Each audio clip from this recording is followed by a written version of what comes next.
The Field Dog. What may sound like a myth or horror story to many is harsh reality for the 200 Iron Falcons of the canyon named Aenir's Blade.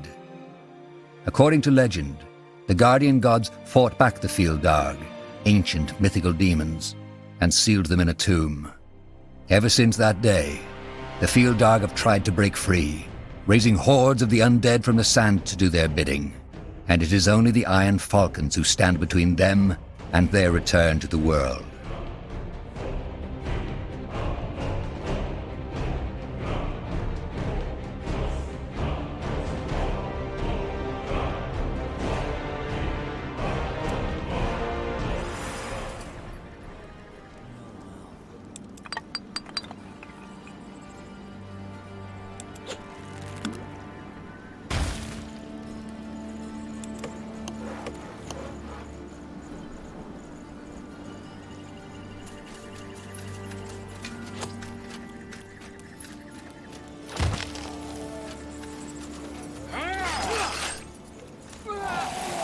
We're being attacked!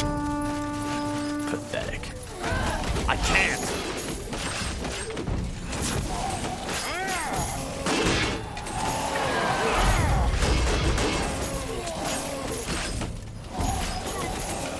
So, what's the plan? Walking corpses. Take them down. Help me, somebody!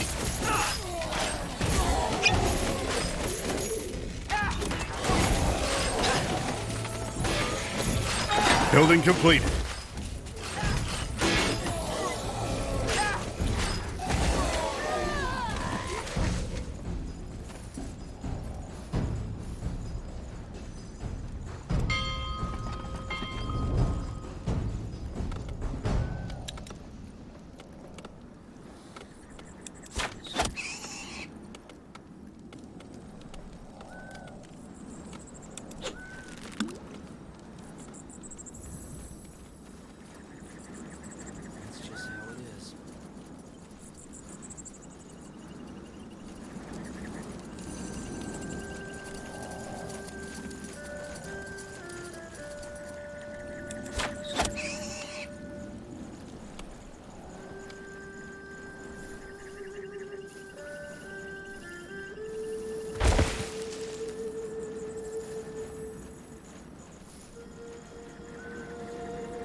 What do we need?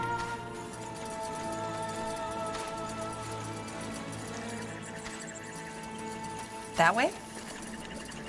Uh-huh. Got it. Interesting.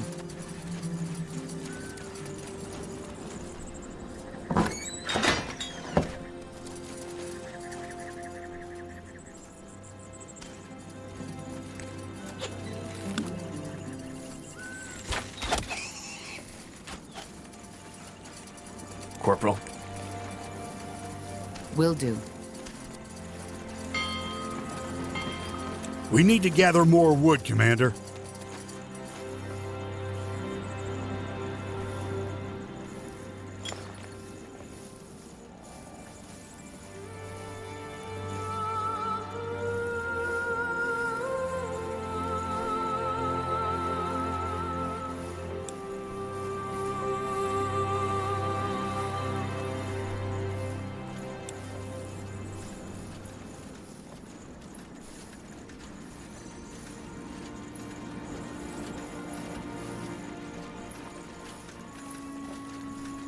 So much to do, so little time.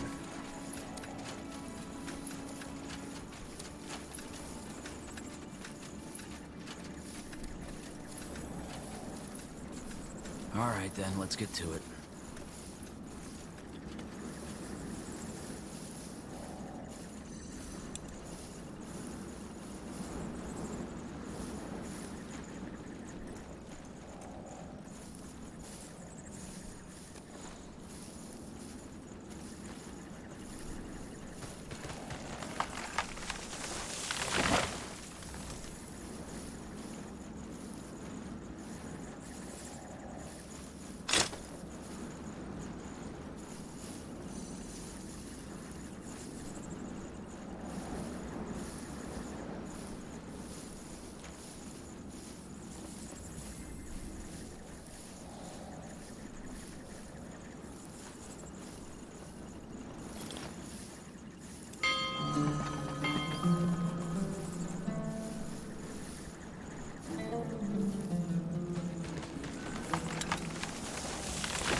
We're being attacked. Yes. Sure. You got it. We'll make short work of them. Whatever's necessary.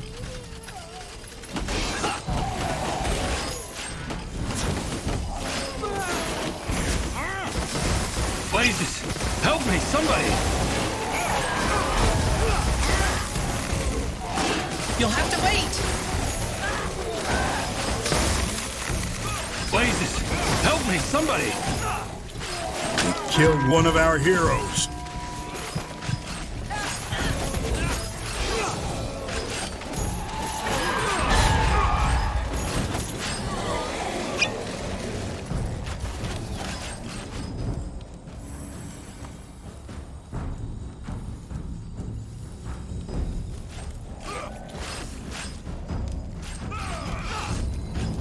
That should work.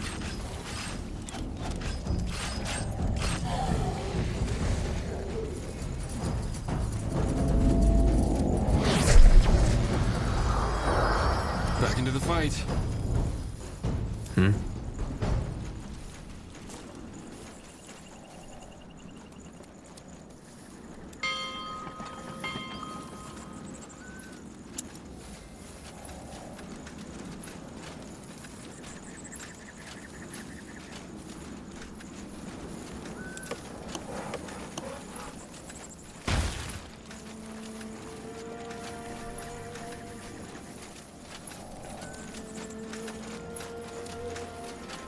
Well, really?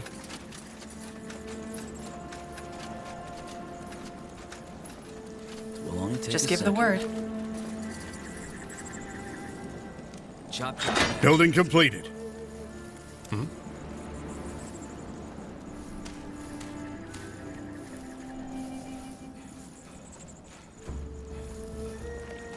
This will be a masterpiece.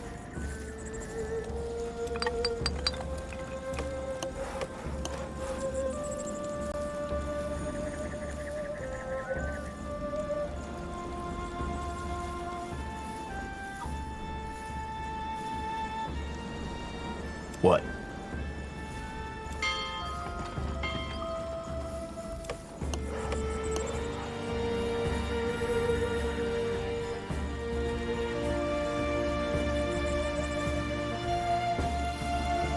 Building completed.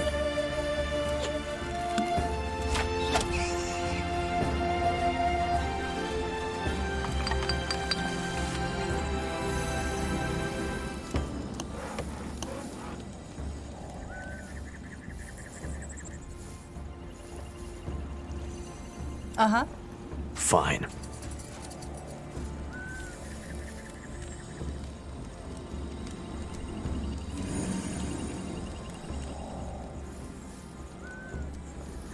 Anything on your mind?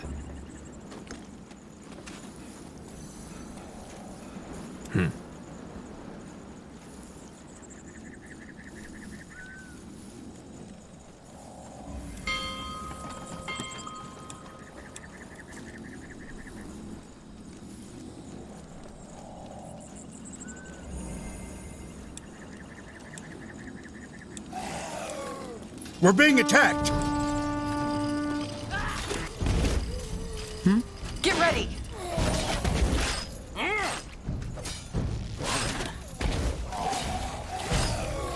Alright then, let's get to it.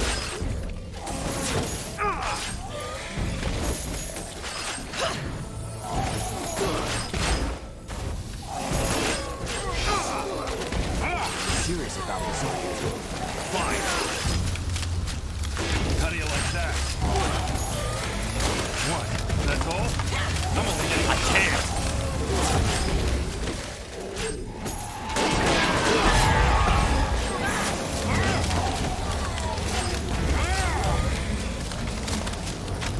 They will fall.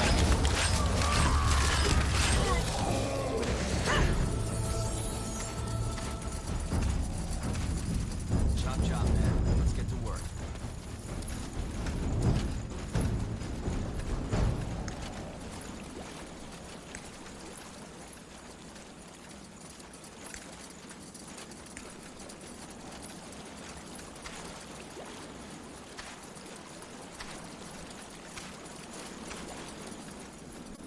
Sure.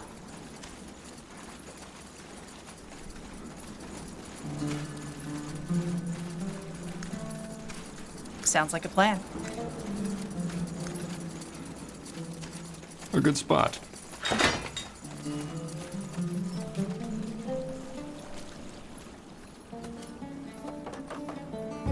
The outpost has been built. We've expanded our borders.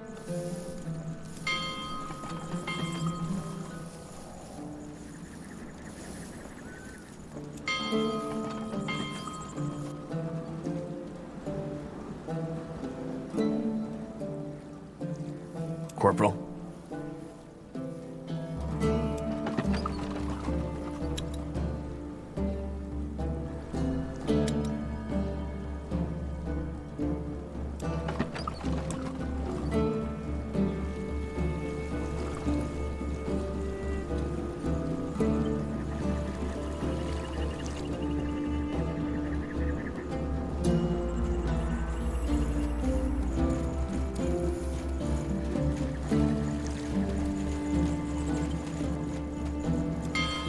That should work.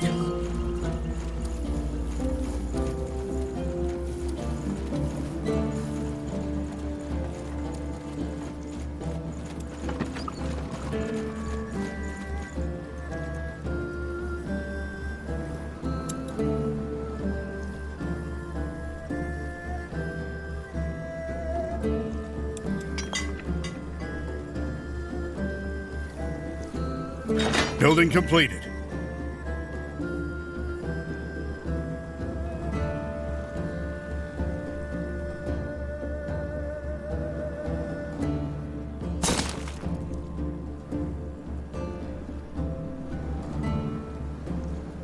We're being attacked!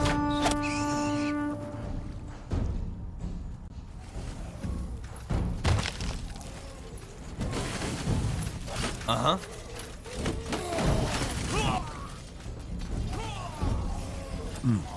Yes.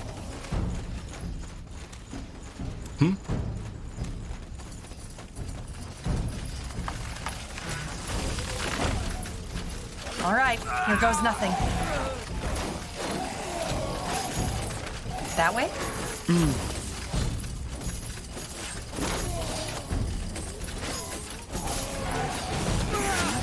More of them. This place is a bloody graveyard.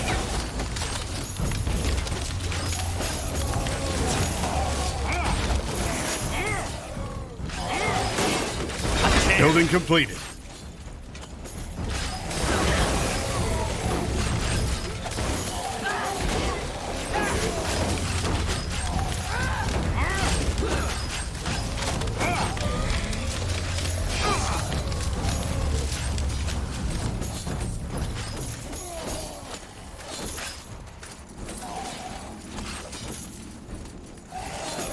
All right, then, let's get to it.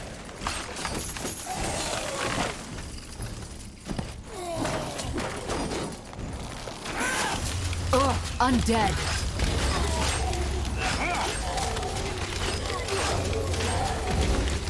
Chop, chop, man. Let's get to work.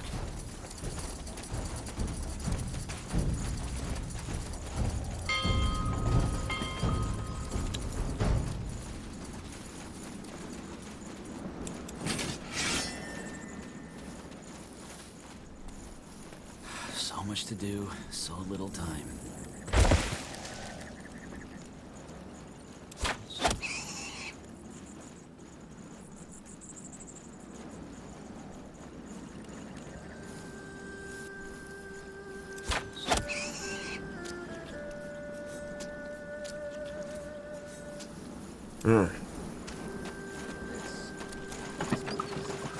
We need to gather more wood, Commander.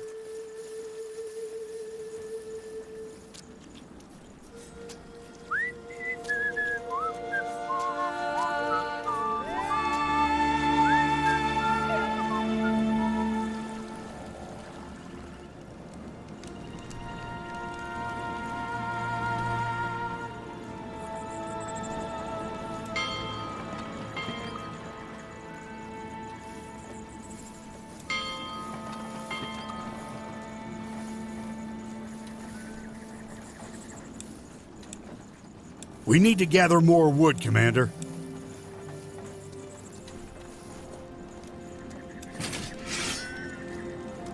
Our smiths need more iron.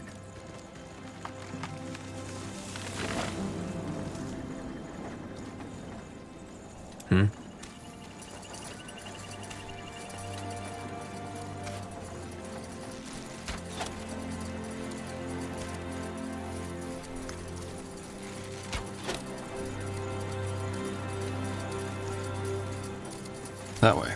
All right. Sure. Blazes, somebody We're being help me! attacked. Get those sodding things off me! Walking corpses. Take them down. Child play.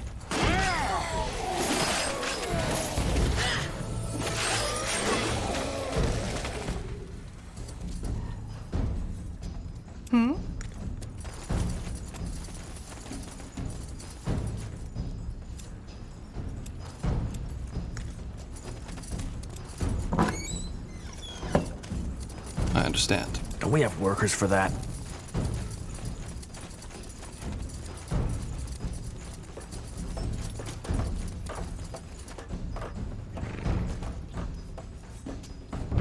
The outpost has been built. We've expanded our borders.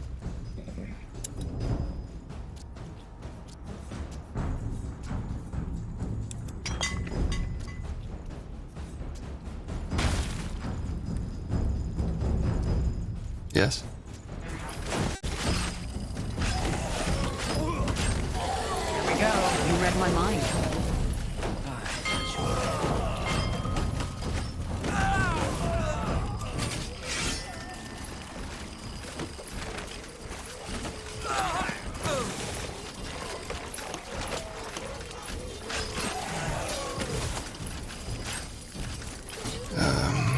Yes?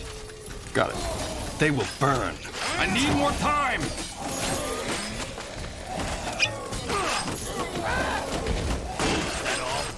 that all? Yes.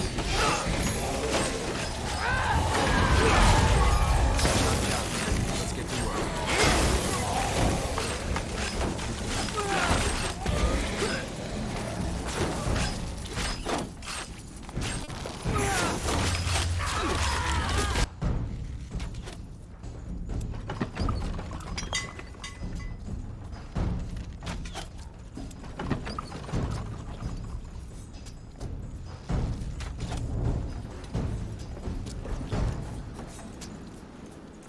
Huh?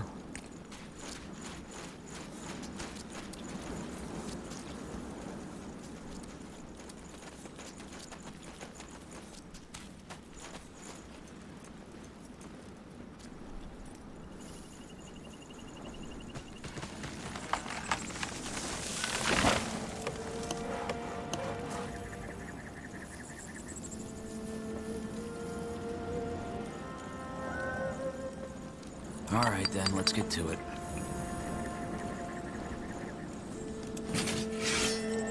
So much to do, so little time.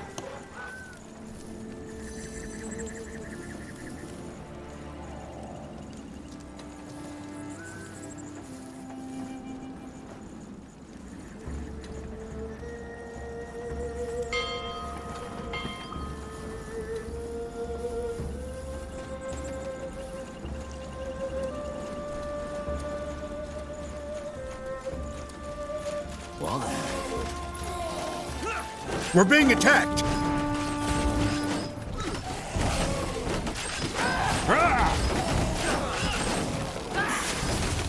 What? Leave it to me. Blazes! Help me, somebody! They killed one of our heroes.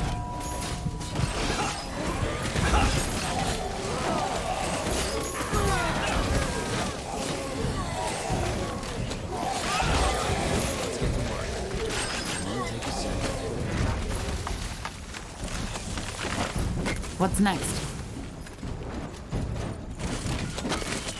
This masterpiece. Why, that's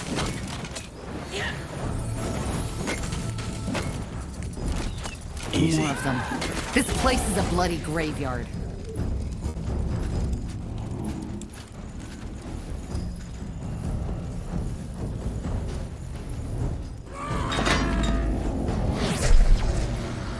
Yes? I still can't believe this.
Building completed.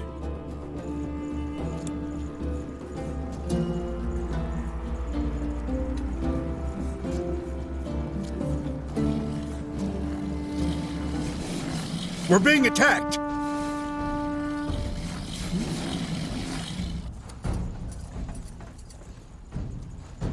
Well,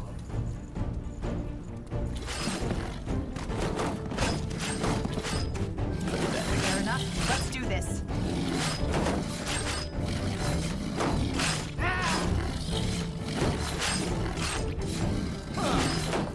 Whatever's necessary.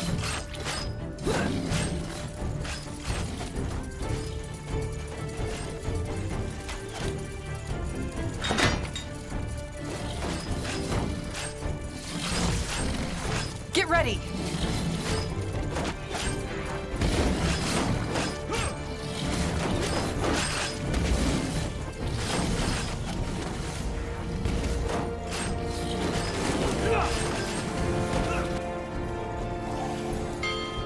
We're being attacked!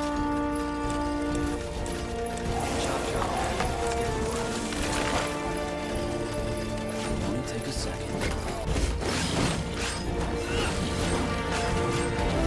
Yes.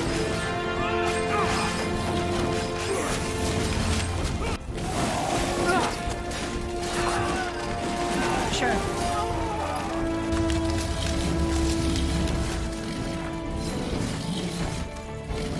Child's play. All right, here Pathetic. goes nothing.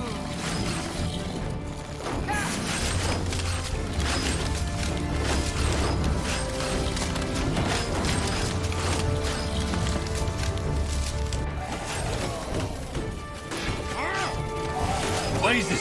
Help me, somebody! Killed one of our heroes.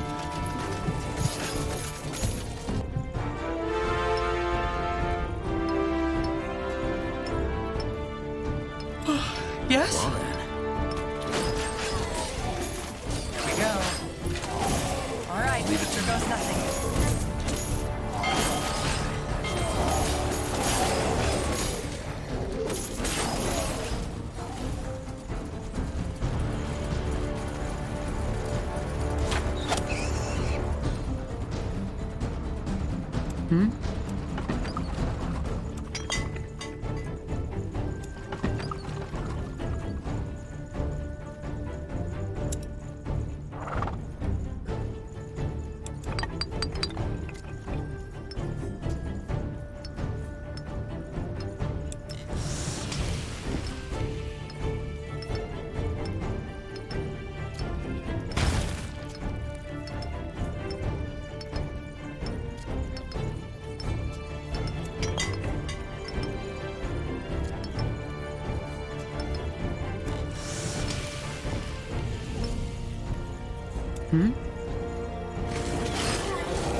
Back into the fight.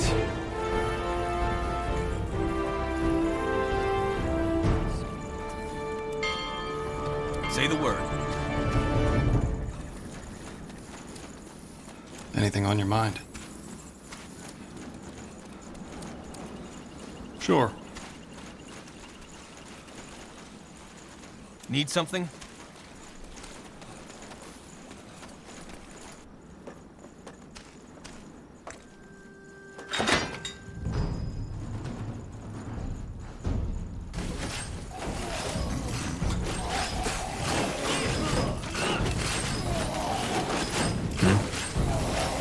Easy.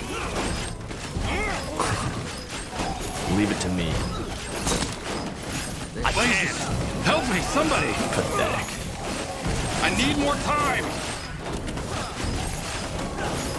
Killed one of our heroes. I can't.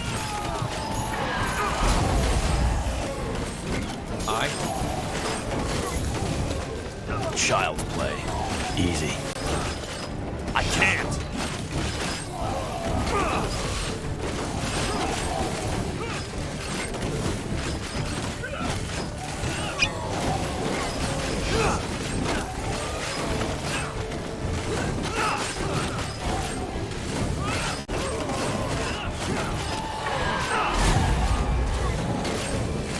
Finally.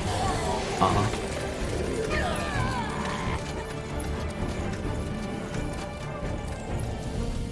All right, then, let's get to it.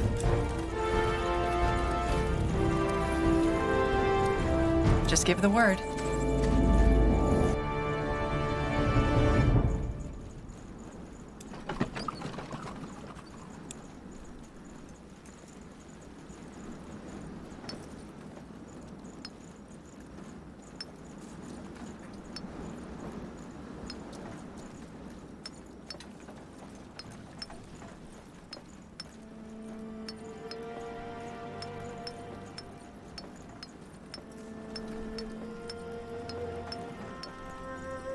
So much to do, so little time.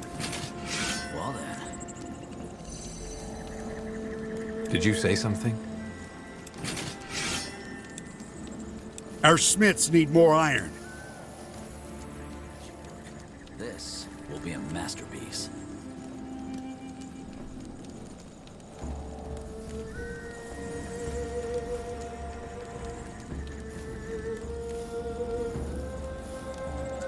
Will only take a second.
Chop chop, man. Let's get to work.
wall then.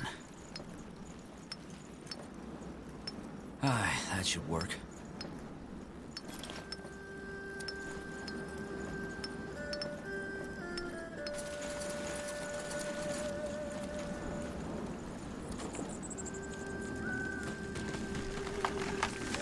Commander?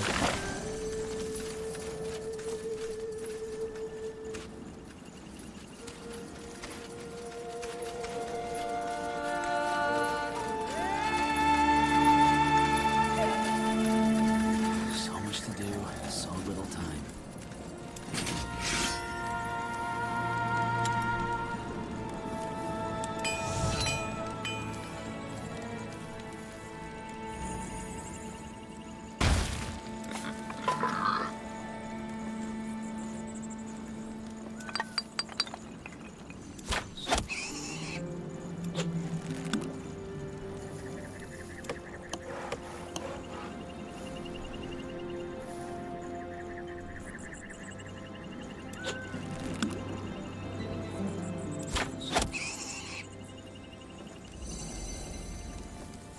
All right, then, let's get to it.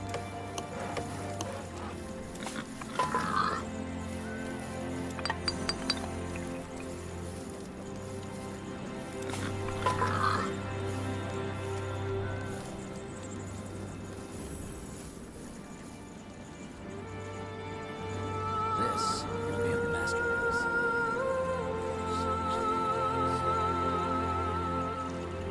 So, what's the plan? Corporal? What?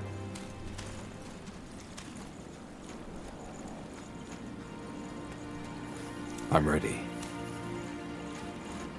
Uh-huh. What?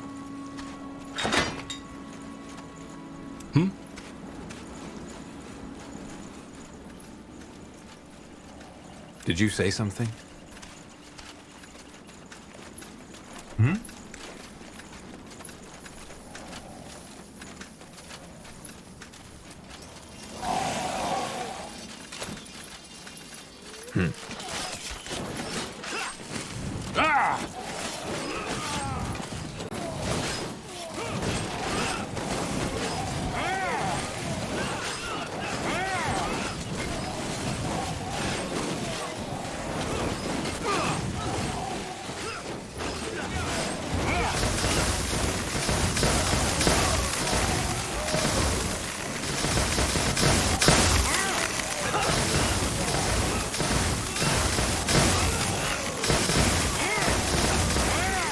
Waiting your orders.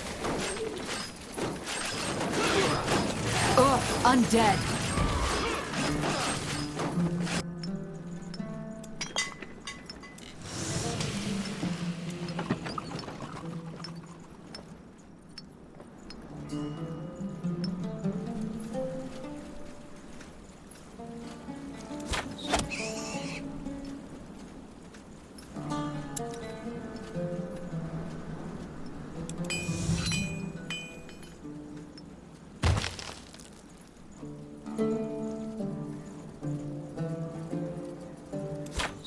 Bloody rain.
Commander?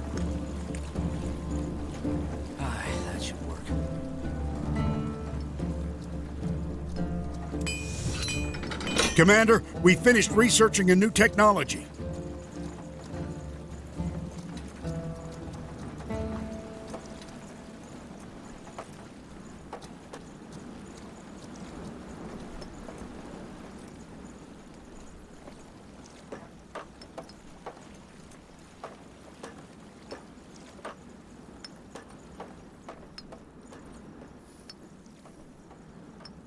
Yes. Commander, we finished researching a new technology. Well then.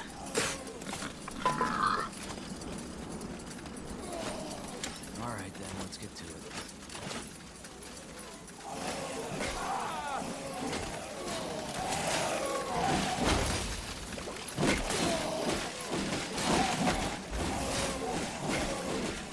Uh-huh.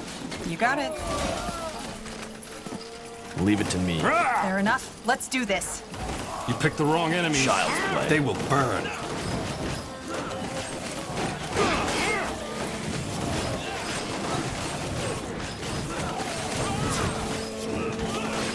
Blazes! Help me, somebody!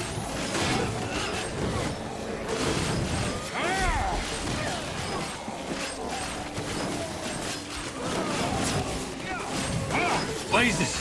Help me, somebody!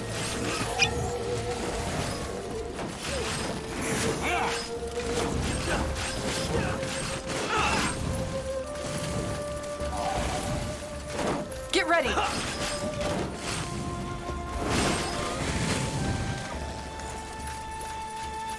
I understand.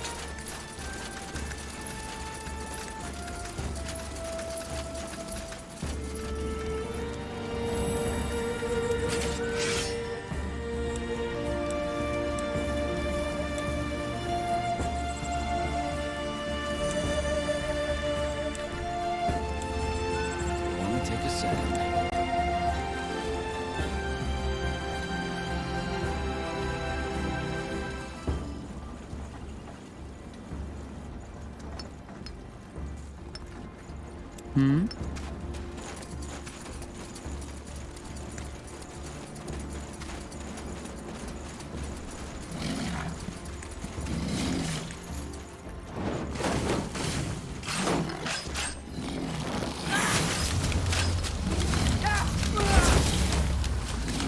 Chop chop, man. Let's get to work. You read my mind. This will be a mess. Then let's get to it. Expansion is the key to victory.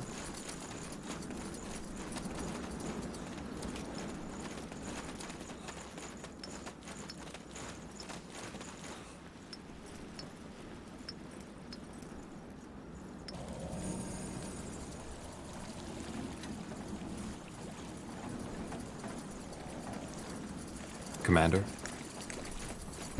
The outpost has been built. We've expanded our borders. Yes?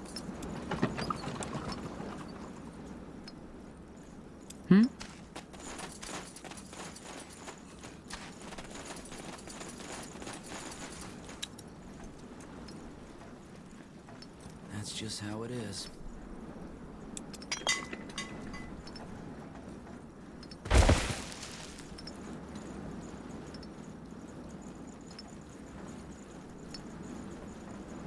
Well, well.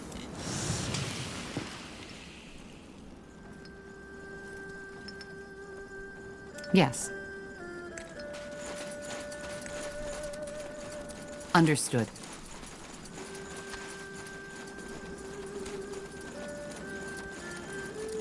Got it.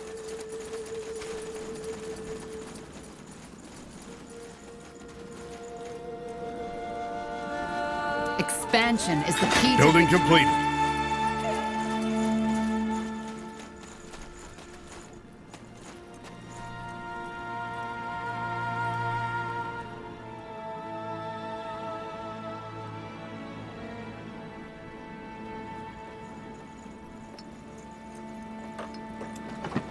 We need to gather more wood, Commander.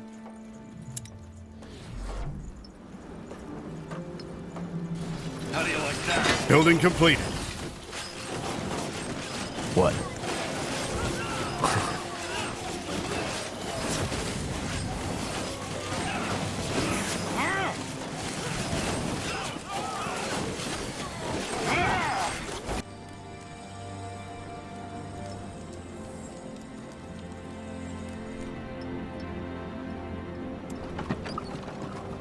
We need to gather more wood, Commander.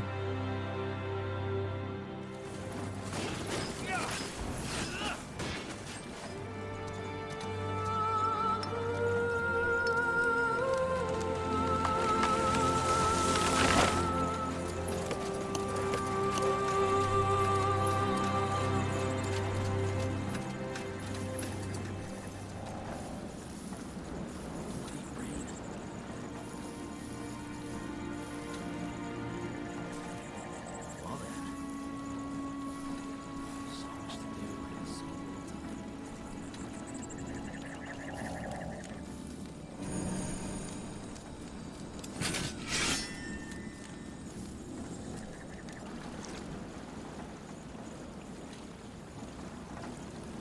So, what's the plan?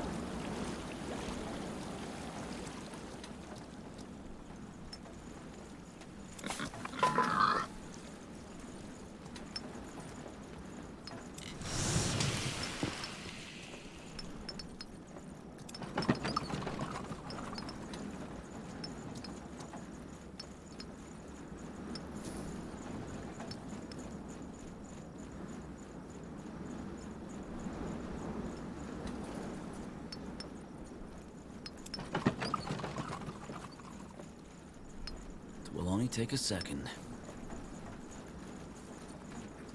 This will be a masterpiece.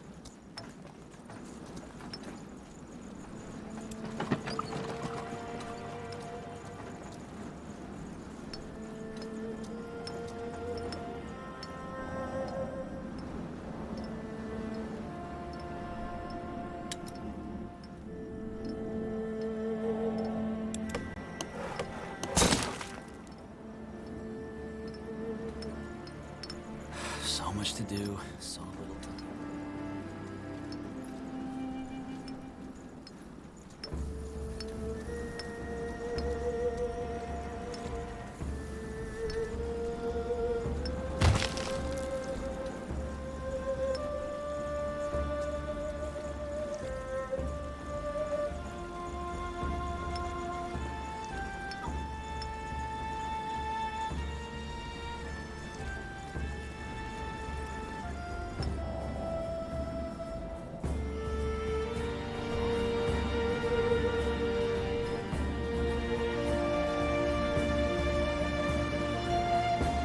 What do we need?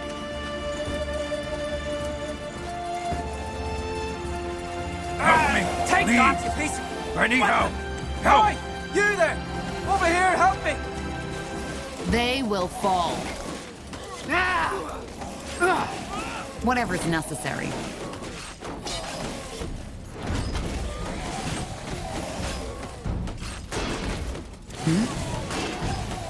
They killed one of our heroes. Yes.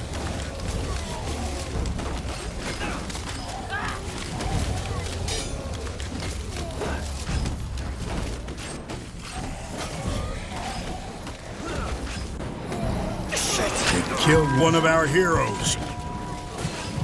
Did you say something?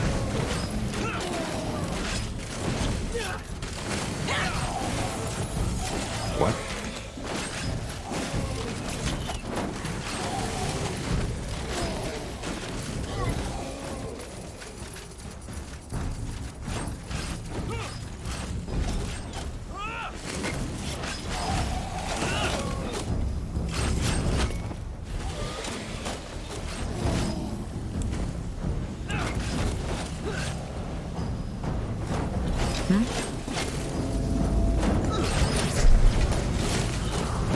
Walking corpses. Take them down. I still can't believe this is happening. You read my mind.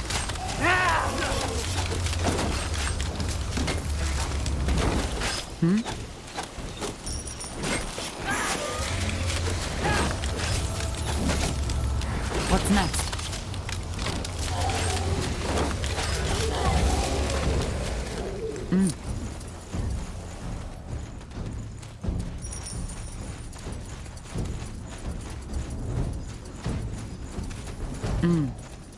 Will do. Got it. More of them. This place is a bloody graveyard.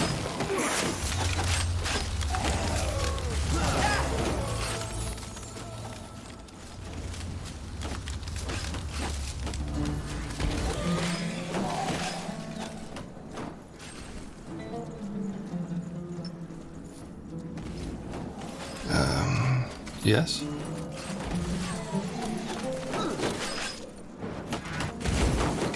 Pathetic. Yes?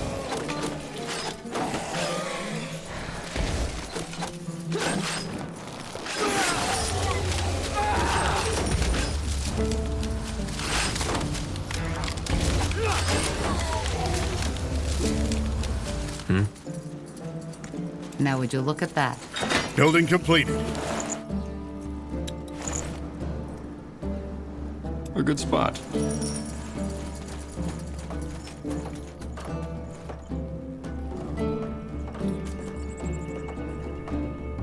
The outpost has been built. We've expanded our borders.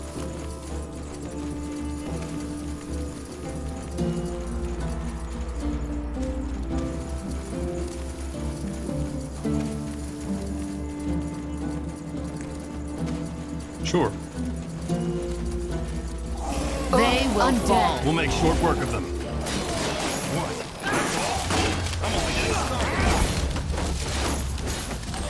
Killed one of our heroes.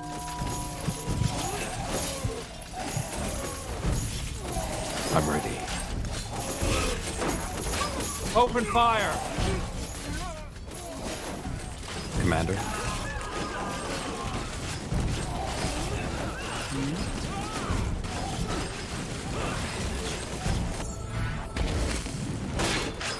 Corporal. I can't. Fine. Well, Expansion is the key to victory.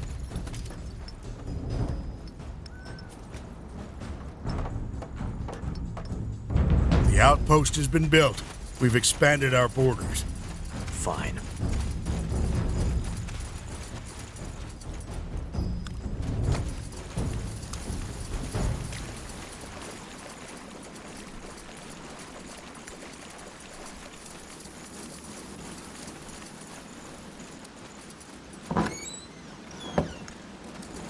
Really? Fine. Uh-huh. That way. All right.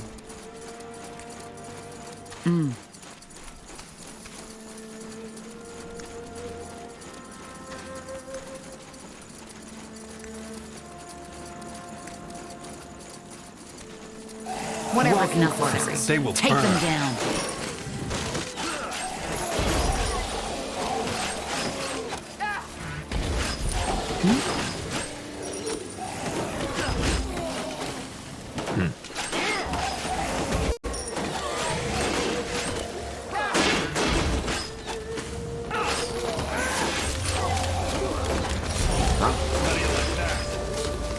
Yes? Child's play. Yes? They will fall.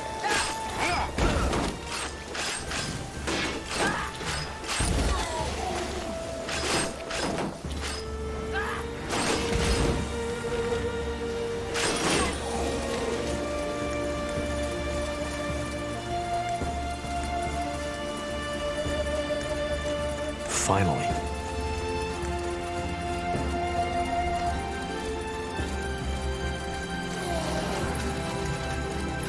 More of them. This place is a bloody graveyard. You'll regret this. Just give the word.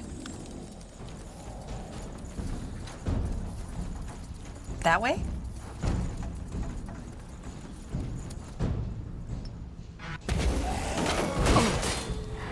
What do we need?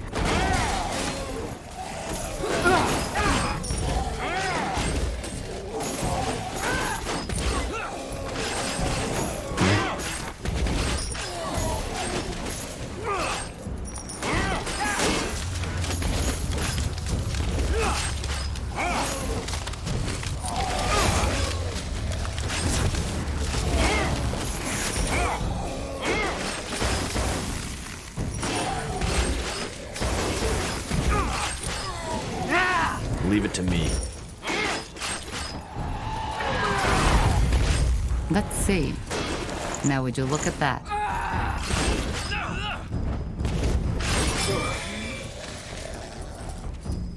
Interesting. Fine.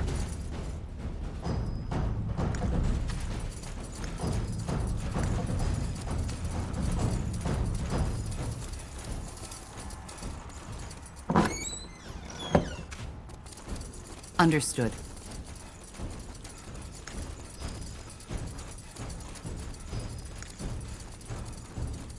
Uh-huh.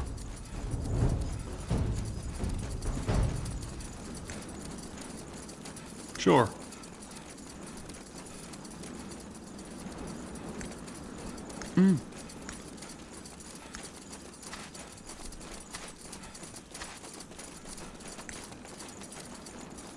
Let's see.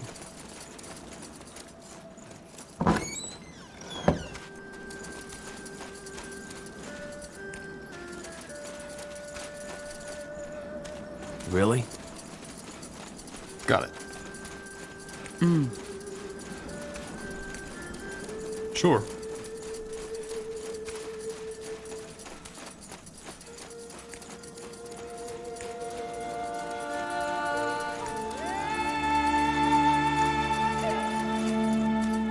Uh-huh.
Say the word.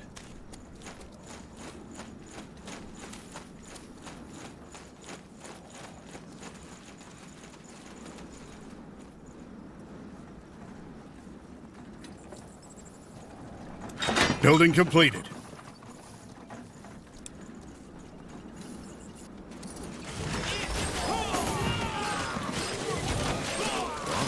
What?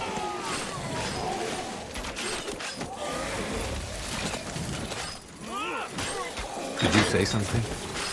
They won't know what hit them. Knock! Aim! Fire!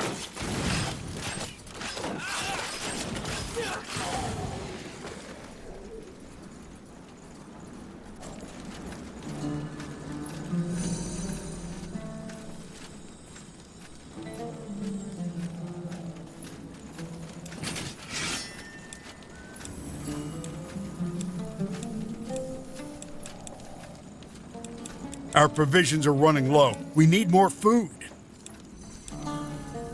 So much to do.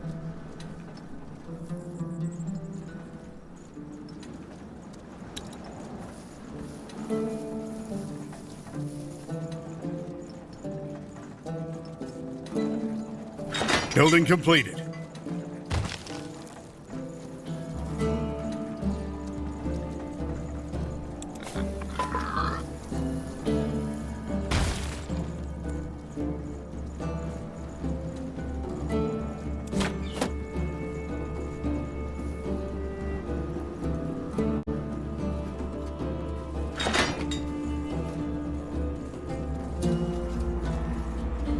What? This will be a masterpiece. I understand.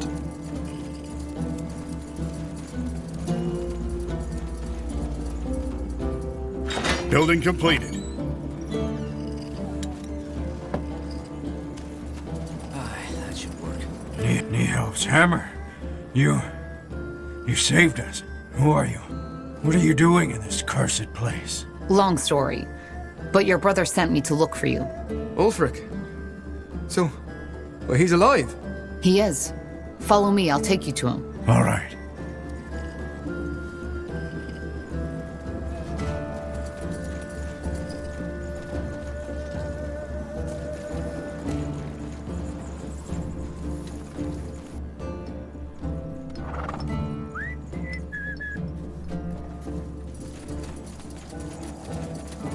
Anything on your mind?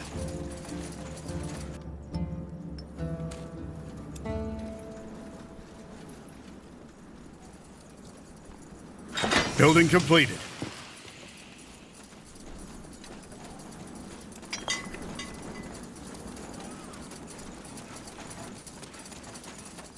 Well, Building completed.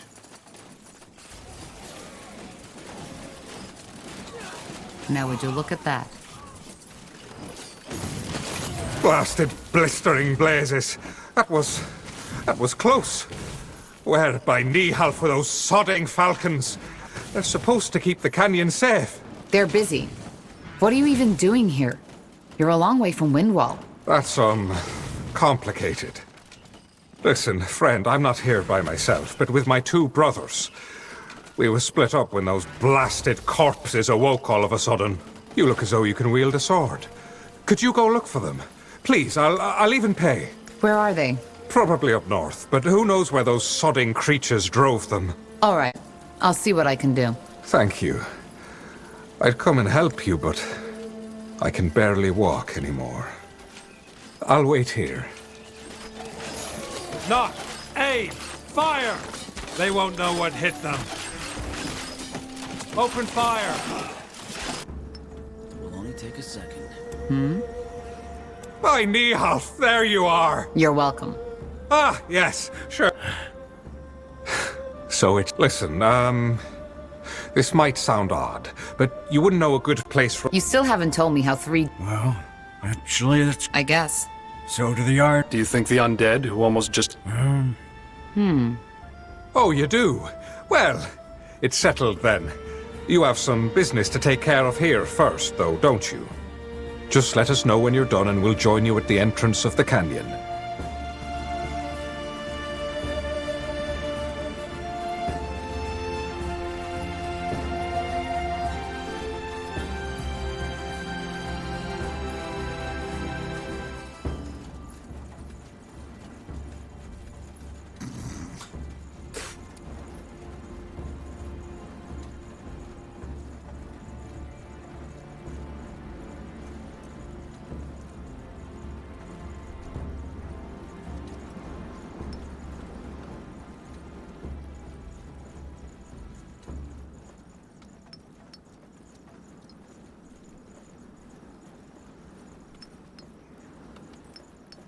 It will only take a second.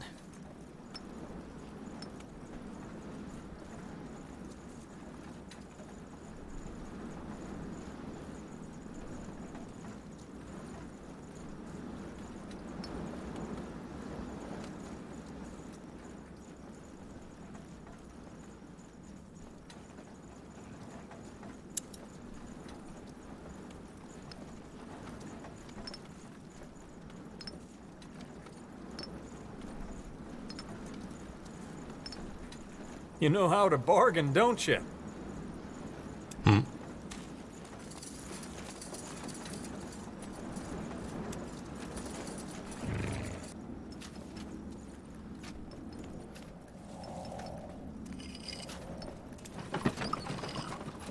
Our provisions are running low. We need more food.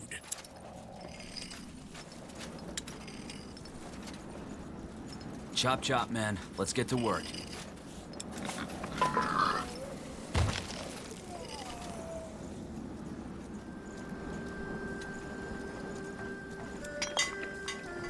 Well then.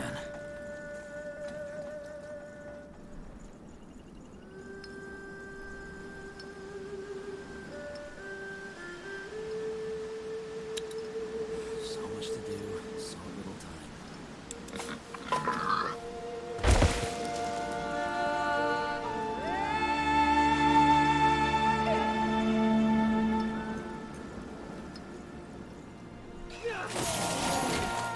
I'm ready. Knock! Aim! Fire!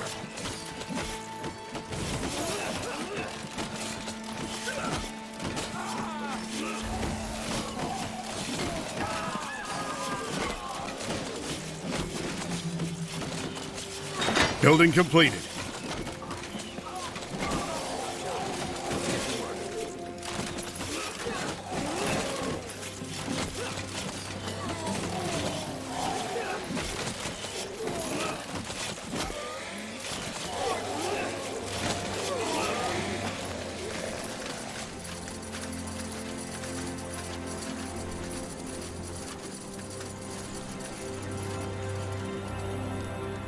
Alright then, let's get to it.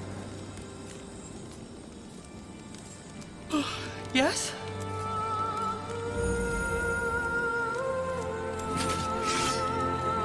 Our provisions are running low. We need more food.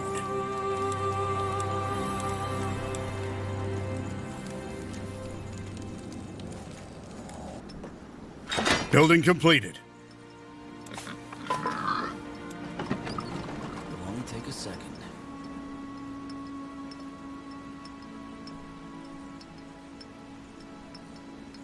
This will be a masterpiece.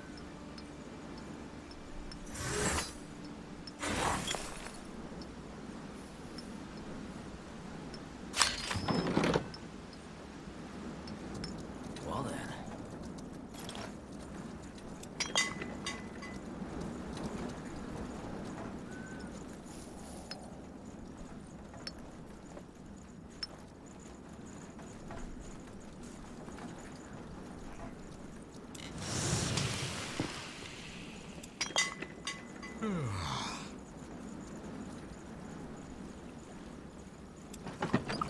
That should work. Well, Our then. provisions are running low. We need more food.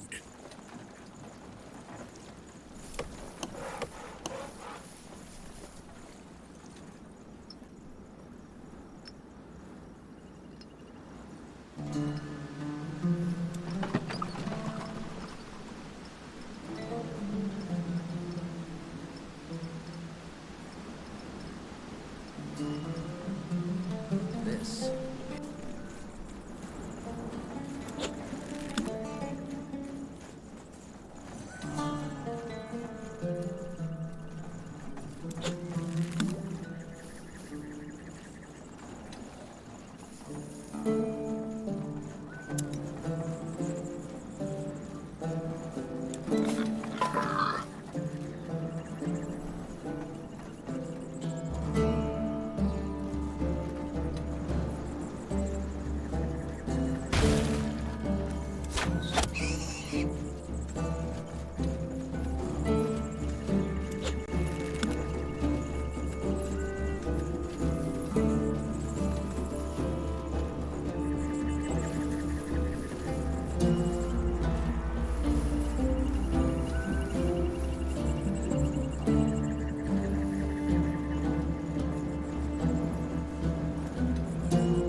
Building completed.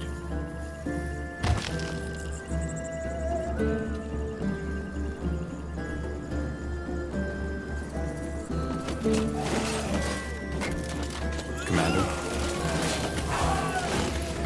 Hit them where it hurts. Did you say something? Building completed.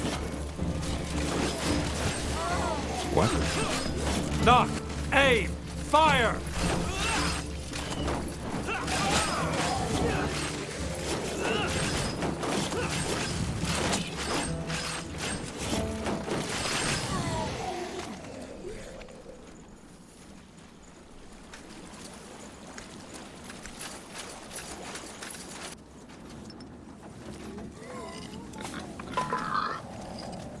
Building completed.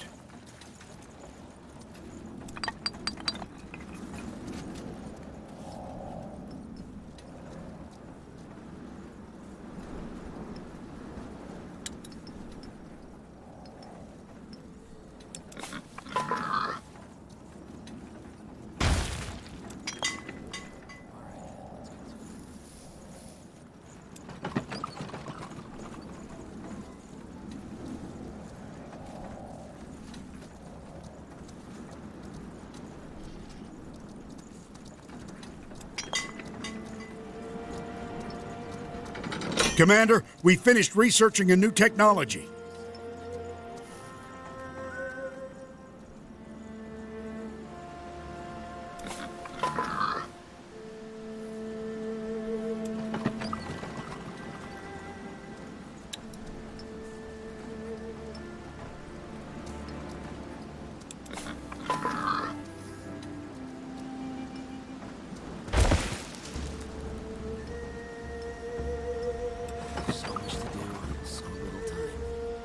Our provisions are running low. We need more food.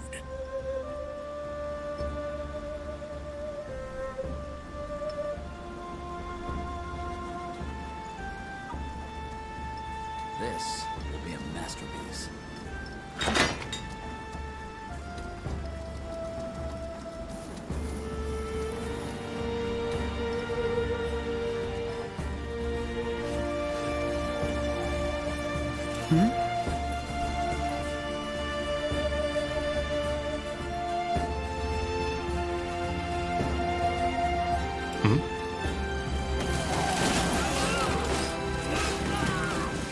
Commander. They won't know what hit them.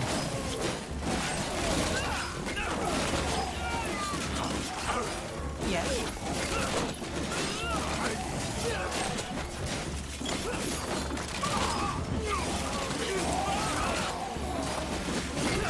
Building completed.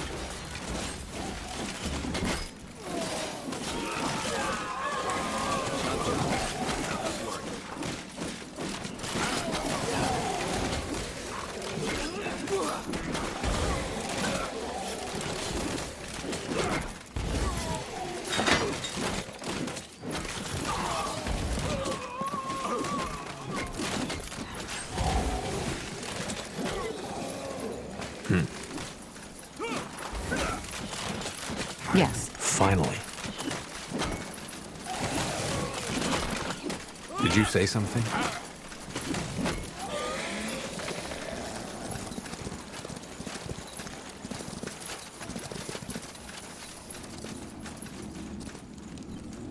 Will only take a second. Well then.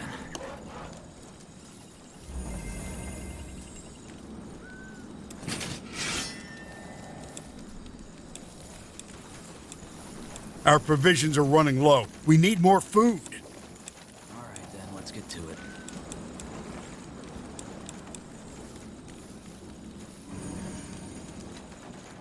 That should work.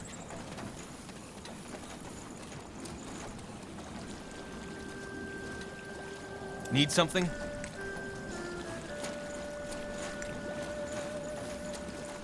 Corporal?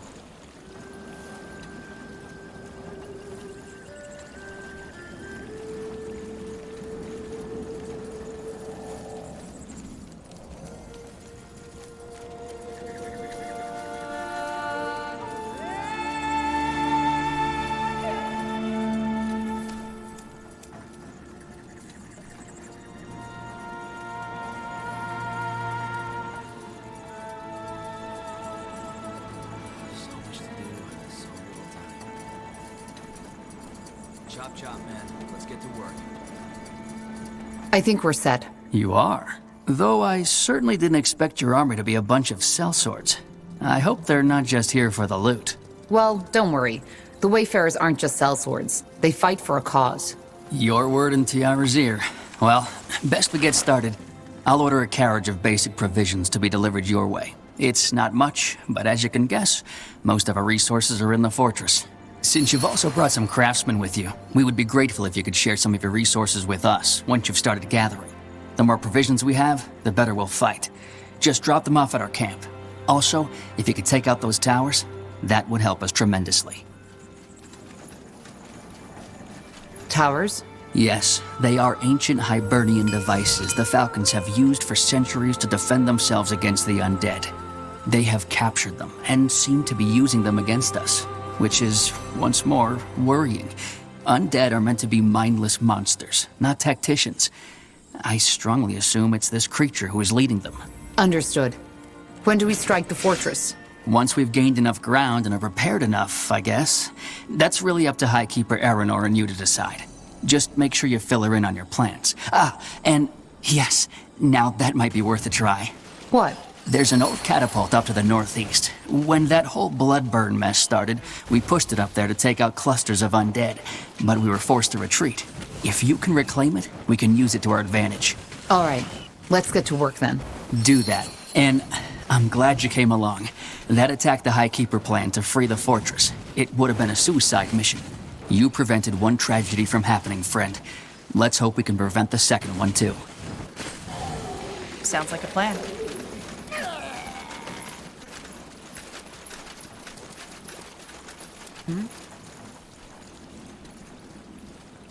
I'm ready.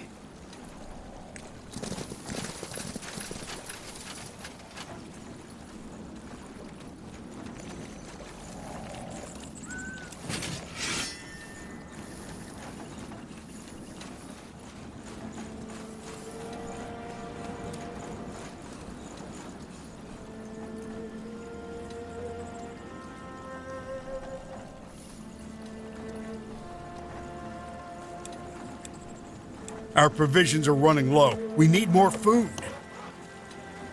Did you say something? Yes?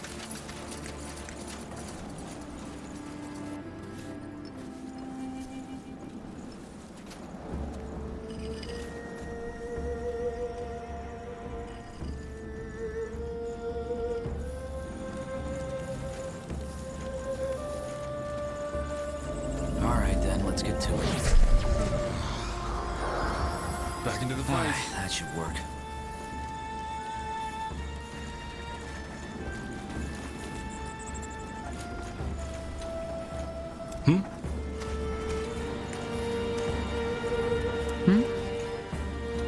Anything on your mind?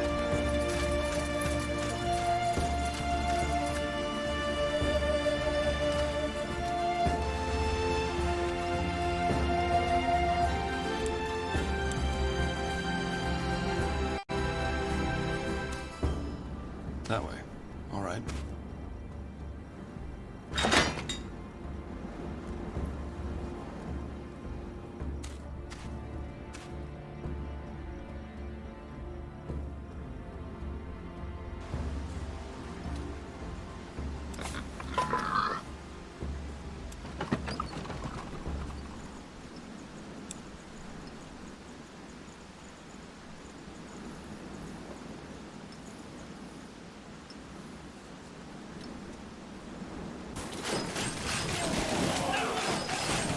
Well,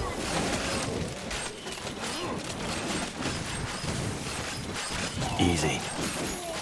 Leave it to me.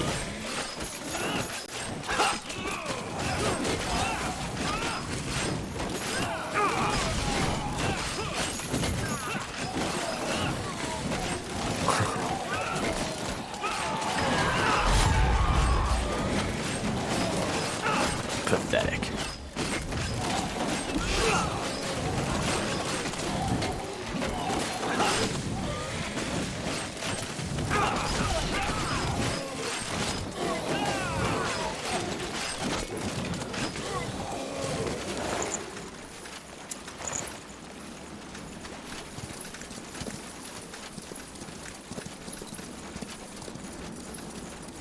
Commander?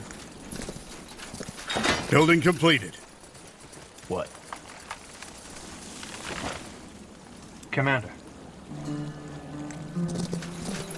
Sure.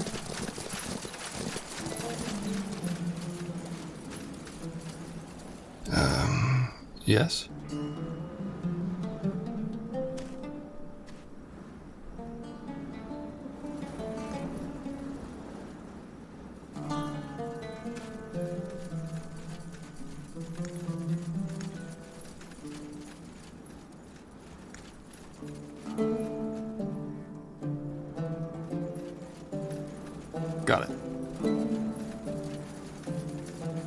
Will do.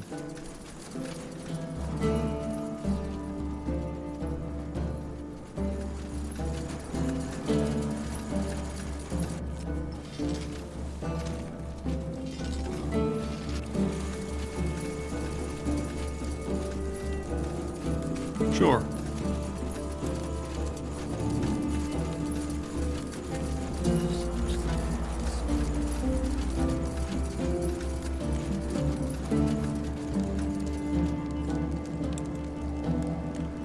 Yes. Let's see.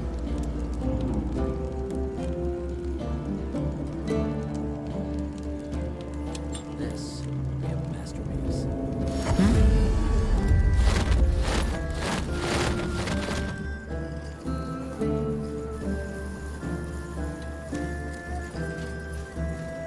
Sure.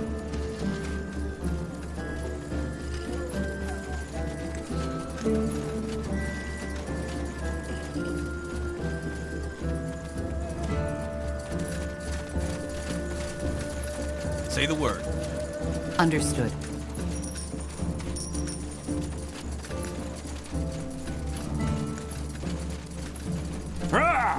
You read my mind.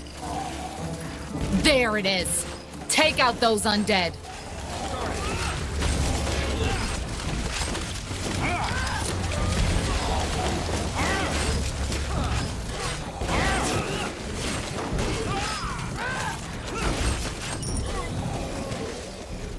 We're being attacked!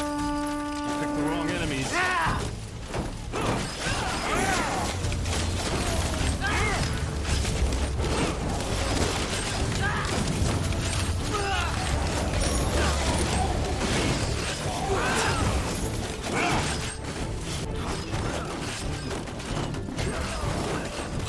Yes? Child's play. Get ready. Easy. Here we go.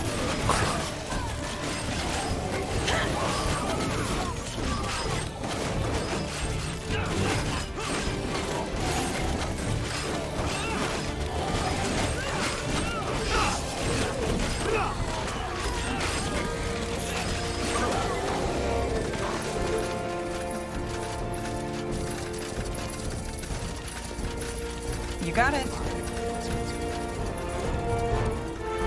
Sounds like a plan. What? Only take a second.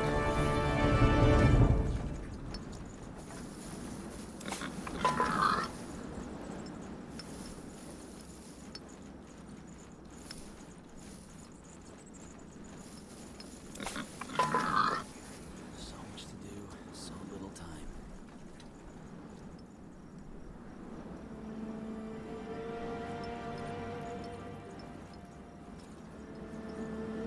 Yes?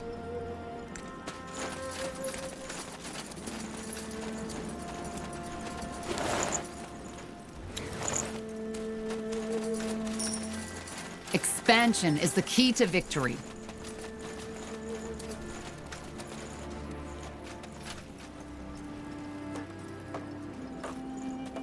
We're clear! The outpost has been built. Quite We've the weapon. expanded our borders. If we arm it, we might be able to do a lot of damage to the undead in the fortress.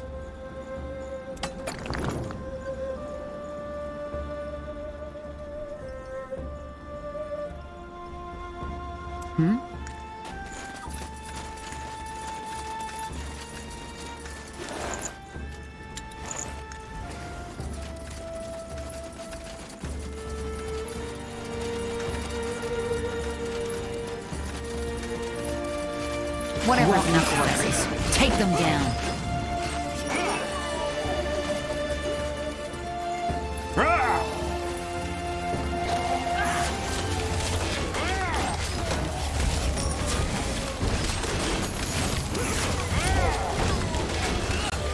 They will burn. They will fall.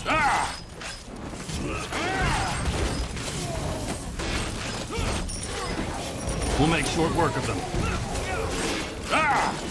They will burn.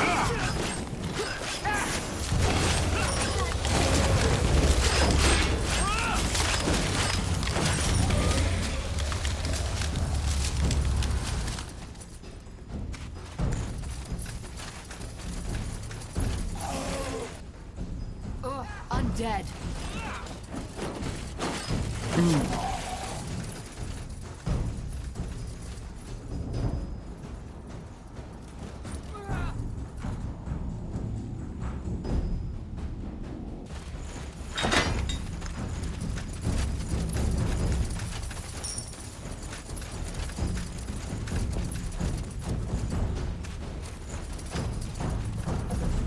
Got it.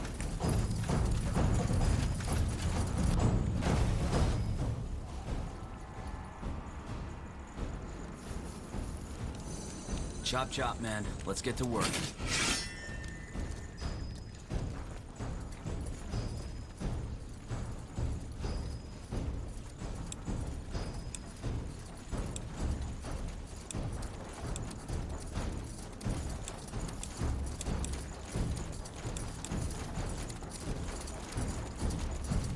Yes?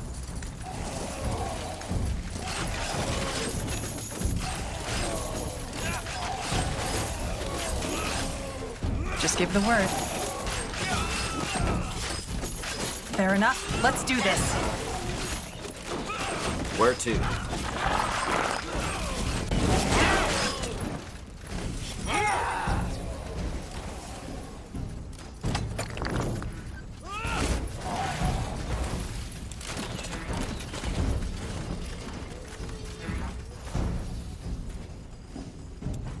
That's just how it is.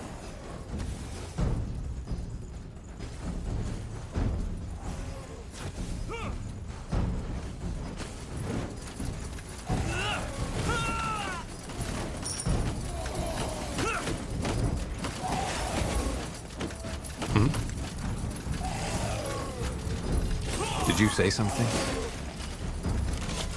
Commander? That way. All right.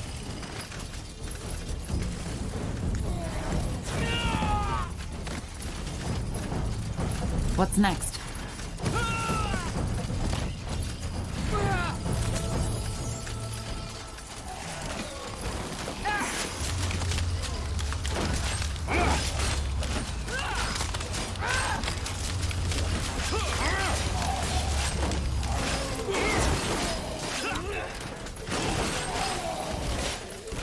What?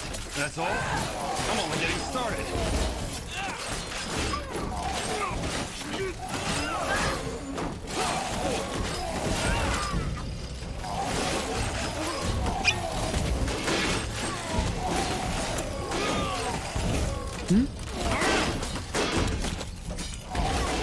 Blazes! Help me, somebody! They killed one of our heroes.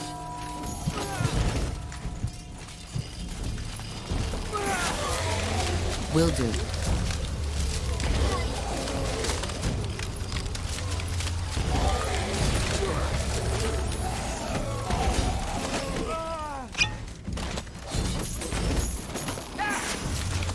Damn it! I need healing. We're being attacked.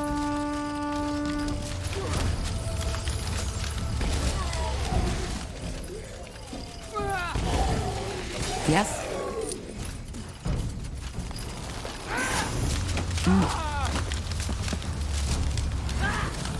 Walking corpses. Take them down. They will fall.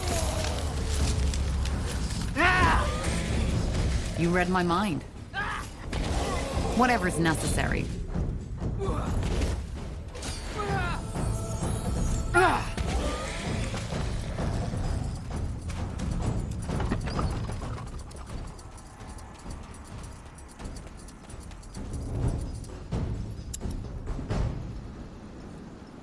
Will only take a second.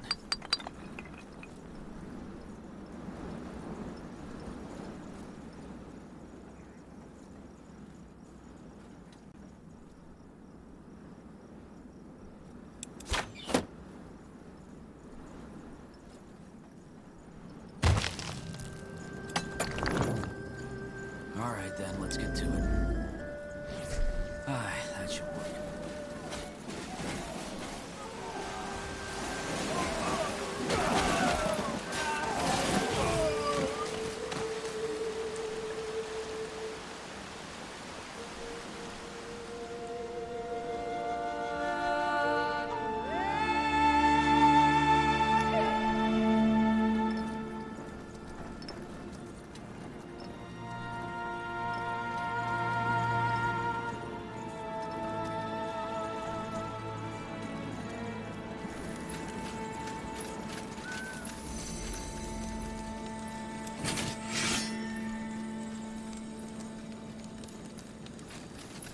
Well then. We're being attacked!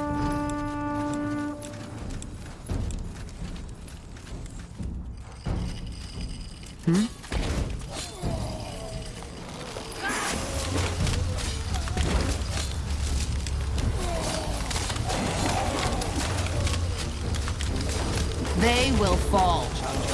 Understood.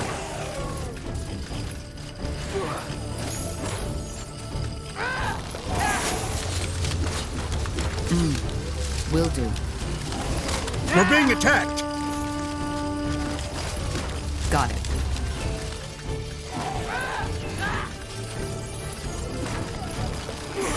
Building completed.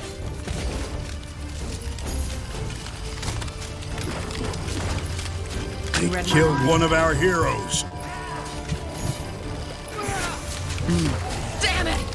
I need healing. Understood. Yes.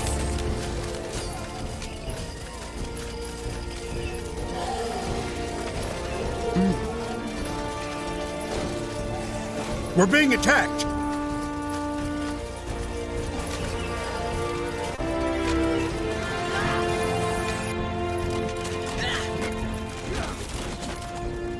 I'm ready.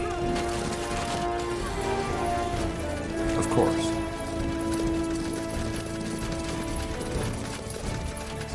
Uh-huh.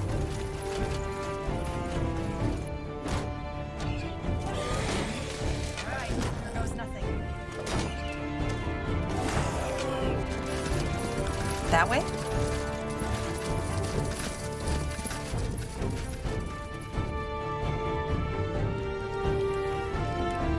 What?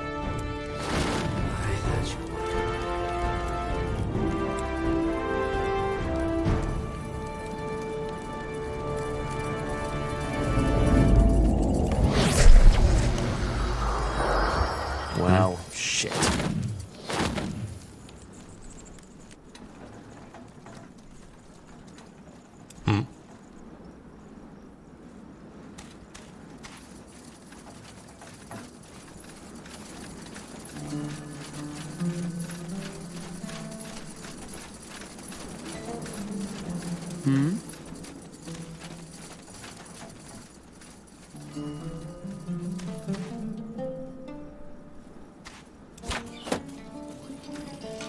We're being attacked! What do we need? You picked the wrong enemies.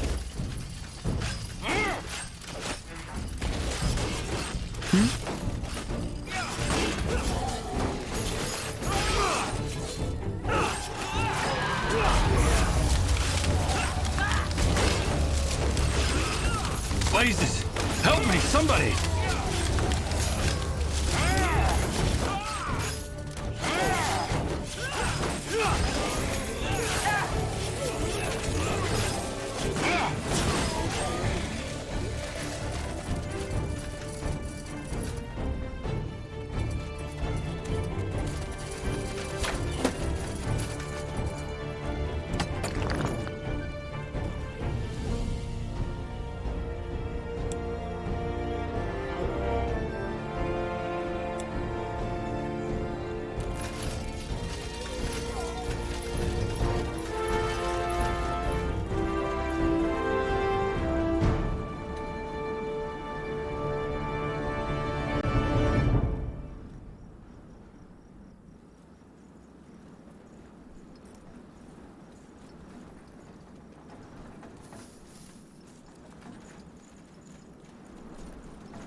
Chop chop, man. Let's get to work. Corporal.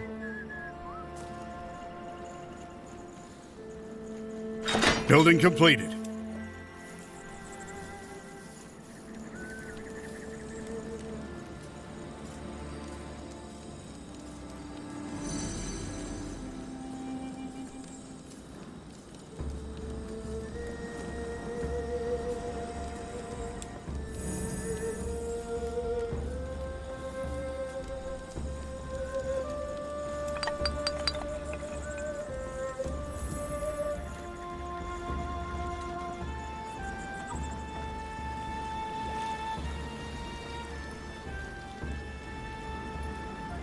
Commander.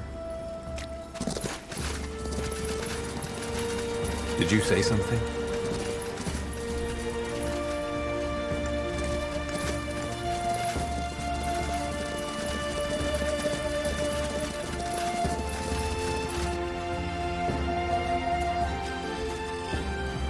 We're being attacked! Pathetic.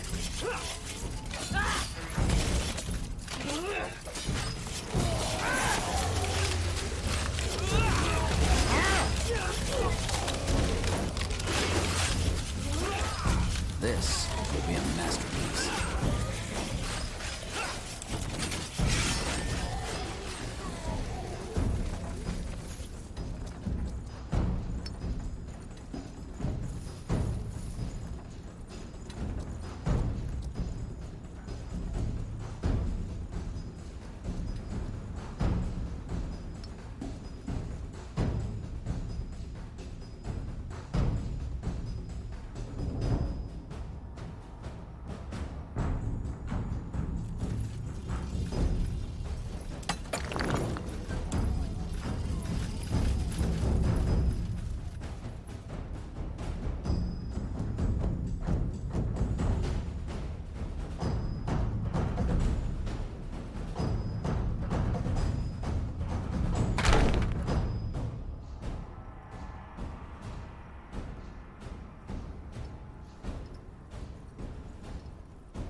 Well?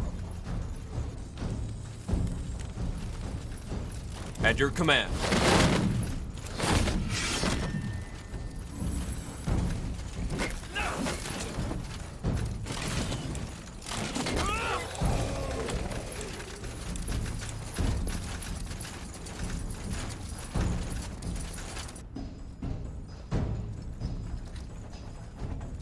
Aye, Commander. Aye. All right, then, let's get to it.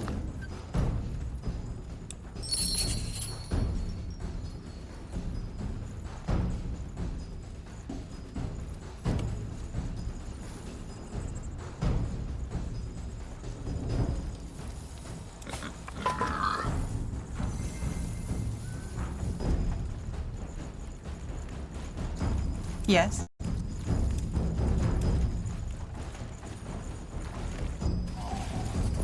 We're being attacked! Yes. Interesting.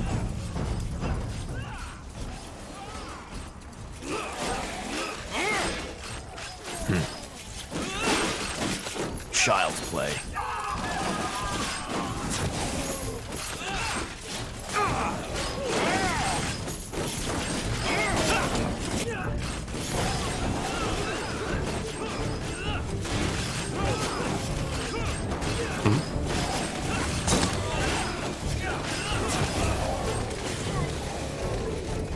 Yes? We're being attacked!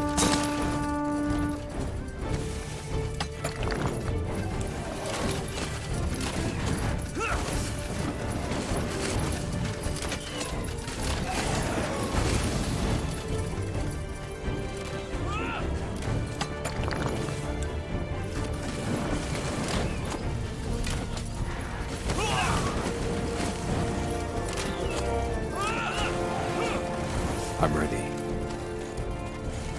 Corporal.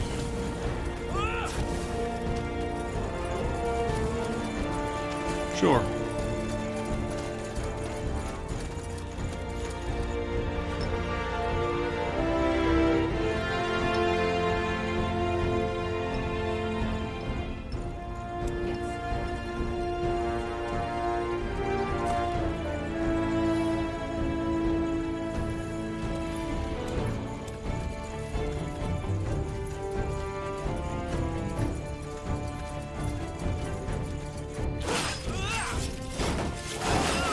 we're ready, just give the word.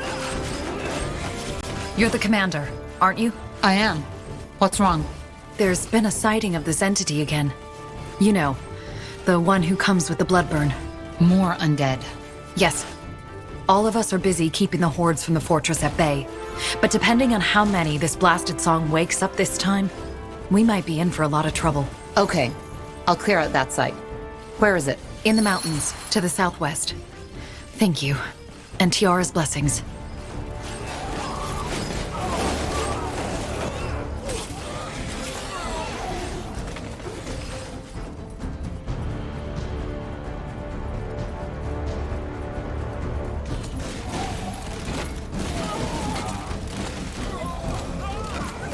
Commander? Open fire! Knock! Aim! Fire! I ride with Hero.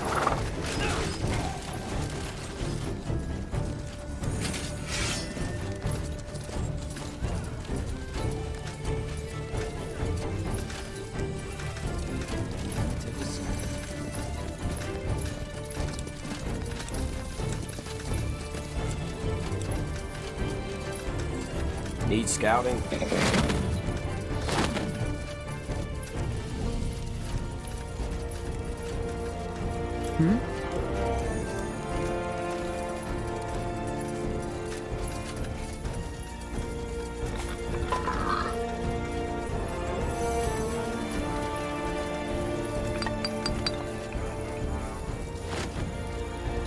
We're being attacked!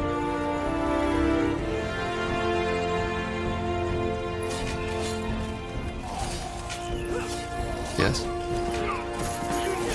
Leave it to me.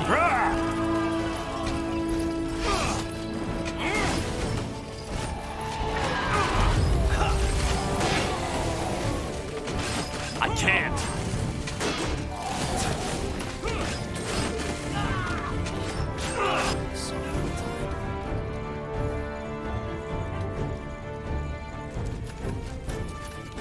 At your command.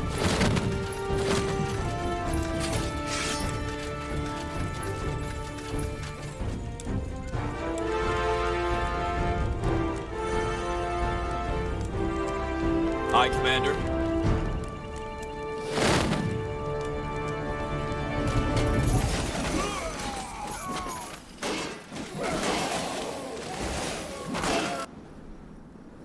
All right, then, let's get to it.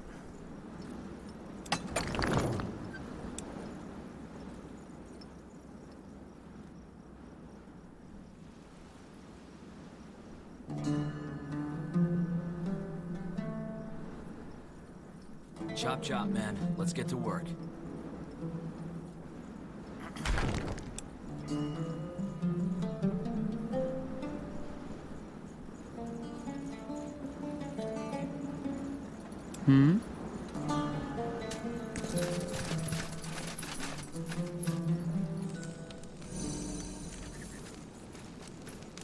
What?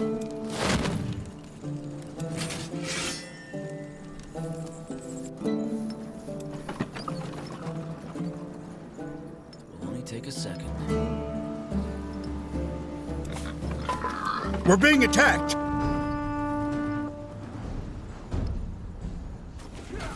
Well then. I'm ready. Good idea.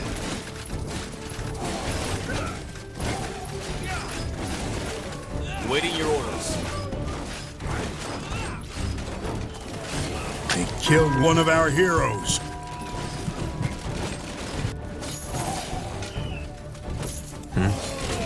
Shit! Help me, for heck's sake!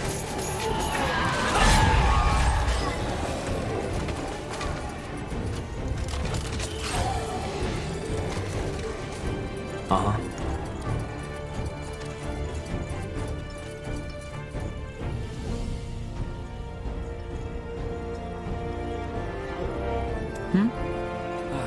Did you say something?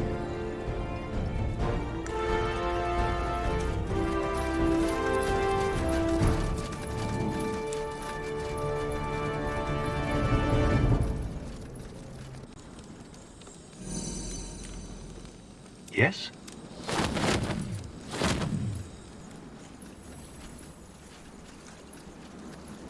She's the fastest we have. Commander?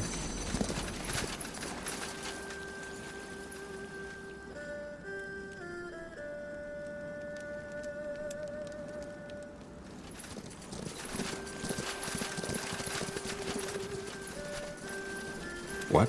We'll be swift. We're ready. Just give the arrows word. are knocked. We'll be swift.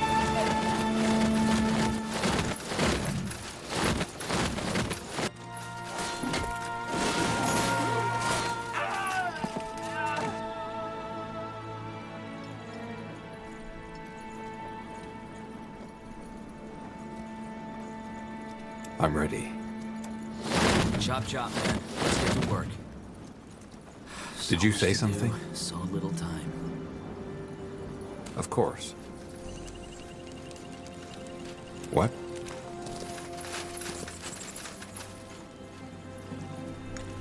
Good idea.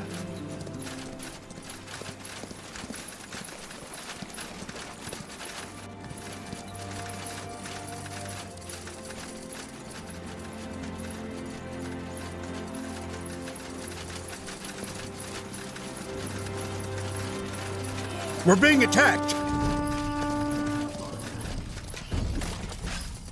Anything on your mind?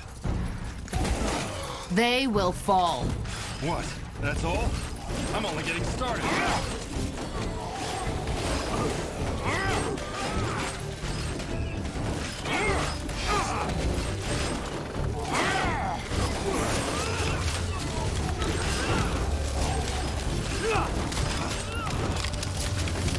How do you like that?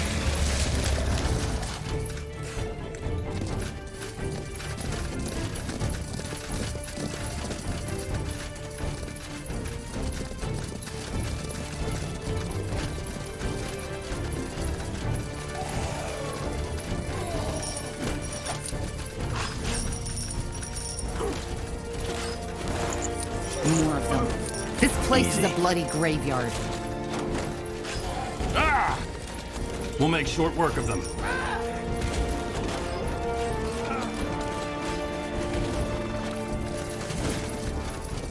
Whatever's necessary.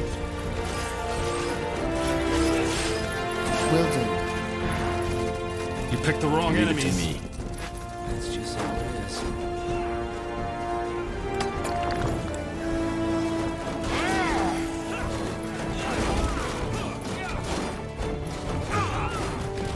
Yes?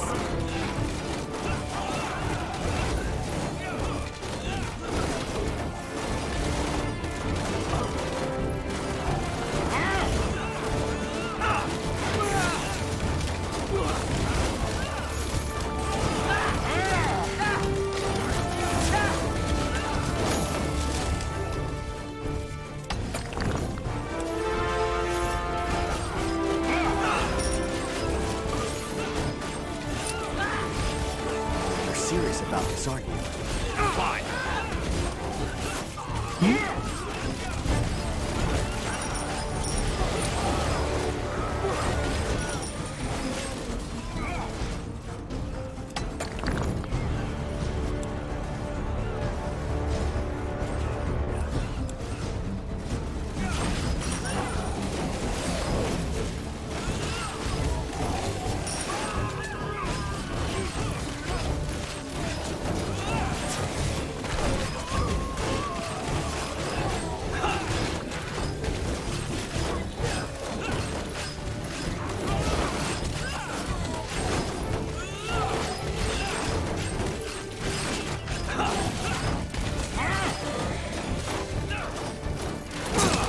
We're being attacked! Shit! Help me for heck's sake!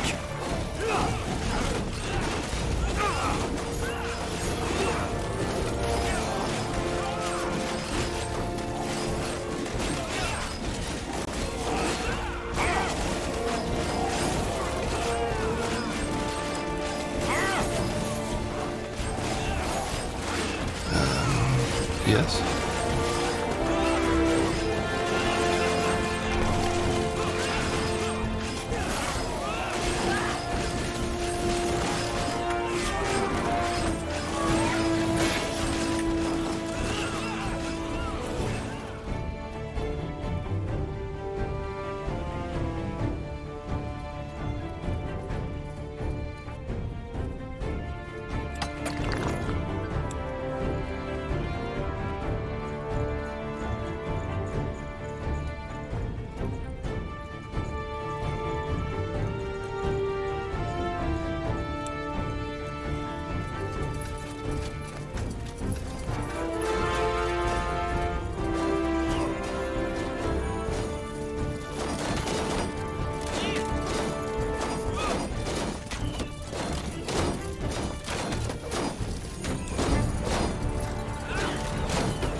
Interesting.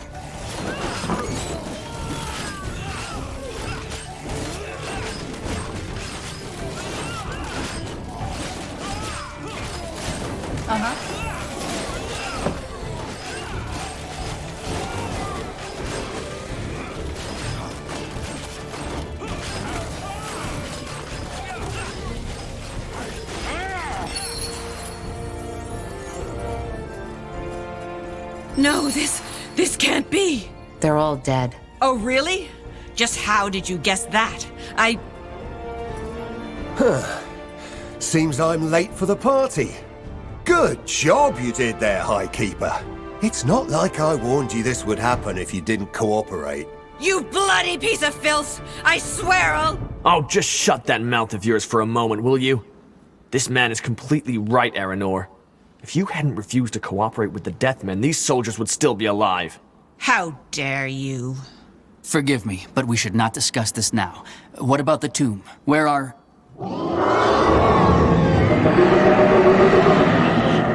What was that? The File Darg. The undead. They must have broken the seal. There's no other choice. I need to perform the ritual. What? No, you... They will try to stop me. Defend me as long as you can. Are you deaf? Stop it right now. This is an order. Shit. Here they come. Walking corpses. Take them down.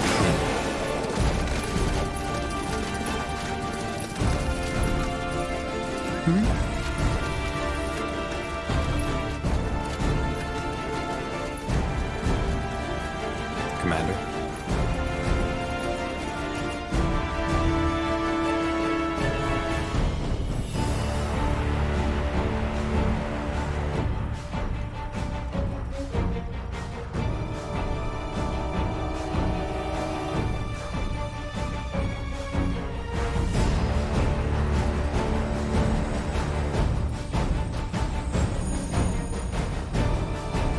What's next?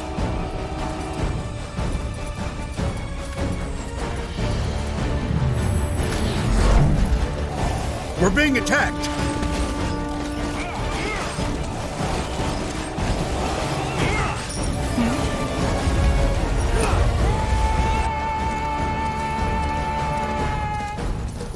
I'm ready.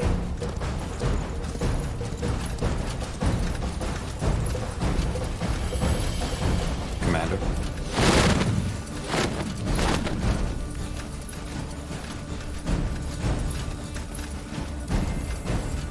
What?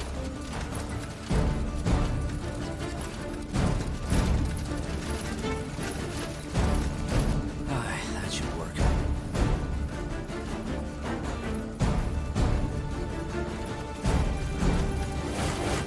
Well,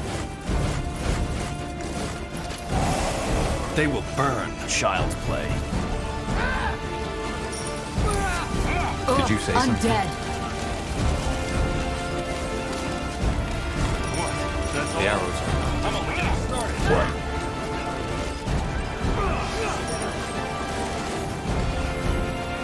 How do you like that?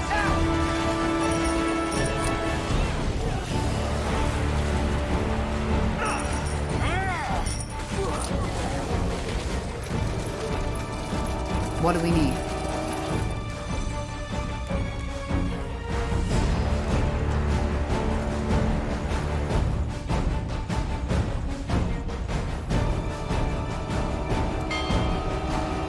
We're being attacked!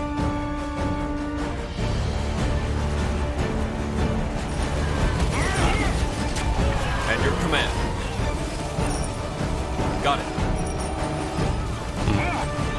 Easy. Pathetic.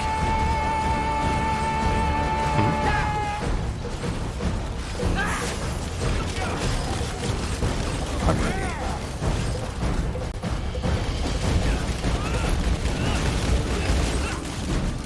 Of course. We're being attacked! Hit them where it hurts. Well.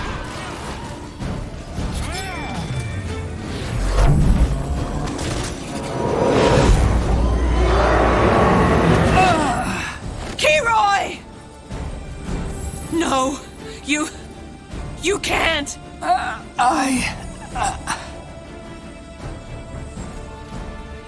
Shit.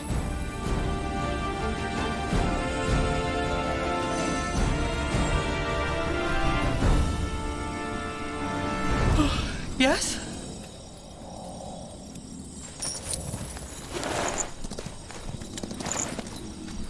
Now would you look at that? I killed them. That ritual he performed. What was it? A sacrifice. He knew there was no time to seal the tomb manually, so he decided to act. Dutiful until the end. What about the Field Arg? Are we safe?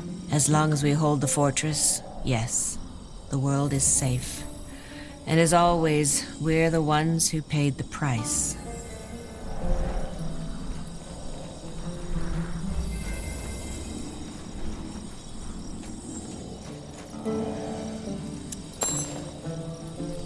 Well, will you be able to hold it? Yes. The undead took this fortress because we didn't expect their ambush. We do now. As long as we keep the gates shut, we'll be able to fend them off.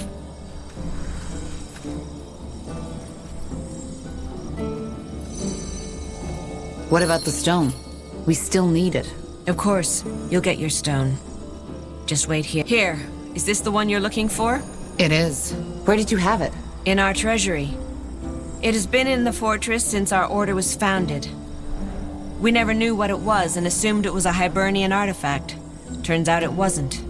Here, take it. Thank you. Thank me. You still have no idea what you prevented from happening, have you? If you hadn't been here, the File Darg would have awoken, and then the Bloodburn would have been the least of our worries. And here I am, not even knowing your name. It's Tahar. Yes, like Isamo Tahar. Oh, so you're... Huh. I... see. Well, Aenir's blade was never affected by your father's rebellion, but it seems you don't take after him. That's good.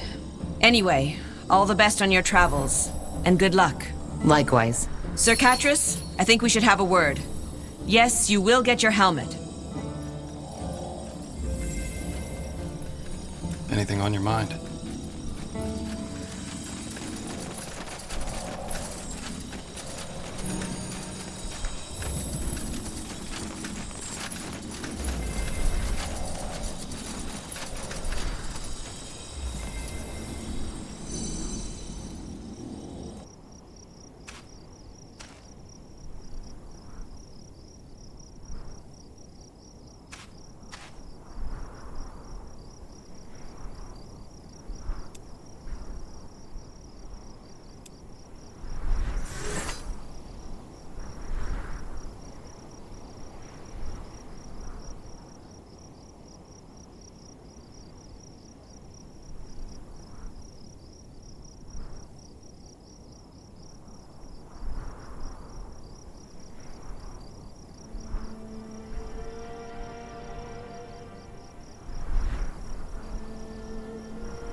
Yes?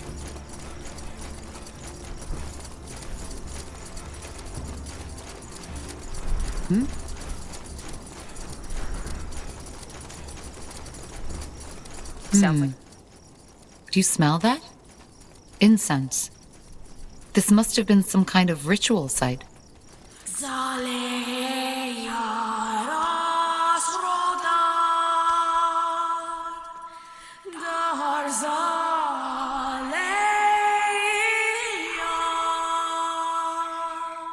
Wait, did you hear that? Blazes. Let's see. We're clear, but what's that noise? A tribe eater. Zarag Nar, as the orcs call it. A what? A tribe eater. A big, bad breed of demon that should normally only appear in Bargagor. They were known to wipe out entire tribes, thus the name. That goddamn song must have woken it. Shit, that's more than bad. If we don't calm it, it will tear our army to fucking pieces. And it'll take the Falcons and Deathmen right along with it. Don't you think we can kill it? We can try. But that'll most likely end with our guts in that thing's belly. No, there has to... Wait. Yes, of course. The sacrifice. Sacrifice? Yes. We can put the tribe eater back to sleep if we sacrifice someone to it. I don't know, a soldier, a footman, anyone. If we don't do this, we're in for a shitload of trouble. But that's cruel. Don't tell me you're seriously considering this, Tahar. Forget about it. I'm not giving one of my soldiers to this. This is bloody stupid, Tahar. Don't say I didn't warn you. Walking corpses. Take them down.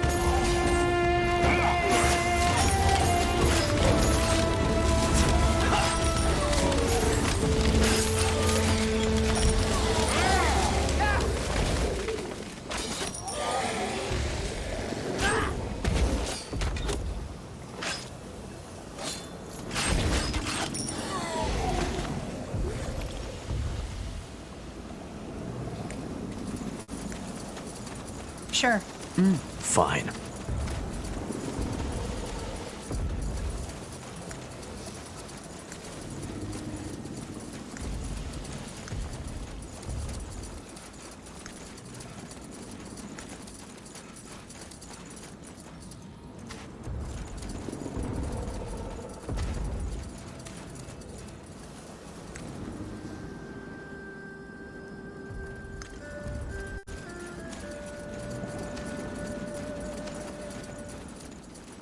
Understood.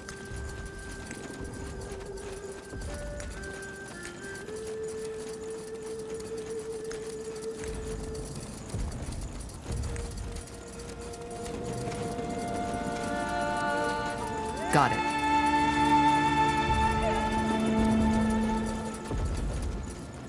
Got it.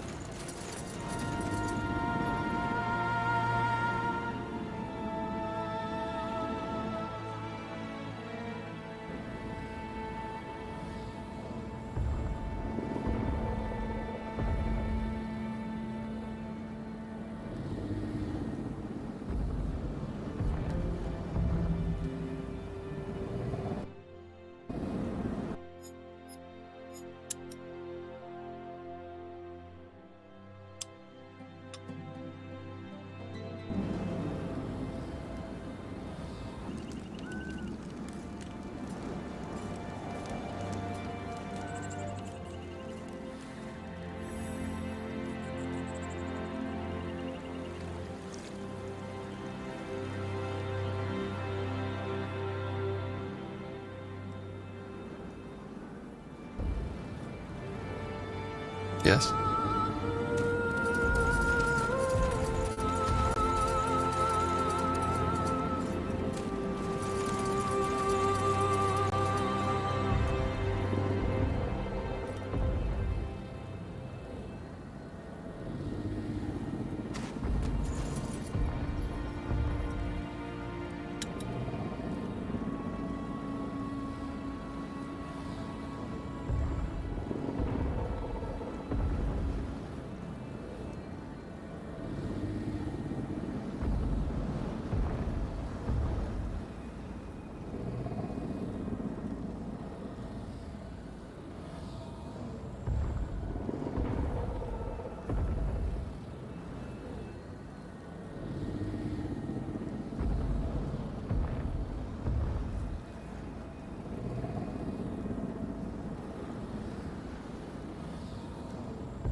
Kiara's breath.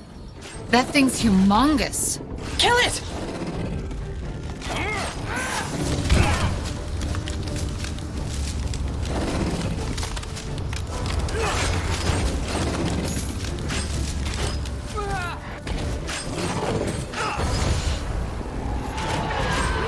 Is that all? I can't.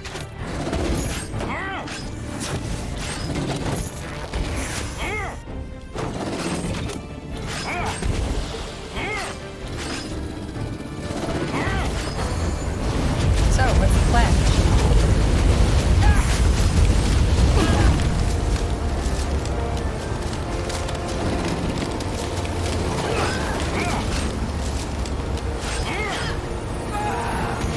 Not happening. I can't focus.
Yes, Corporal? How can I help?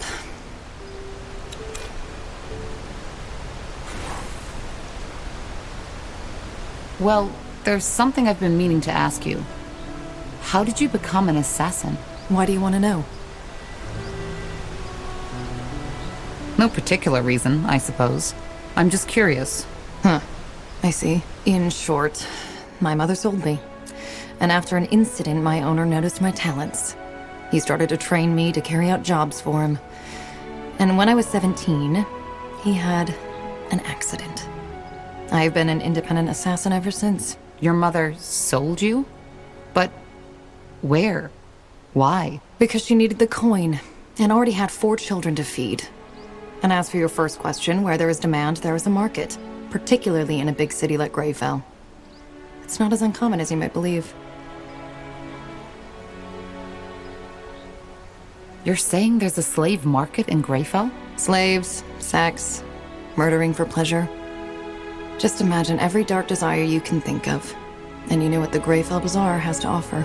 I find it interesting that this surprises you. Didn't you serve in the Royal Army for 8 years? I only joined shortly before the Mage Wars started. And the Greyfell affairs were the responsibility of the Greyfell Guard. I just didn't know. Well, now you do. I do not agree with the purity of light in most aspects, but they are right when they say there are many sinners in this world. If you believe in the concept of sin, that is.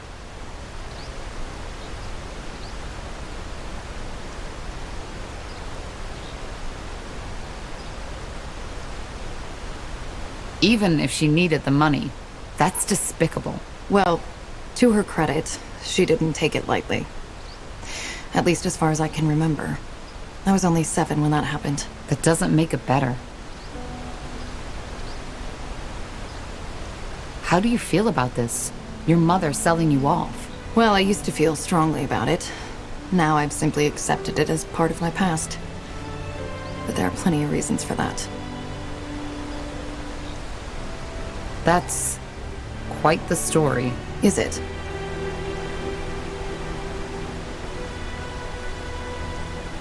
So, who was this man who bought you? I won't talk about that. This chapter of my past is done, and I want it to stay buried.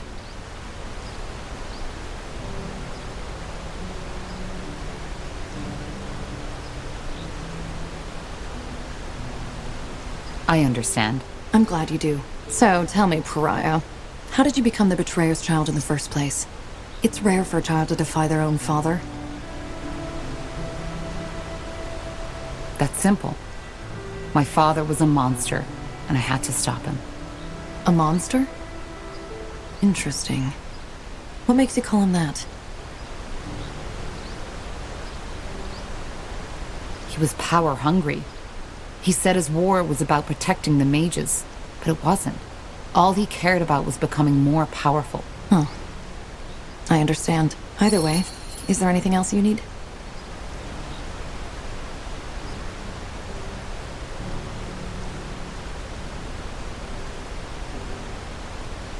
Goodbye. Huh? Can you tell me more about your craft? And why's that? Thinking about a career change? I'm just curious. Are you? I hope you do realize that demonology isn't a forbidden school for no reason. Most people who mess with it die. But sure, if you have questions, ask. Let's start with the basics. What's the core principle of demonology? It's simple. You study demons and their powers, and bind them to your will. And thus you gain access to their powers. Take a devourer. Once you've studied and subdued her to your will, you can access her strength. And I'm not talking about merely summoning her. You can channel her powers.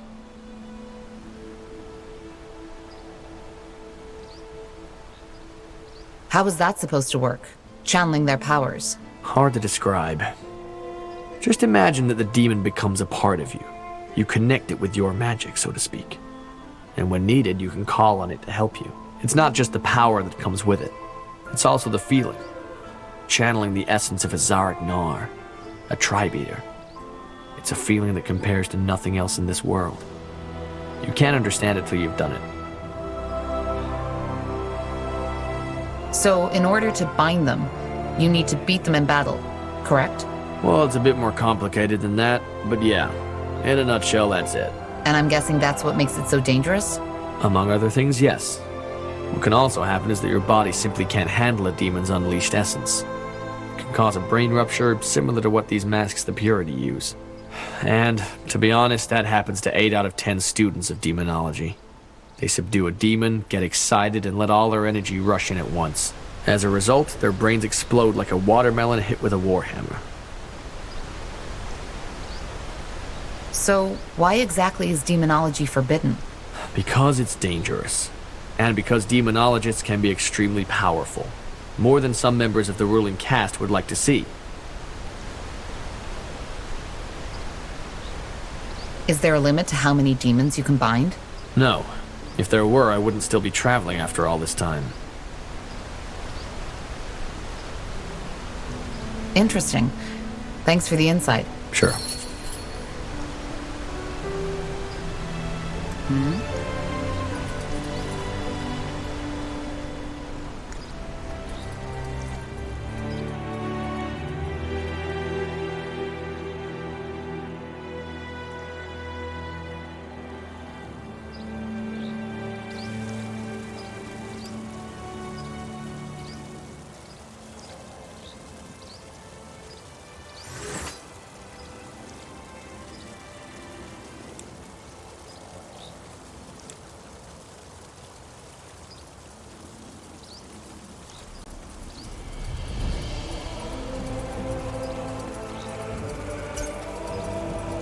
Tahar, what is it?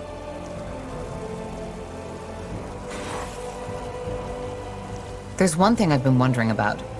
After we parted at the hideout, what exactly happened? How did you and my father part ways?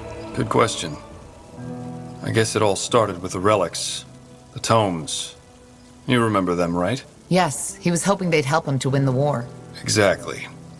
And there was this one moment when he found the 5th tome, when I came to a realization. You see, there were all those bodies, enemies, but also many of our people. We had shed so much blood, Tahar. But Asamo, he didn't care. If there was any grief in his eyes, I couldn't see it. And as dramatic as it may sound, that's when I finally understood that we had lost our cause. This wasn't about ideals, about us mages anymore. It was about him. Whatever his intentions had become. And that's the reason Zane, Helena, and I betrayed him. Come on. Do you really want to tell us you didn't see that before? The tomes were all about power. I knew it was about power. But Asamo always told us that he would use that power for the greater good. And it's not that far off. I mean, can't you imagine? With the power of the tomes, we could have united the world. Even made it a better one. No more persecution of the deviant. No more wars. No more suffering.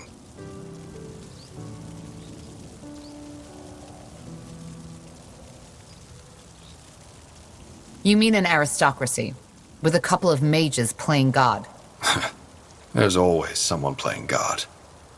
And honestly, don't you think the world would have been a better place if there were gods who actually cared? Who involved themselves in politics? I do.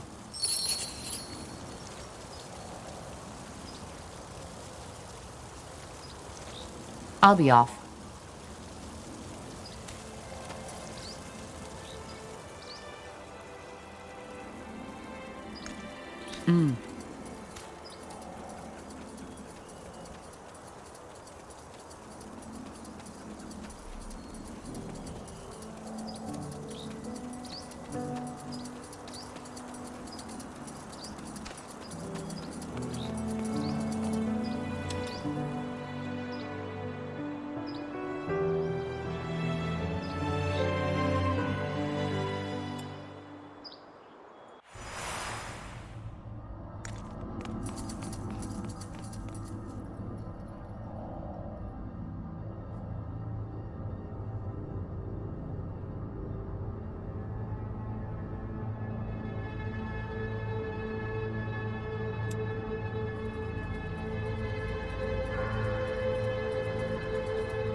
How are you holding up? Fine, I guess. Thanks for asking. You know, Corporal, I've been meaning to ask you something. Yes? Well, not knowing your mother and all that shit your father put you through. Do you ever feel lost? Why do you want to know? Oh, I'm just wondering, I guess.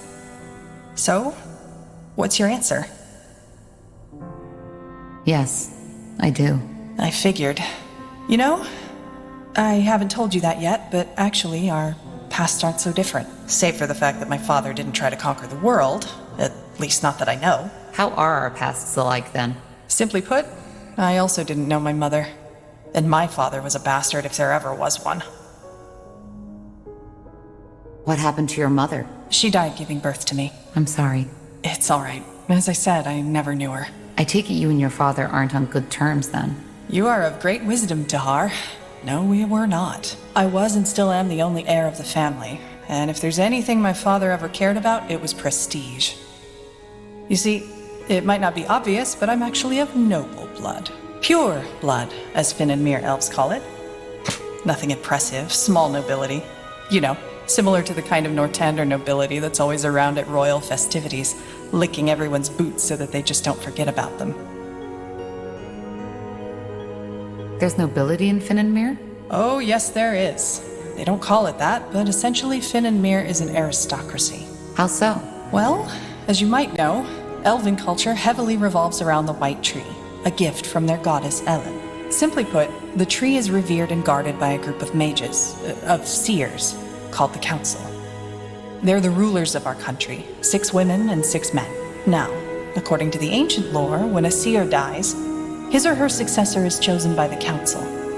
However, it has become custom that a seer should be replaced by someone from his bloodline. Someone pure, as they call it. Which means they make sure that the power stays within the right families. Indeed. And even though elven families in themselves are small, if you count all the cousins, aunts, and uncles, the members of just one council family could populate a whole township. In other words, the closer your blood ties with the council, the closer you are to the White Tree. And thus, the higher your standing. So I assume your father put you under a lot of pressure. Yeah, that's one way to put it. I barely had a childhood. It was all stern-faced teachers instead, trying to feed me language, history, math, and magic from the day I could speak. And I can't even remember all those festivities and religious ceremonies I had to attend. It was as if I learned the meaning of the word small talk before I learned how to ask for my mother's teat. Not that she would have been around to listen.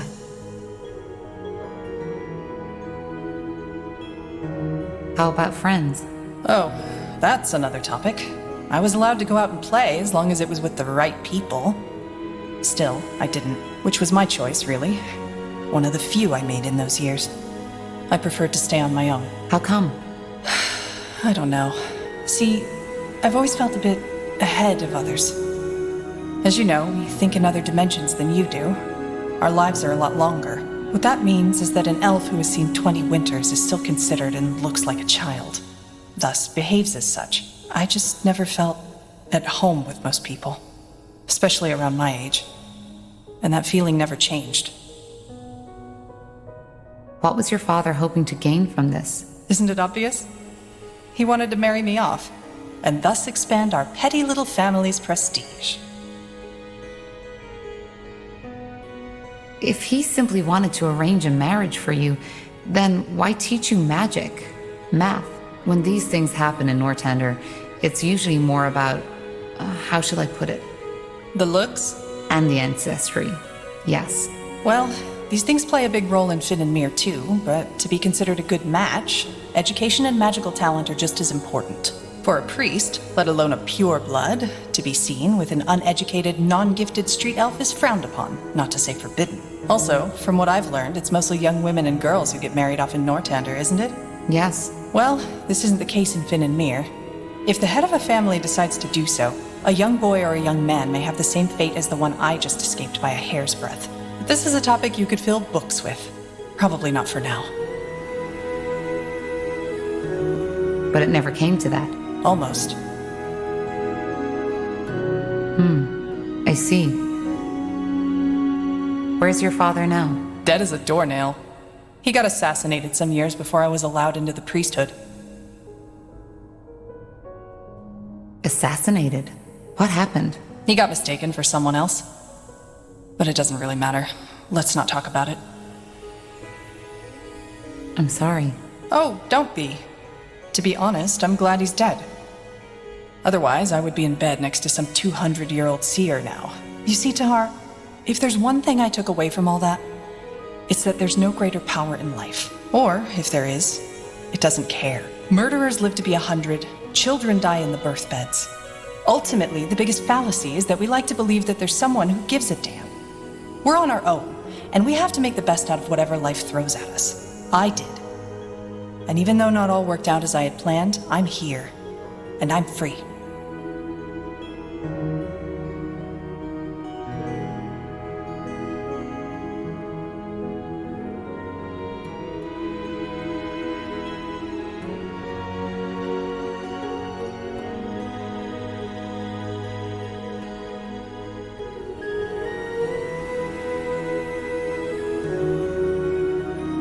But the Guardians are real. I never said that they weren't. But tell me one thing. Why is there cruelty when there's Shanna? Why is there injustice when there's Arian? Why do children die when there's Ellen? There are 2 explanations. Number 1, the Guardians are far less powerful than we think. Number 2, they just don't give a damn.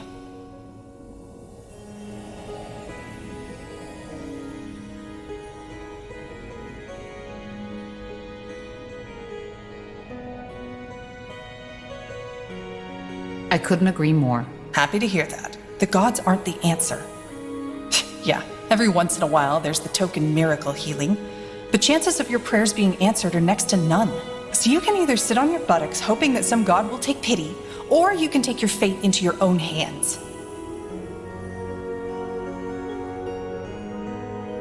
That's a cynical way to see things. No more cynical than to believe that the gods care. Why? Well, if you had the power to intervene without risk and you don't, what does that make you? A textbook cynic, and definitely not someone I'd like to have a drink with, let alone worship. But you still feel lost sometimes, don't you? Yeah, I do. But I'm working on it. Anyway, we digressed quite a bit, didn't we? Sorry, my fault. Sometimes I just talk too much. I'll see you around, Tahar. And thanks for listening. Understood.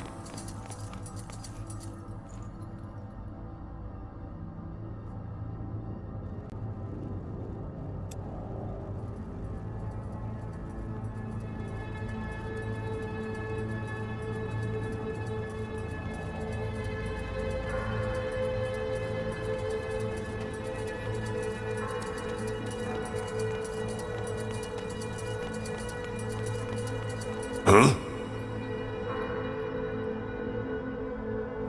How did you become a shapeshifter? I was chosen. And how does that work? Complicated. Are you sure you want to hear the whole story? Time isn't exactly on our side. It isn't. But the more I know about your abilities, the better. You're fighting for me, after all. We're not fighting for you, Tahar. We are fighting alongside each other. That's a big difference.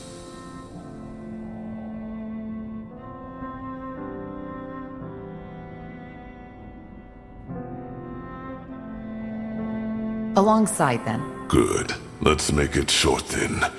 Shapeshifting is a gift of Zarek. One that only the best of his shamans are granted. And how does one become a shaman? He has to be chosen by a tribe's chieftain. You see, magical talent is a lot rarer among orcs than it is among humans or elves. In my tribe, there was only me and Rain. We both discovered our talent by chance. I, when I was 9, and put out a fire that had broken out in my family's hut. Everybody was asleep. Even the damn fool that had been tasked to stand guard. When I woke up, the entire room was in flames.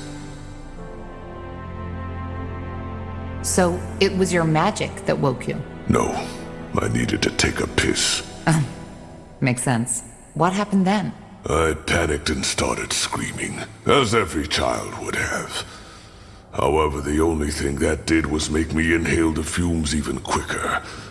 My vision blurred and I lost consciousness. When I woke up again, I was on a bed of hay in the village shaman's tent, and everybody was staring at me, as if I was Zarek incarnate. I asked what happened and they told me.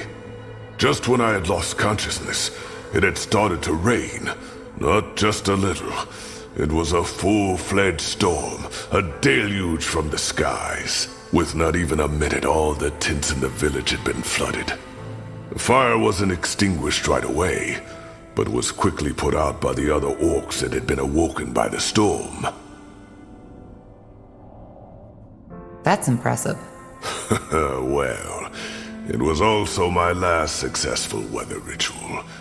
If it hadn't been, Barker Gore would be all meadows and forests by now. According to my brothers, I had an orange shimmer in my eyes and was muttering strange words when they took me to the shaman. She told me that was a clear sign that I was gifted and that I had fire in my blood, as my tribe likes to say. Of course, it changed my life entirely. All of a sudden, I was my Cal's pride. It was strange, not just for me, but also for my kin. How did your family take it? Well, they were proud. But they also weren't sure how to treat me anymore. For example, my father stopped taking me out on the hunt. because he was afraid that something might happen, which is ridiculous. Shaman or not, an orc who can't wield a spear isn't an orc at all. Also, my siblings became withdrawn. Jealousy, of course, but also estrangement. All of a sudden, their baby brother had become this strange being, which had apparently been bitten by Zarek himself. It's always like that. Being different isolates you. I guess. Who trained you? The healer? Yes, but only about her craft. Primitive ghost callings, alchemy, medicine. I learned my magic from an elder who lived in a tiny shack a 15-mile march from our village. I woke up every day before dawn, walked for 2 hours, served him, and received my lessons, then returned to my cow shortly before midnight. It was hard, yes, but it was insightful. Those long walks in the darkness, the solitude at the foot of the mountain where his shack was, they shaped me.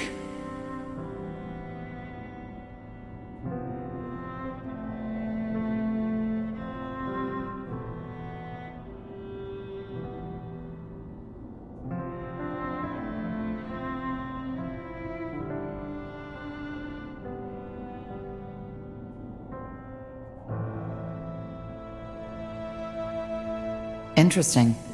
And who was this Rain you mentioned earlier? Did I? Well, that's complicated. All right. I'll be off.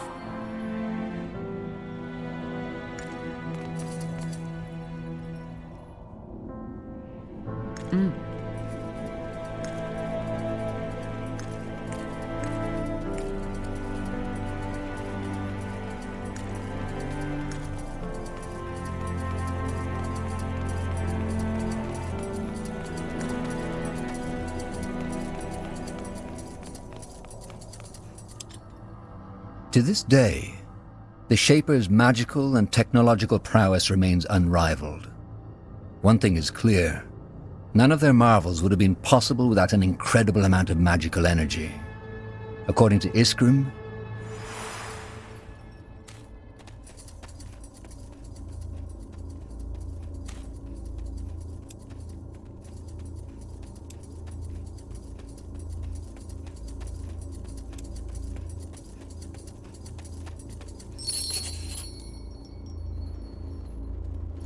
Tahar, finally! Do you have the stone? I do. What now? How do we connect it to the Nexus? Well, I've done a little research on that. It should be pretty straightforward. Give me the stone for a second, please. Sure. Thanks. Now, let's see.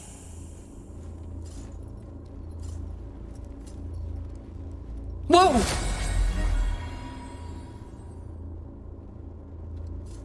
This is amazing. What the heck just happened? Was that the stone? Yeah. It seems like our plan worked. The stones are the power sources of the Nexus. Not sources, Tahar. They're simply the catalysts. As I said, the energy, all this magic, it comes from someplace else. Well, I definitely know why the Shapers were so powerful now. If they were able to harness that, I wouldn't want to be their enemy. Pain. Pardon? Rekindling this place. I can feel their thoughts now. At least, some of them. You mean the Shaper's thoughts? Those who connected themselves to this place. The ones who had the power of telepathy. They left an echo, and whatever wiped out the Shapers, it caused pain. Horrible pain. I see. Well, fascinating or not, we need to connect our minds to the Nexus to find the source of the blood burn, right? Can we do that now? No. It's not strong enough yet. Well, we knew that already. We need to find the second stone first. Let's head to Everlight and find that archaeologist. He's our best chance of finding that island.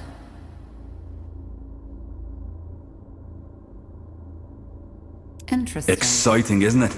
All that energy. The Shapers must have been gods. True. It's intriguing. That's one word for it. Tahar, I need to say this. I'm glad the Harbinger sent you. You've made it, but anyway, we still need that second stone. Is there something you wish to discuss? Yeah, do you need something? I'm a tad busy.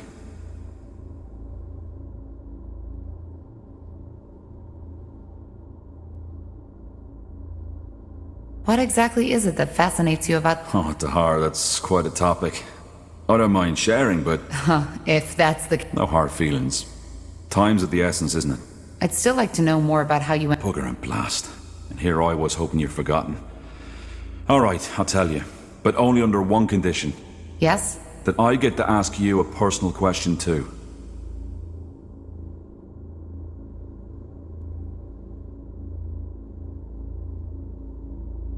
Then we have a deal. Go ahead. I'm listening. Fair enough. I was born in the Windwall Mountains.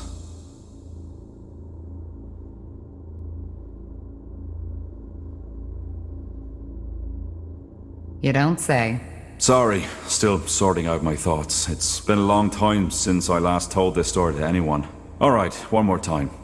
As you can imagine, I was born in Windwall, a child of the rocks. Come again? A true dwarf, as some would say. Born in the buried city, not on the outside as the traders and farmers are. My family was quite privileged. Not nobility, but my mother and father led a big smeltery which supplied one of the finest smithies. Moonsilver weaponry. Ever heard of it? I think so. The commanders of the Royal Army use them. Figures. Well, my childhood was a rather unremarkable one. I had 2 brothers and a sister, and even though I was the oldest child, I was always the most quiet one. I learned quickly how to wield an axe, and I still know how to do it, but I never took pleasure in it. The same goes for my parents' craft. For some reason, Nihalf had given me a talent for metallurgy, but not the desire to use it.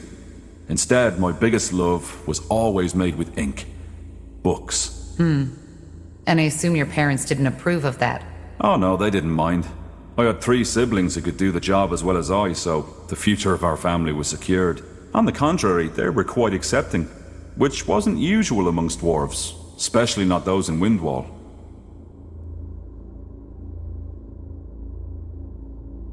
Are the surface dwarves different? Depends. There are some who were very open-minded. For example, the traders who get around a lot. On the other hand, there are some who were as ignorant as the Windwallers.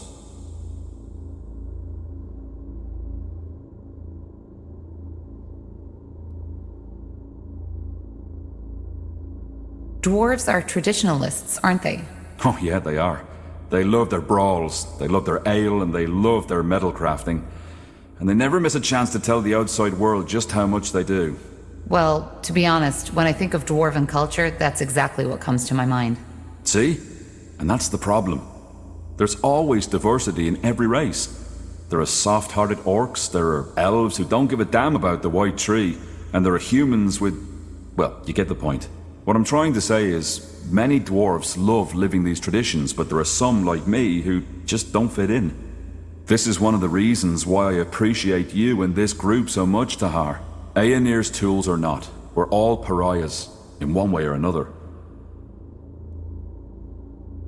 So, what happened? Why did you leave Windwall? I'm getting there, Tahar. When I came of age, I found work in the Windwall Library. That time was also when I deepened my knowledge of the Shapers. I devoured all the books there were, and bought whatever writings the merchants brought in. They smiled at me, talked of me as the strange bird, but I didn't care. The more I read, the more spellbound I became, and the more I dreamed of journeying through Io to solve all those mysteries not yet uncovered. Are there Shaper ruins in the Windwall Mountains? Hardly. And those that are there are buried beneath miles and miles of rock. Impossible to access without a huge expedition. Huh. And what kept you from doing just that? Well, 2 things. First of all, my attachment to my family. Secondly, Gilak. Gilak? My, partner. You had a partner? Yeah. We met... I'd rather not go into detail too much. Fact is, we lived together for 6 years. He was very dear to me. Let's put it that way. What are dwarven families like? Similar to their human counterparts, I believe. Having family and offspring is considered to be very important, especially if you're of noble blood. But living with someone of the same sex is acceptable? Well, yes and no. If you do, you don't talk about it, and you should make sure to find yourself a wife or a husband, to found a proper family, eventually, and bring new children of stone into the world, even if that family is just a charade. If you don't do that, you're frowned upon. There's even a word for a childless dwarf, man or woman. Galrag, which roughly translates as dusty boulder. Very amusing, I know.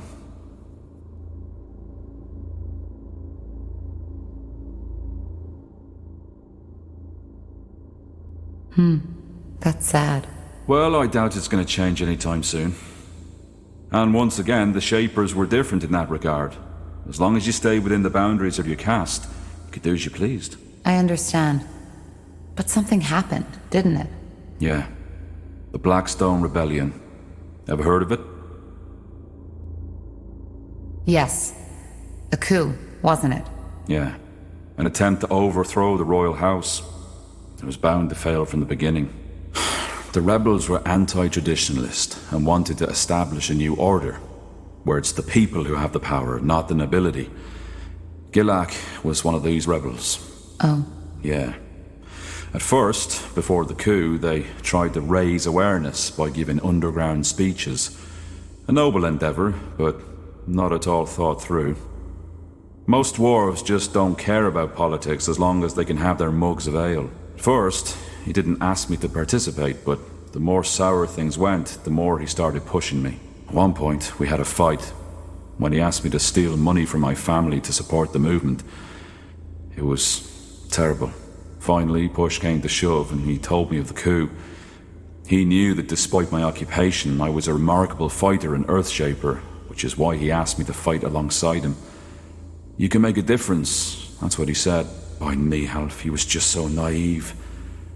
He really thought it would be like in the old legends, a group of courageous dwarfs fighting their way to Algrim Castle with me at his side. I just don't... Forgive me. It's strange to talk about it like this. It's okay. Thank you for Yeah, sure. You can imagine how torn I was. I knew he'd die if the coup took place, but I also knew that I couldn't stop him. When I told him he was mad, he called me a coward, a delusional bookworm, who'd rather spend his whole life dreaming about the past and changing the present. Then he left. The next day, I found him beheaded by a royal guard. They didn't even make it to the castle stairs. I'm sorry, Iskram. It's all right. Why didn't you tell the guard about the movement's plans? They could have stopped him. Yeah, they could have. Only to execute him and all his friends the next morrow.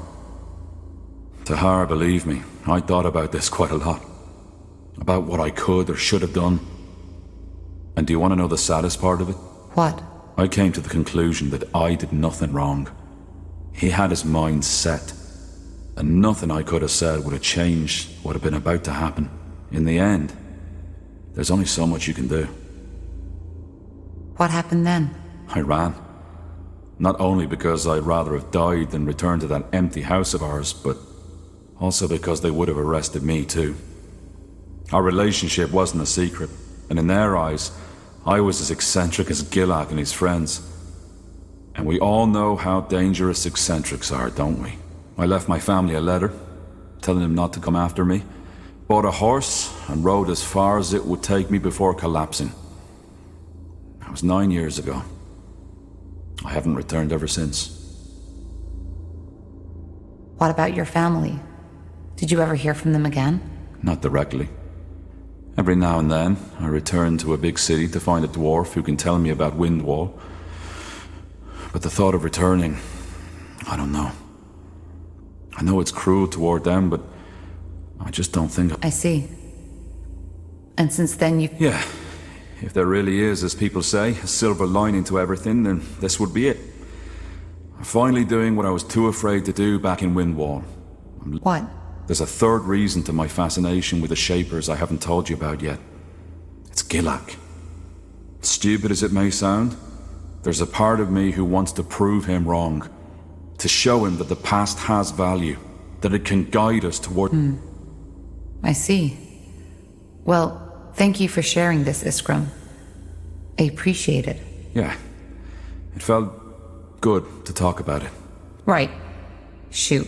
Your past is even more unusual than mine. Growing up with a man like Isamu Tahar as your father? Without a mother? And then the whole thing with the Mage Rebellion? I know you've been through a lot. Now, I was wondering, if you could trade that past you've had for a different one, would you do it? What kind of past could I choose? Anything? Anything. Honestly, I try not to think too much about the what-ifs. I can't change my past, so it's irrelevant. Yeah. I guess it is. Either way, pleasure speaking. Sure. Take care, Iskram.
Leave it to me. I understand.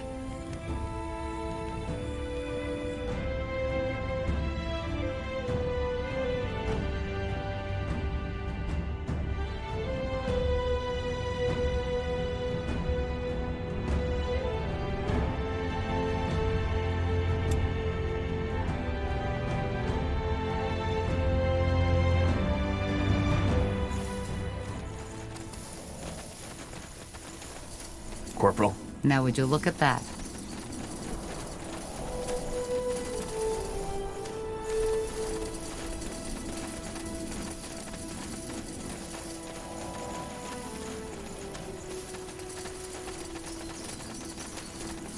Got it.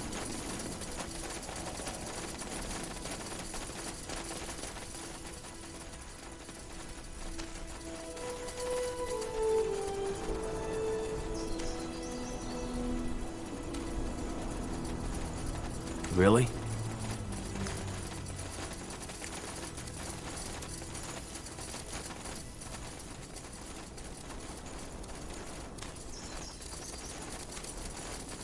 Look at that, boys.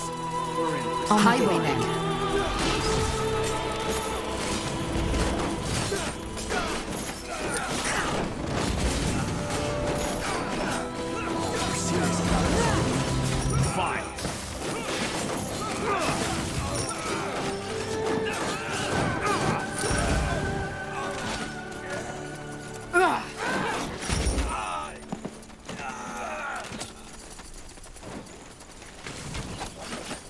They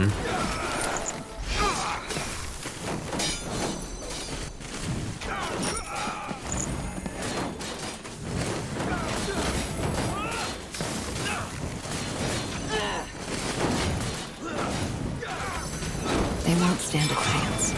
Prepare yourselves.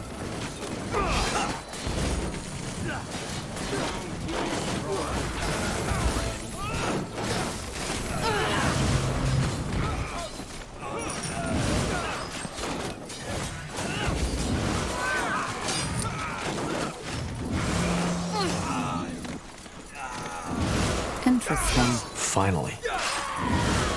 Get ready! Will do.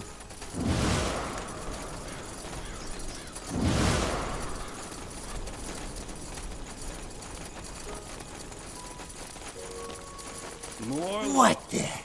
Kill him! Here we go. They will fall. It will be bloody.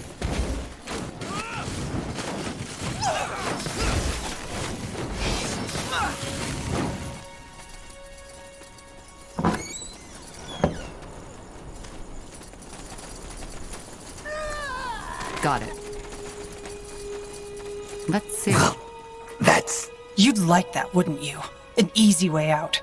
But no, that would be too simple. Are you okay?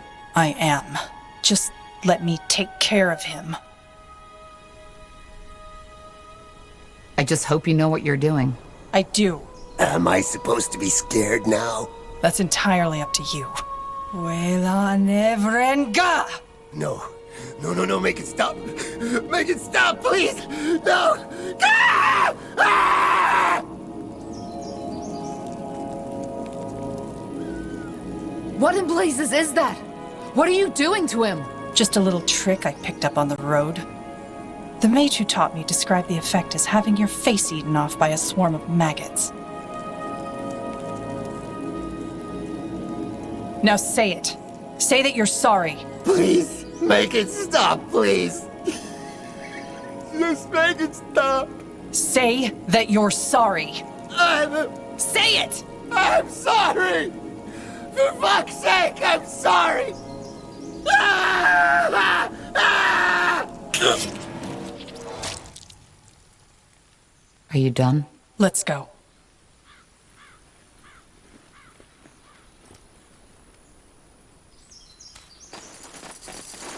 Now would you look at that?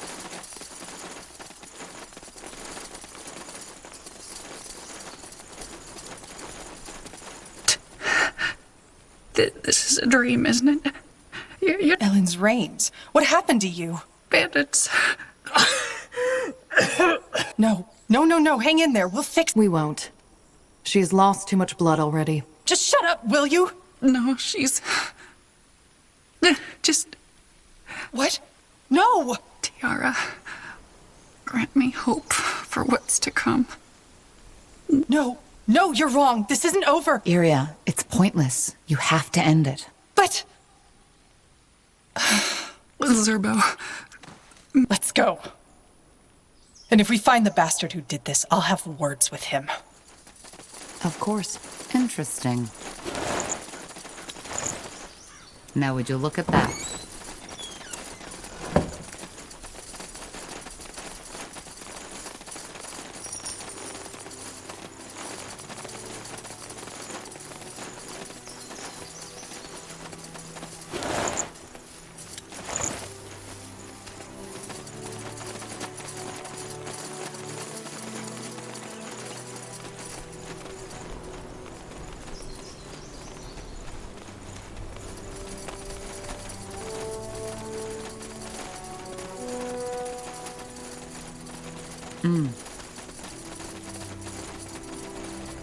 Fine.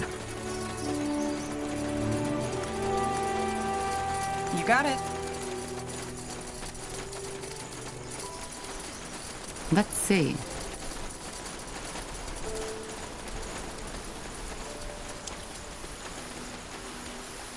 Sure.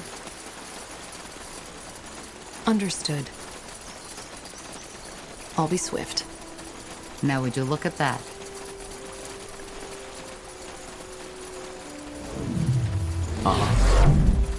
They won't stand a Get ready. chance.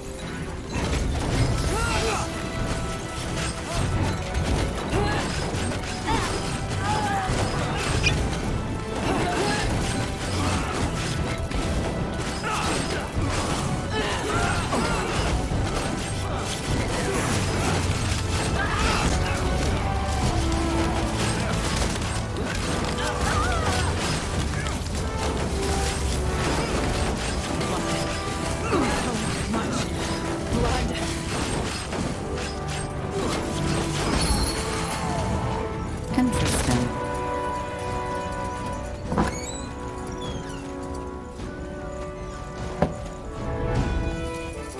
Let's see.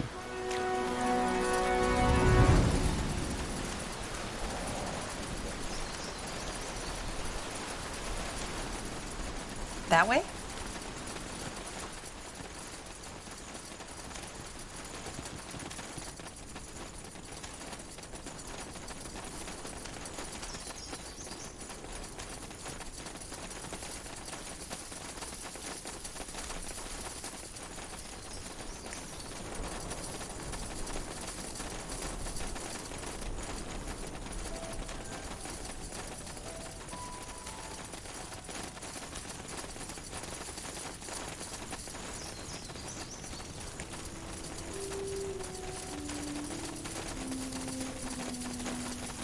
Now would you look at that? Are you Tahar? You were expecting me? Yes. Gore told us to make camp here and offer you our help if need be. He ordered his tribe to set up an outpost here? Why didn't he tell us? He didn't? Well, I don't know. Huh. Well, it doesn't hurt to have help. We should scout the area first. Once we know what has happened here, we might need your help. Understood.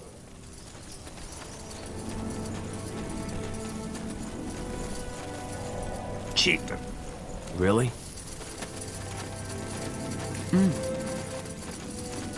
Let's see.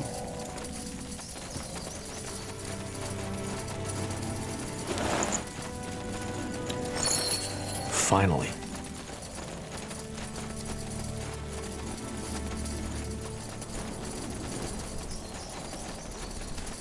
Sounds like a plan.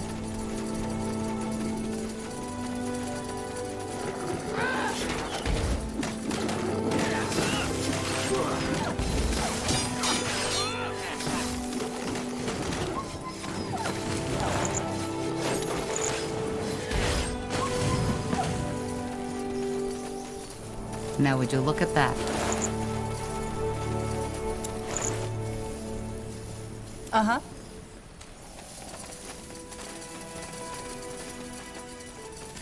Interesting.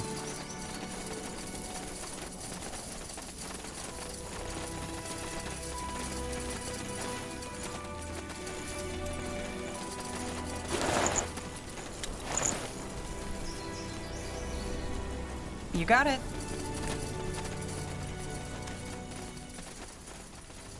I'll do what's required.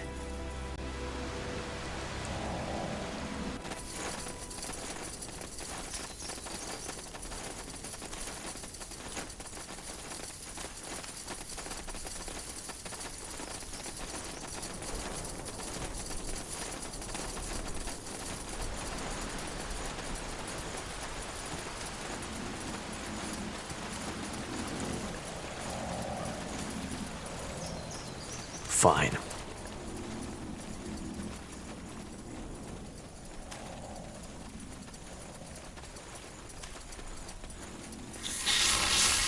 I'll make it quick.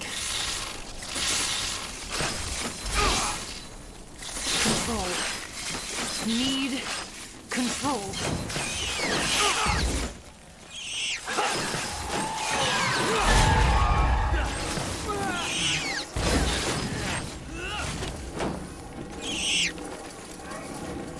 Let's see.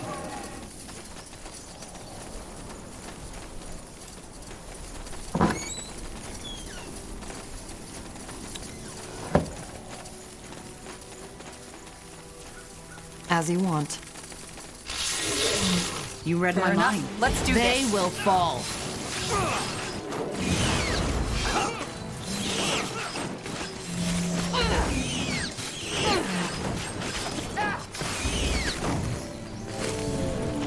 Now would you look at that? Interesting.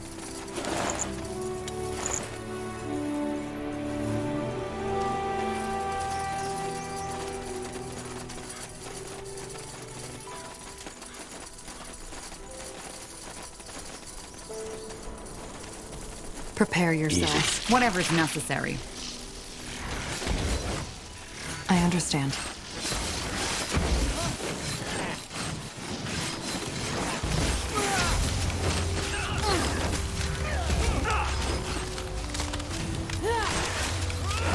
Is that all? Is that all?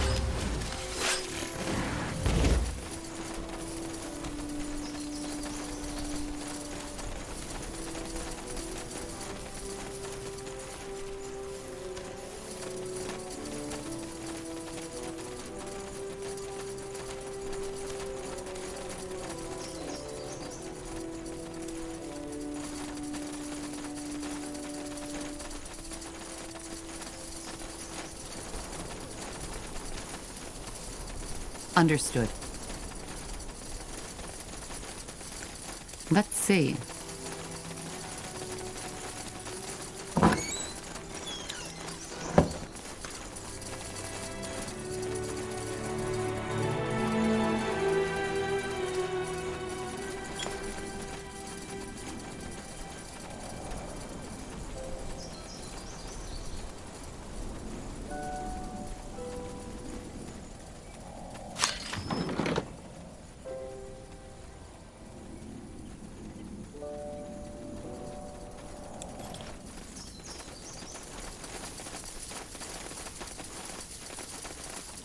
Yes?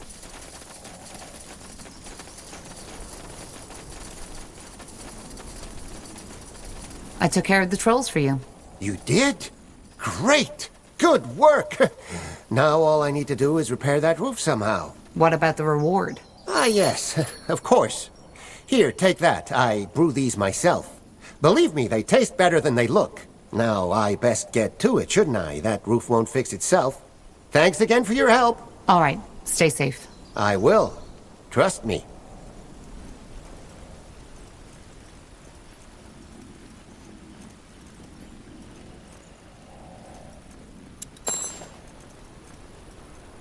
Yes?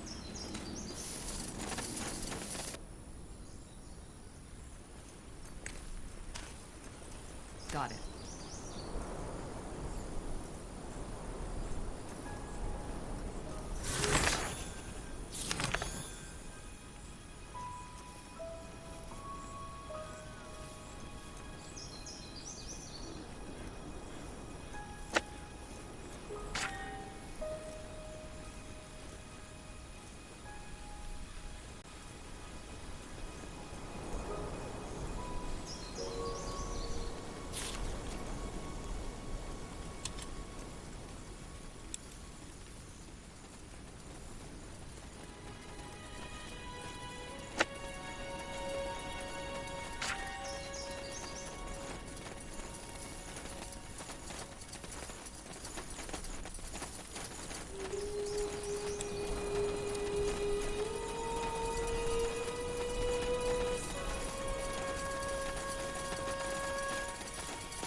Will do.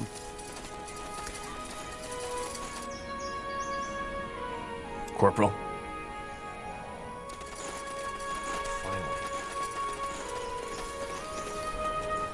Hmm? Hmm?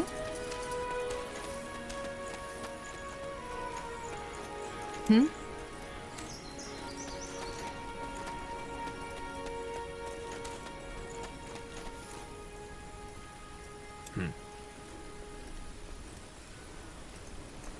What is it?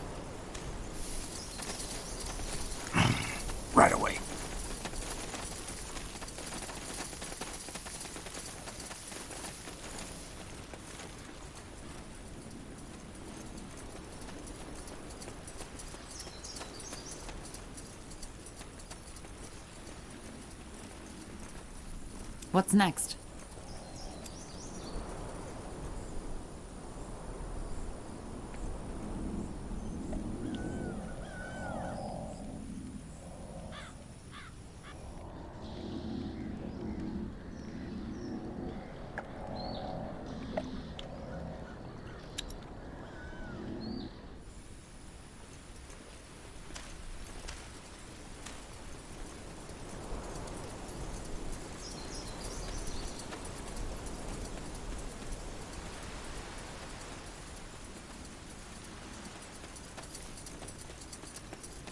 Huh?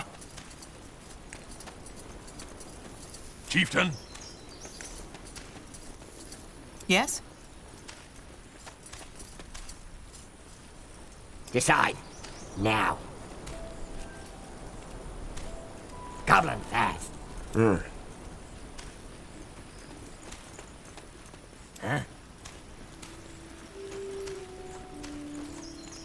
Uh-huh. Aye. Okay. Need something? Yes. Order. Huh? Say the word. Need something? A bit faster, all right? These bloody torches won't burn forever. Goblin, obey. Commander.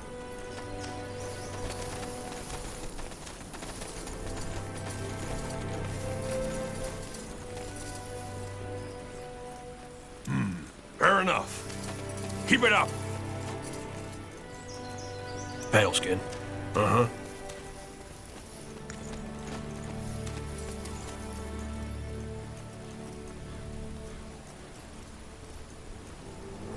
Just give the word.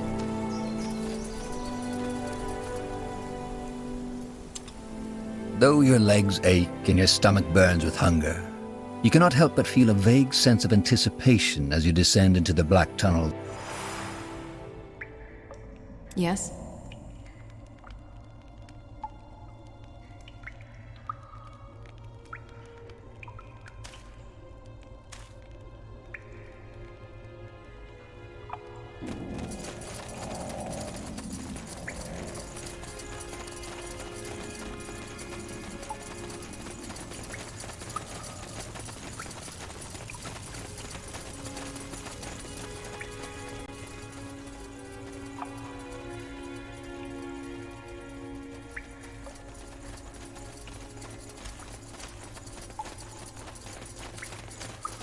Sure.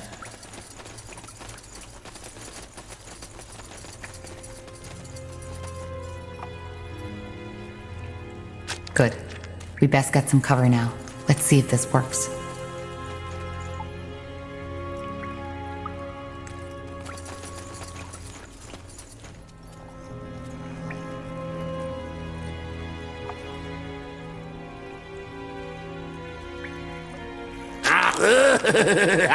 Fee, fi, fo, fum. I smell fresh meat. Eat you! I will eat you!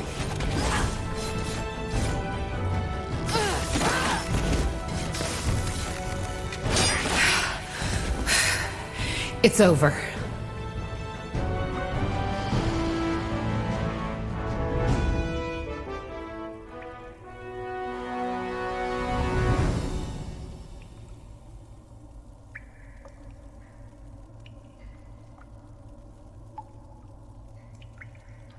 Interesting.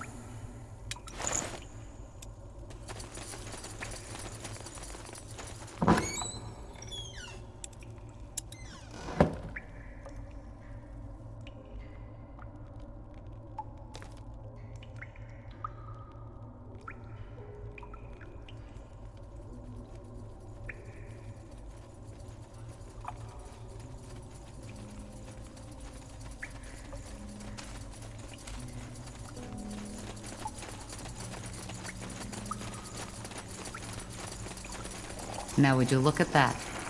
Who is this? My strange flesh friends! Did they bring more meat? Ah, yes, they did! City goblins, is it not? God King likes. Chewy, yes, but good for power. God King thinks. Yes?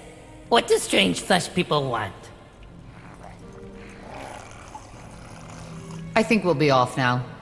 Huh? Uh-huh.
Of the few refugees who make it to Everlight, many are shocked to find that their troubles do not end there.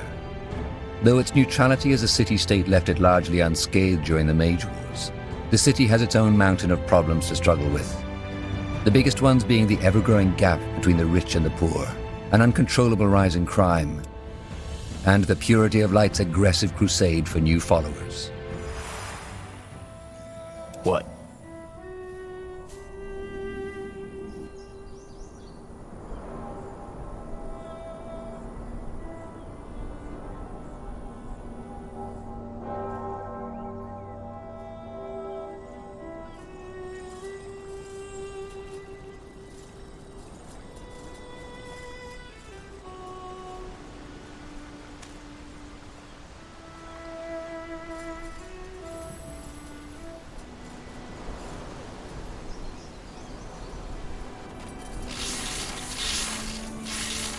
What do you require? Pathetic. It will be bloody.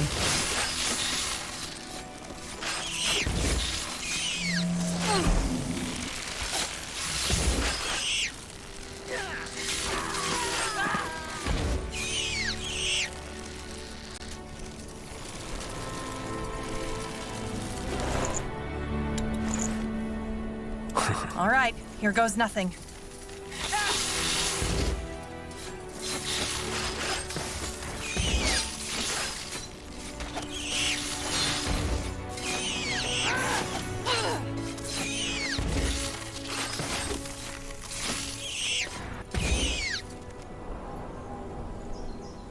Is there anything you need?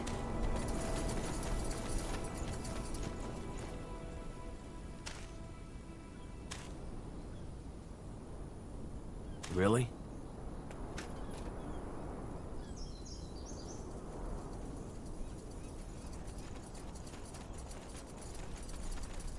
Here we are. Everlight. What now? We need to find the archaeologist. His name was, I believe, Sir Ilbertus Watley. Everlight is a big city. That's true. But the Creators Guild might be a good place to start. As far as I know, he asked them for funding. Come, let's go.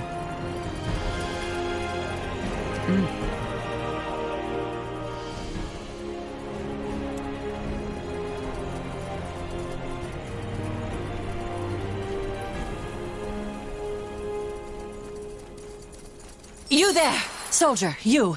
Have you got a moment? Let's see.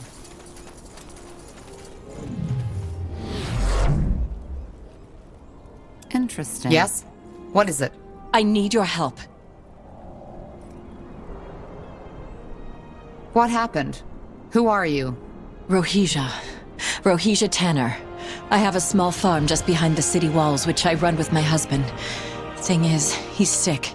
Stomach cramps and fever, ever since he went to that bloody village. Anyhow, harvest is coming up soon, and I can't have my Georgie lying in bed all day. What village? Some muck heap in the middle of Leonider. Leanin, something like that. I'm not sure I'm who you should talk to. There must be a doctor in town. Oh, come on, do you really trust these quacks? A friend of mine once went to one of them with a gash on her leg and came back with the leg missing. Can you believe that? Just cutting off people's limbs right and left like that? I'm not going to let them hurt my Georgie like that. Well, then, just wait it out. I don't see what else you could do. Well, that's where you come in. Holy Frank, the world-renowned traveling healer, was in town a week back. He gave me a secret recipe that works on all stomach ailments, and I'm the first person in the kingdom to be allowed to replicate this holy concoction. Ugh, of course, these so-called doctors have nothing comparable in their satchels. Now the problem is, I have my hands full with running the farm now that Georgie's ill, and I just don't have the time to look for the potion's ingredients myself. And you want us to find them for you, right? That's it. We'll make it worth your while. We have a lot of surplus vegetables and grains we'd be happy to share with you for your help.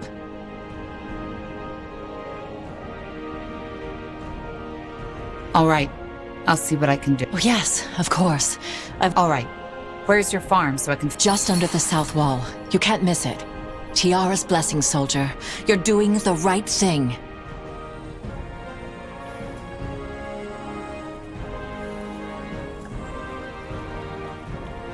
Quite the character. A good deed a day keeps the dark ones away. Can't hurt to help someone every once in a while.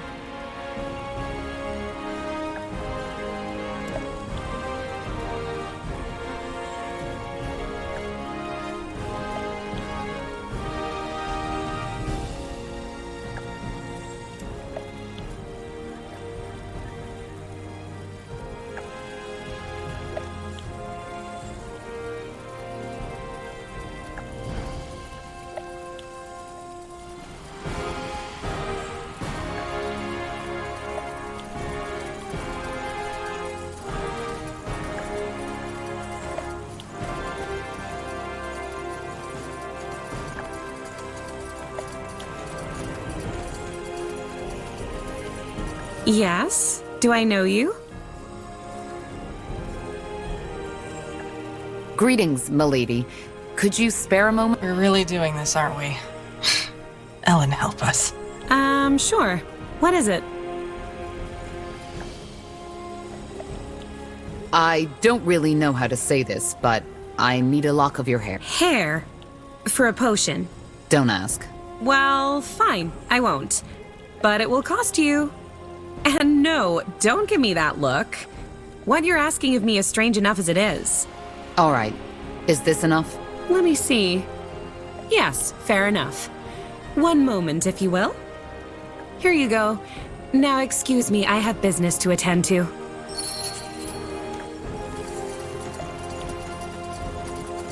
Look at that, boys.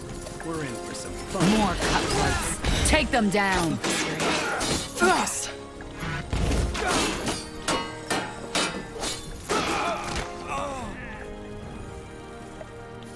Now would you look at that? Let's see.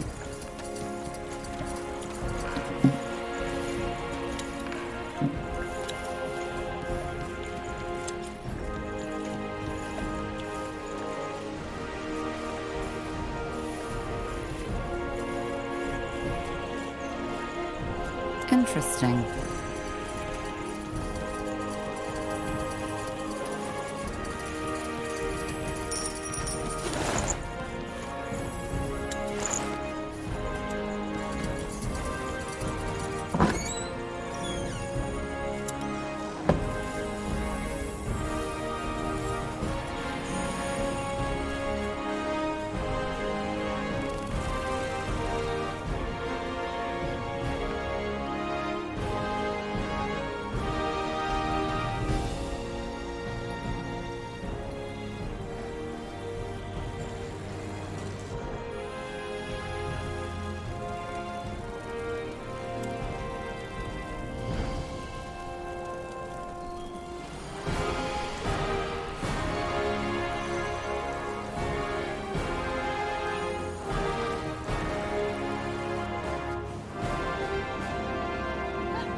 So, what's the plan? Now would you look at that?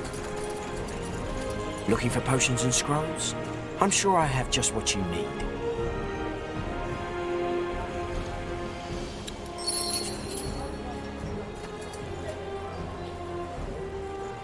You know how to bargain, don't you? Well,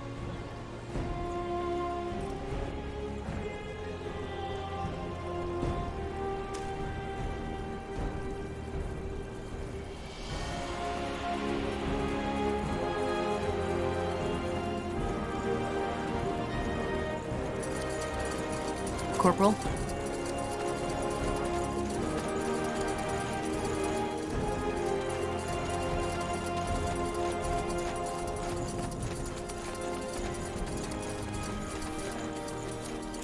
Yes? Want to trade?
Good choice.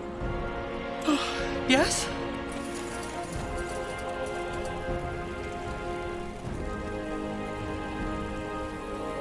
Let's see.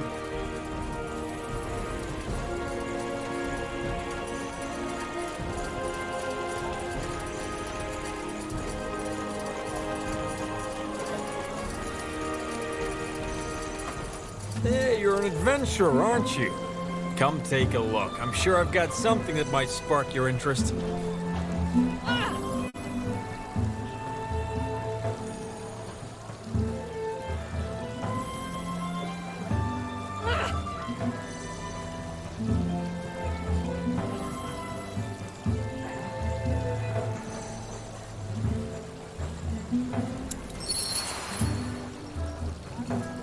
Pleasure doing business with you.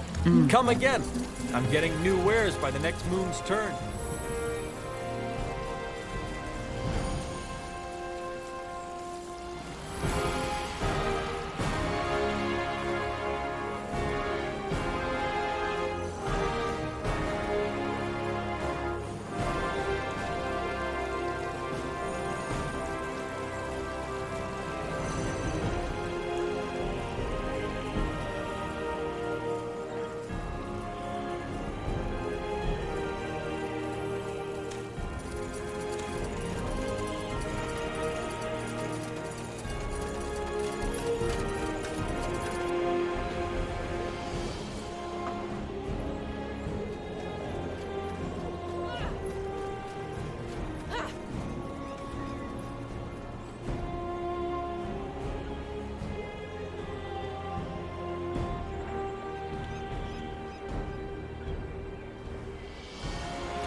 Yes?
Interesting. Corporal.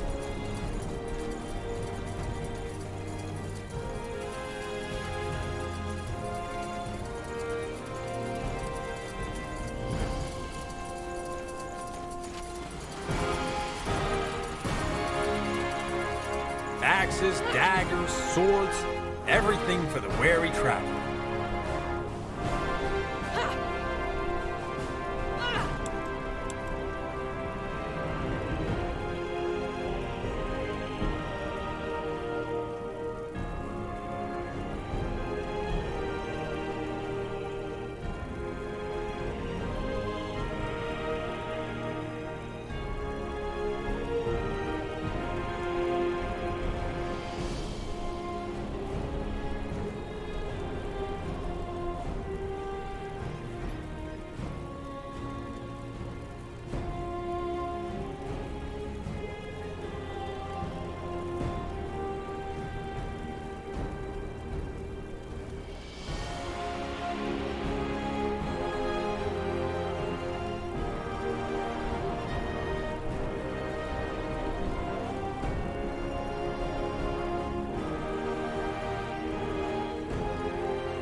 Come again. May Tiara bless your path.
Understood. Uh-huh.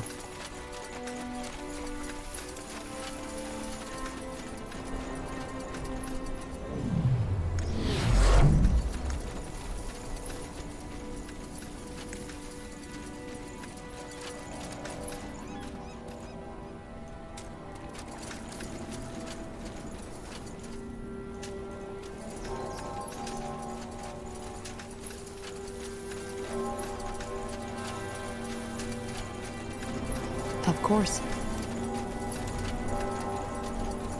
Oh, you're back.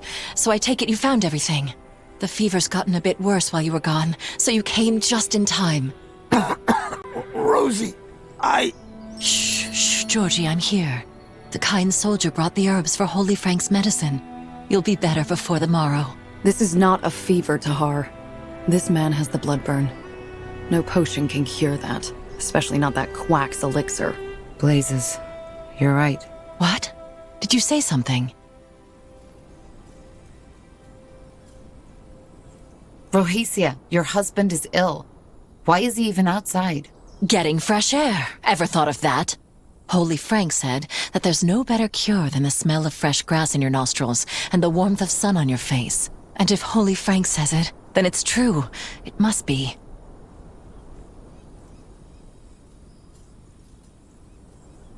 Rohicia, there's no good way to say this, but this elixir won't help. Your husband has the blood burn and there's no cure to remedy that. Especially not from some faith healer. You need to take your husband to a doctor as soon as possible. Blood burn? You mean that plague? No, that's not possible. Holy Frank said it was just the cramps, the weather. It's been scorching lately. Tiara's breath. Rohicia, just look at him. He's already started to form blisters. But no, No, you're a liar. I should have known it when I first saw you. Now get out of here! I don't ever want to see your face again! Get out of my fucking sight! The elixir will help, for heck's sake! It will help. And Georgie will be fine. You hear me? He will be fine!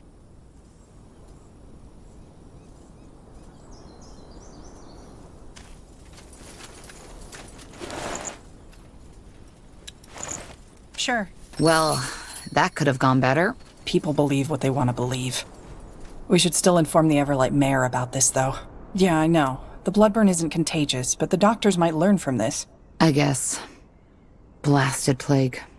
Wherever it comes from, it needs to stop.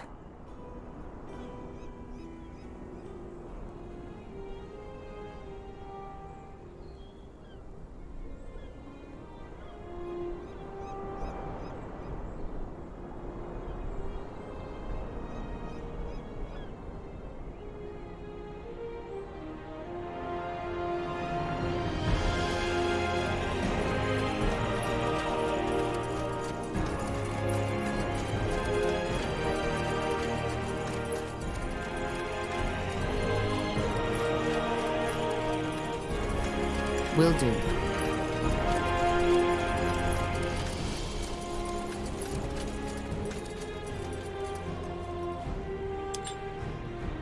As a free city, Everlight's leadership is not chosen by the right.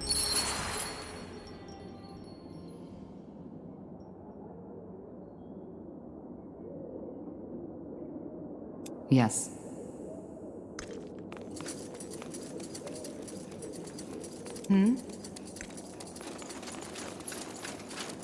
If it isn't the pariah, I didn't expect you back so soon. What do you need? I'm here because I came across a victim of bloodburn. One of the farmers in the outskirts seems to exhibit symptoms of late-stage bloodburn. I think it's best if your men look into that. Bloodburn. I see. Thank you for reporting this to me. Learning more about this blasted disease is a difficult task. If more people were so quick to report the cases, we'd surely know more about it by now. Here's a small token of gratitude for your diligence. Thank you. You're welcome.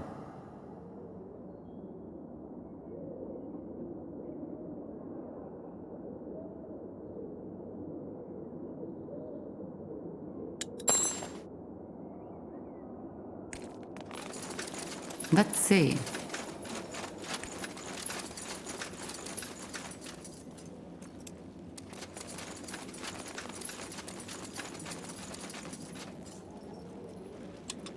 Of the few refugees who make it to Everlight, many are shocked to find that their troubles do not end there. Though its neutrality as a city-state left it largely unscathed during the Mage Wars, the city has its own mountain of problems to struggle with. The biggest ones being the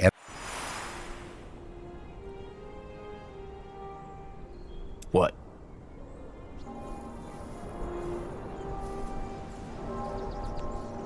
Now would you look at that?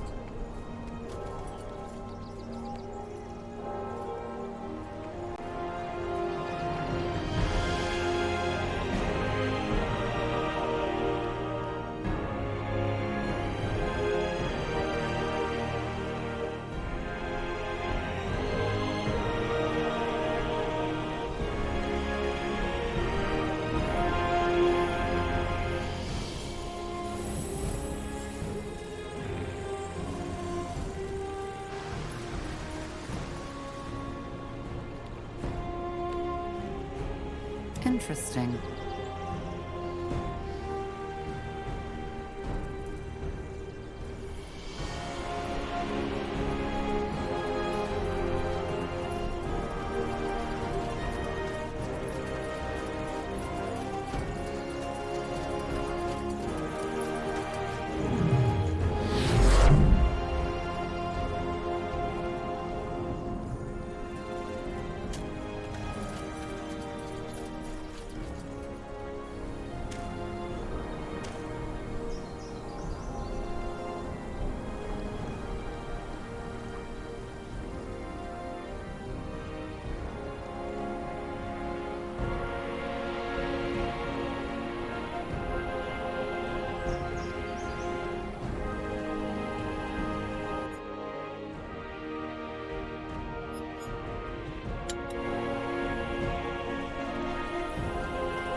Sounds like a plan.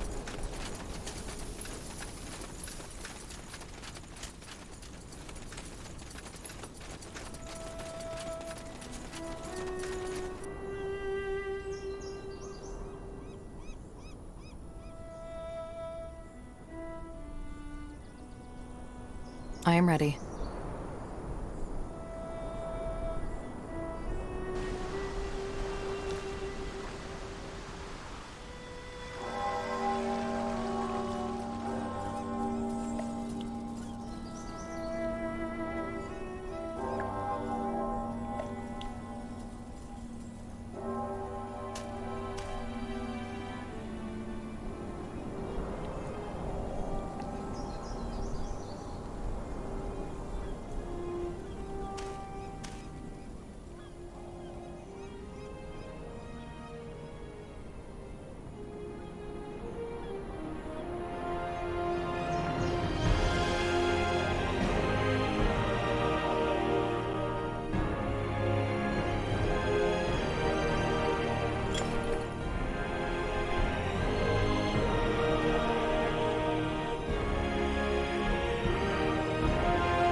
I'll do what's required. Finally. Prepare yourself. Leave it to me. You'll regret this. Child's play. You read my mind.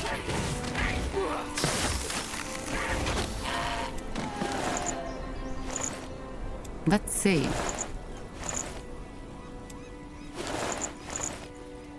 Interesting.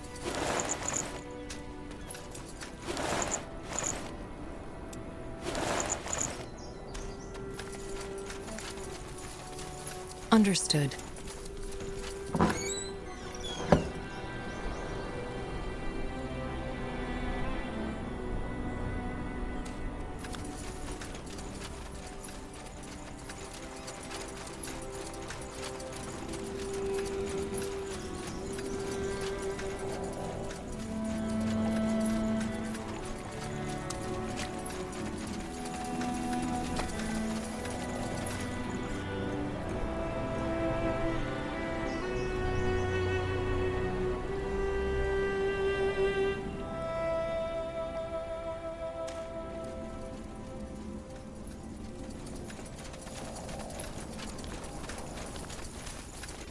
Now would you look at that?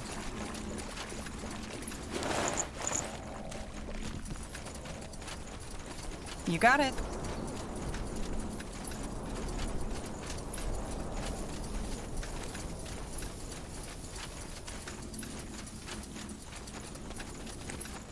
Fine.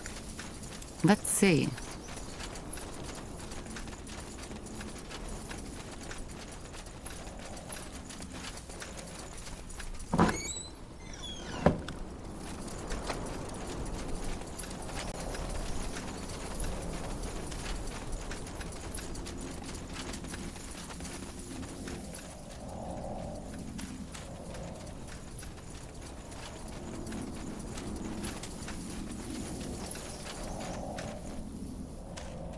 Interesting.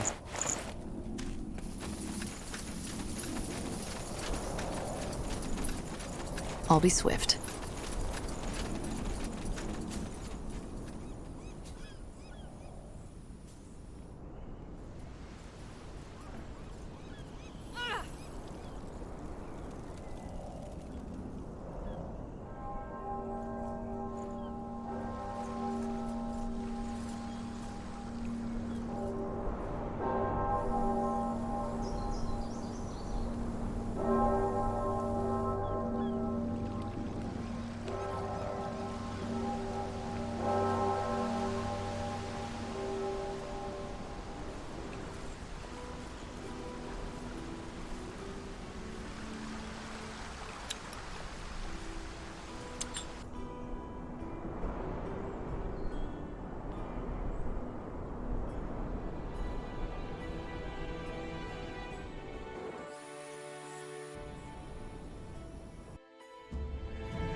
Danger up ahead!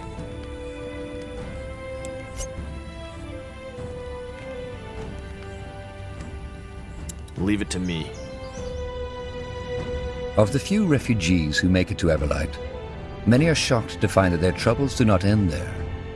Though its neutrality as a city-state left it largely unscathed during the Mage Wars, the city has its own mountain of problems to struggle with. The biggest ones being the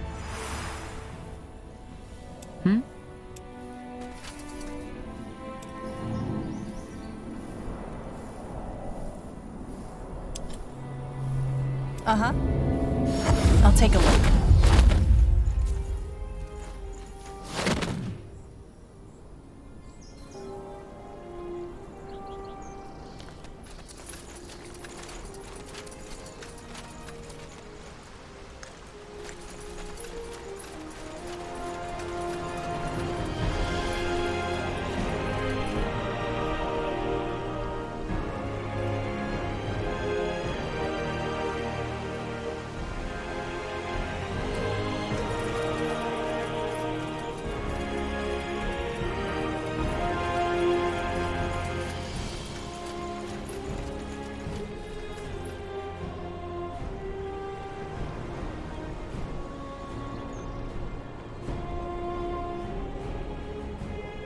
Now would you look at that?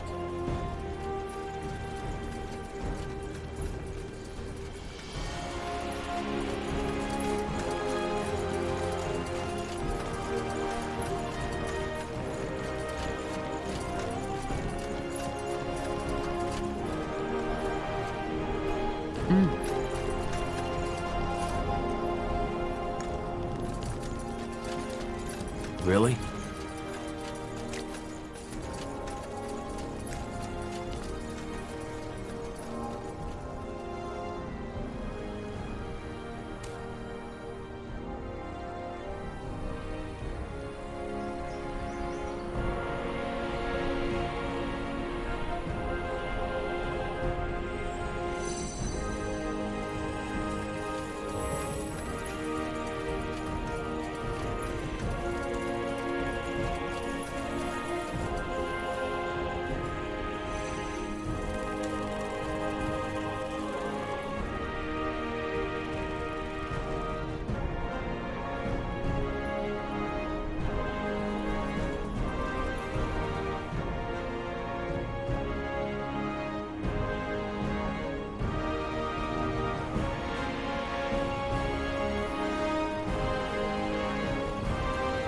Let's see.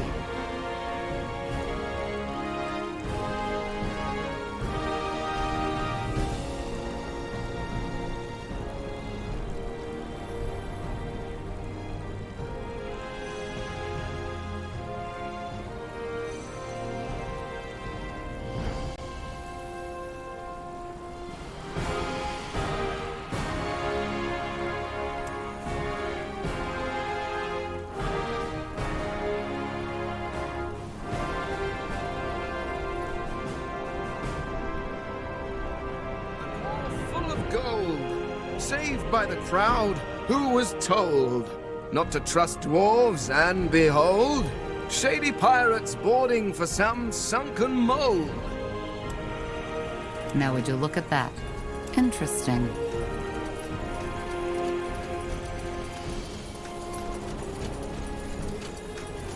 No, Penelope. You cannot do this to me, he loudly screamed, full of pain and anguish. Penelope softly cast him a mournful glance. Her eyes dreamily drifted off towards Yes, the merciless dear? and cold winter sky. But I have to, she silently whispered, full of remorse. Cheekbones mockingly, my heart beats with yearning when I see her sweet and lovely face. For you, oh my former beloved, my feelings resemble the deepest depths of the deep sea of dreams. But alas, I am still young. I want my heart of...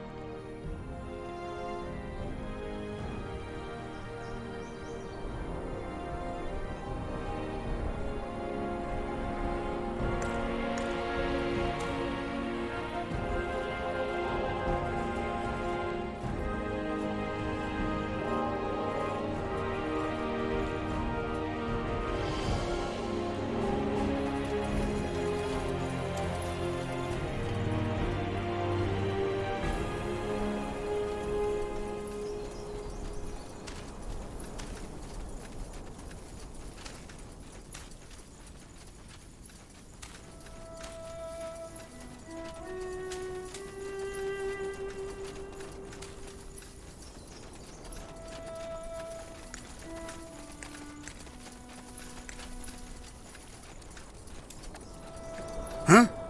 Help you with something? That island's in the lake. That is the... Yeah? Why? It might be the distance, but... That's because after your father's war, a lot of the Creator's mages left. They were afraid of being out in the open, so to... Why? The Creators Guild didn't participate in the war, did it? Same as Everlight. Yes, but that did not stop the common folk and the... Well, not all the common folk, as you call it, took part in them. I know the Creator's mages haven't ever done anything foul. What happened during that attack was a bloody tragedy. The mayor saw that the people who did it were put on the gallows. I want to set over. How much will that cost? 25 gold. And no haggling. I want to cross the lake. Sure. Where to? Got it. Hop in.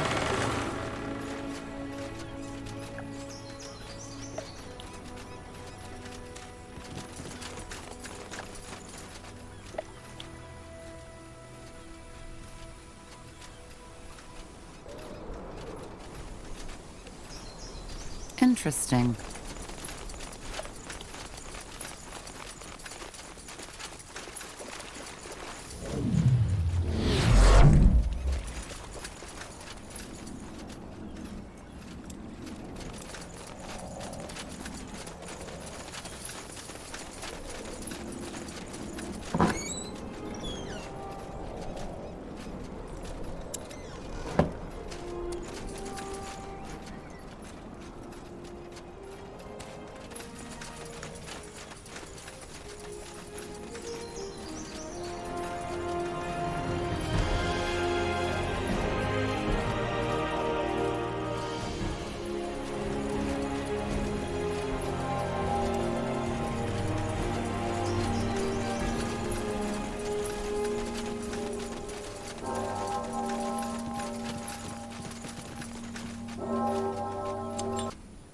As a neutral, apolitical association of mages solely devoted to the study of magic, the members of the Creators Guild were among the few gifted that remained neutral during your father's war.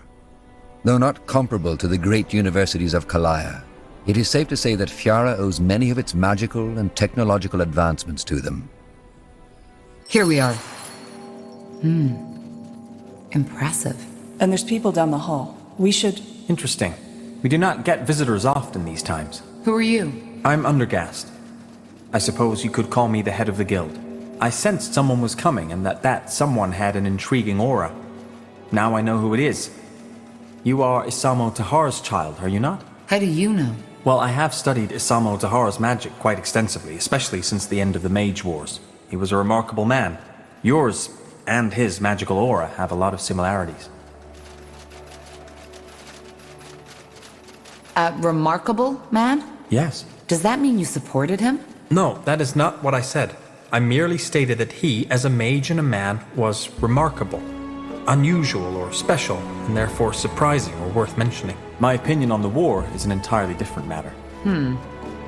How are our auras similar? Well, hard to say. You can simply tell that you're related. And there's something else about you that is, well, strange.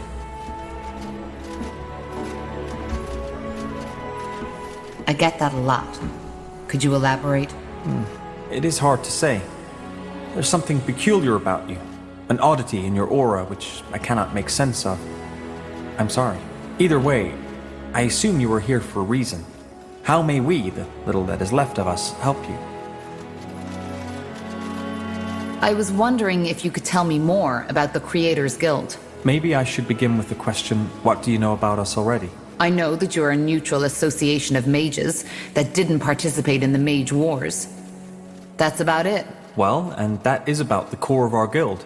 We are mages devoted to study, science, and the preservation of knowledge, and we do not involve ourselves in political conflict. We were founded in the year 231 by a woman named Gareth Bowdry. Ever since, the Creators Guild has been a constant in the ever-changing political landscape of Northander. So you are the leader of the guild? Well, I do not see myself as such, but yes, the majority of the guild considers me its leader.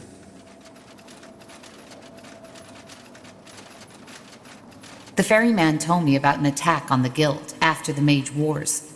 He said it was the reason there are so few mages left on this island. Is that true? Yes, but it was not just the attack. There was also an internal disagreement. The attack. How did it end? Am I right to assume you stopped it? Of course. They were trying to kill us, so we fought back and killed them instead. At least until their morale was broken. Looking back, I think that this display of power was something we should have done earlier. Only because we were peaceful, the people who attacked us assumed that we were defenseless. They will not make the same mistake again. That's a very dry way of seeing it. If by dry you mean that it lacks the emotional aspect most people would add to a statement like this, then yes, I suppose it is. But again, it was not only the attack that diminished our numbers, but also a disagreement we had within the guild. What kind of disagreement? I would prefer not to talk about it. I am sorry. Actually, we're here for a reason. We're investigating the Bloodburn. Is there anything you or your guild knows about it? The Bloodburn? You're studying it? I guess you could say that. Yes. Interesting. No, we do not know more about it than most alchemists or apothecaries at this point, though our general consensus is that we doubt the corporeal origin of the plague. There is magic involved in it. Well, you're right about that. It is magical, and it is connected to the Shapers. The Tsarland, that's interesting. Say, would you mind to tell me more? You seem to know a lot of variables which we are not aware of yet. I'll tell you, but we should find somewhere to sit. It's a long story. Of course. Well, this is both fascinating and peculiar. What do you make of it? I do not believe in visions and prophecy, unless they come from a dreamweaver, so I'm uncertain. There is no arguing that this man Rondar Lacane knew more about the Bloodburn than most people. And his clues led you to Mullendir, which is nothing short of impressive. So you believe that the Bloodburn is caused by Shaper telepathy. Is that correct? It's a theory, but yes. Rogue telepathy, so to speak. I see. I would like to come with you. What? I was clear, was I not? I would like to come with you. Your story is nothing short of fascinating. The Shaper City, the Bloodburn, and this Nexus. I would like to accompany you and help. I have a wide knowledge of the magic and the Shapers, and have a strong interest in finding a cure for the Bloodburn. What about the guild? Aren't you their leader? I am, but that does not bind me to stay. It is common for Creator's mages to head out to expeditions. They have become rarer due to the war, but still, there is nothing stopping me from coming back when our business is concluded. Well, why not? Just know that it will be dangerous. I can defend myself. Quite well, in fact. However, there is one thing I need to finish before I come with you. Study. Maybe you could help. This would facilitate matters. As long as it doesn't take too much time, yes. What are you studying? Simple. I have always been fascinated by the notion of sentience and the mind in general. What creates consciousness? What is it that distinguishes us as humans from a wolf who is slave to his instincts? Quite recently, a group of refugees who arrived in Everlight told me of a bizarre sight. They said that a stone golem took over the abandoned mine near the gates and has grown a soul, and apparently has been trading with the villagers and even befriended one of them. It all seems highly unlikely, but I want to investigate it. A monster with a soul? How is that even possible? I do not know. It is not the first time people have reported such occurrences, but most of the times they turned out to be a hoax. This is the first case I've heard that might be legitimate. If it's true, this might change the world forever. Can you imagine? The ramifications of such a discovery would be monumental. It is currently believed that only the 5 principal kinds are capable of conscious thought. Disproving that would change everything. Suddenly, would killing a monster not be a homicidal act? Would putting them in a cage not be considered slavery? And finally, is it right for the principal kinds to consider themselves special, chosen by the Guardians? What do you need my help with? Well, this is all an exciting scholarly prospect, but a golem is still a golem. So if the monster goes feral, I will require assistance. I can defend myself, but still it would be unwise to go there alone. I will get prepared and meet you at the mine. Do you know where it is? Tell me. Up north, at the top of the Iskander mountain. I will go as soon as possible. Fair enough. I'll see you there.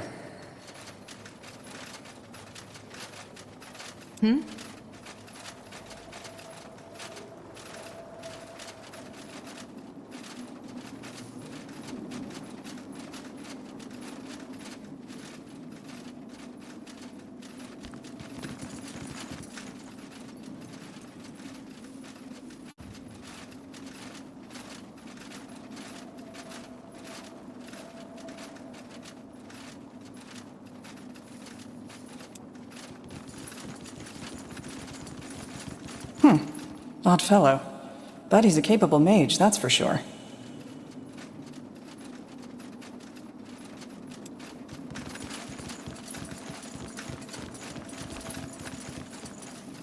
Let's see.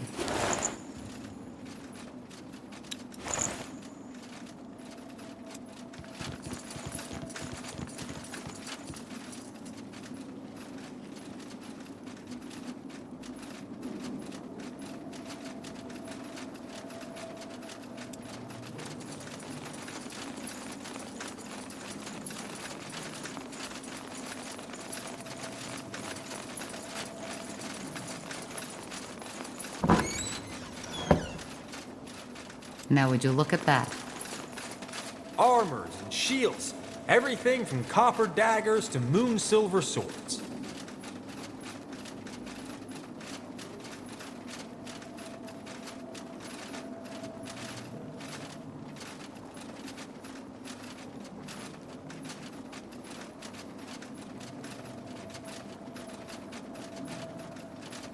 Farewell.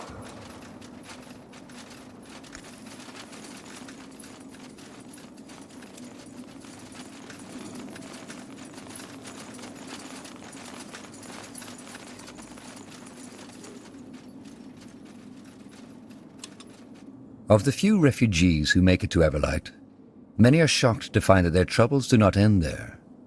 Though its neutrality as a city-state left it largely unscathed during the Mage Wars, the city has its own mountain of problems to struggle with.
Is there anything you need? Huh. Interesting.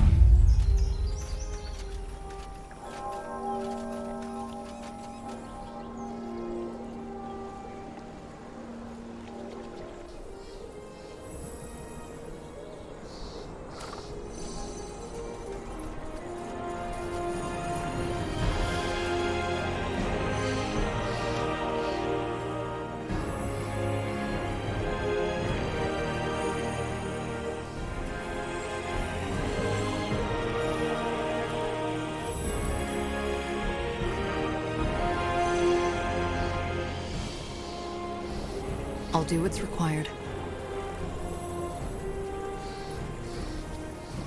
As you want.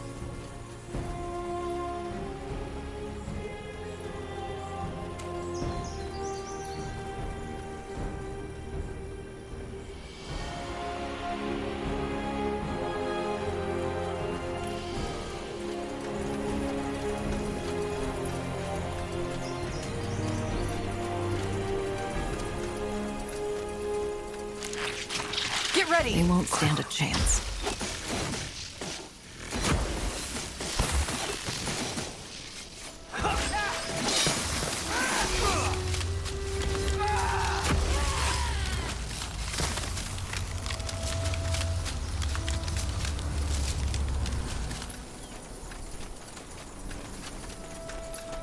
Easy. They will fall. There we go.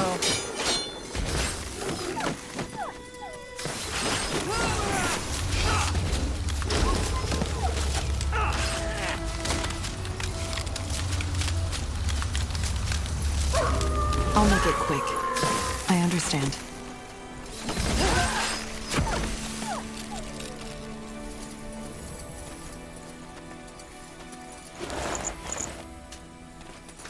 Finally. Prepare yourselves. It will be bloody. Whatever's necessary. Wrong place, wrong time, friend. I can't. I'll make it quick. Easy.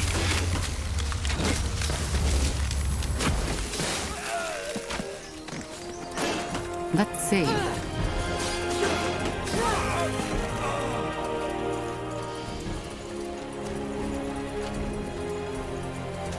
Interesting.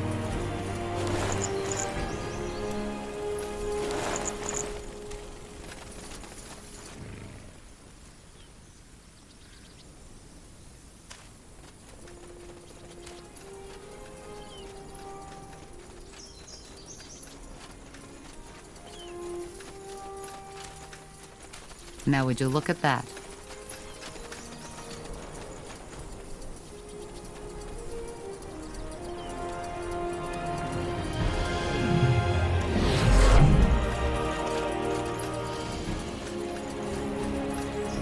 Let's see.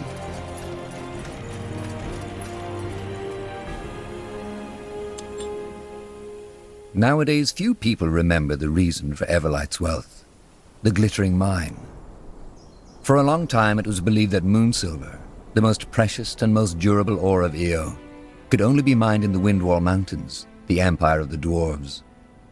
All this changed when an unsuspected...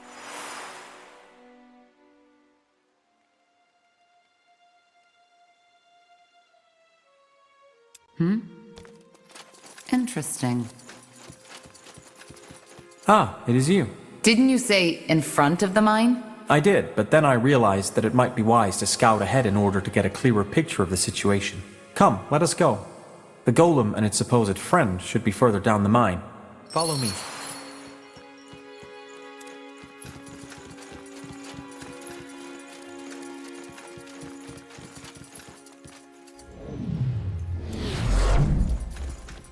Two corpses. And they show symptoms of bloodburn. Now would you look at that?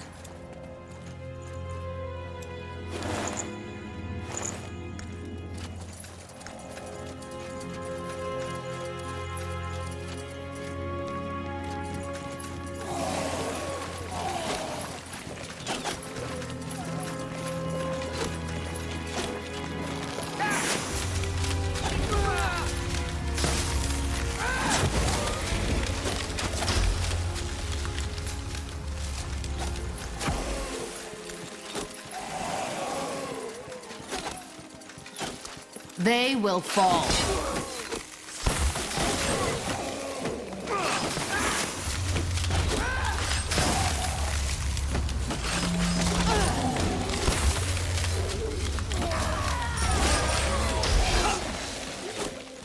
Fair enough. Let's do this. I did not expect so many creatures. Strange. Will do.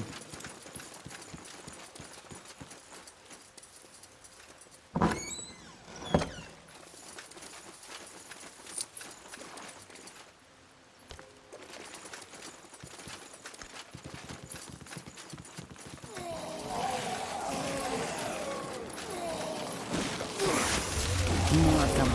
This place is a bloody graveyard.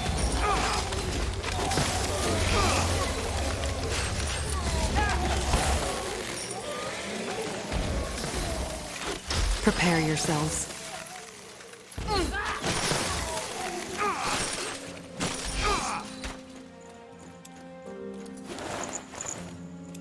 see. Interesting.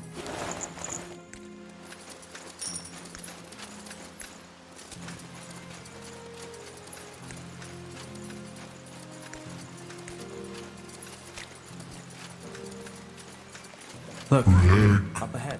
someone's coming. And it's friends. I know. Let's see what they have to say.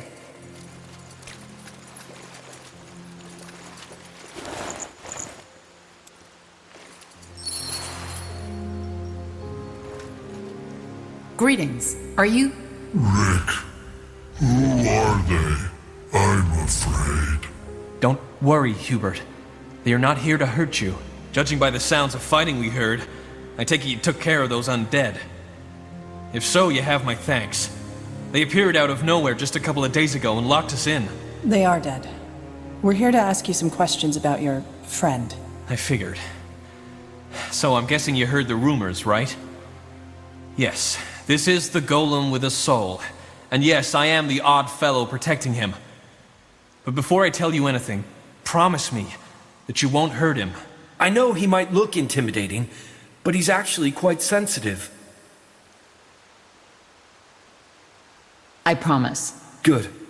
That's good. So, what do you want to know? You didn't come here to take him away, did you? Hubert is a stone golem. Why didn't you kill these undead yourselves if they trapped you? Kill? Hubert? I told you he couldn't hurt a fly. He doesn't look it, but in his head, he's just like a child. Why Hubert? It was my grandfather's name. And one day, I simply started calling Hubert that, and it stuck.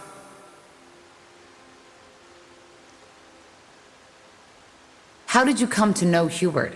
I mean, you don't just come up to a golem and start a conversation. Right. You don't. I found him laying half dead just outside this mine. Some creature drained him of his essence, a ghost or something.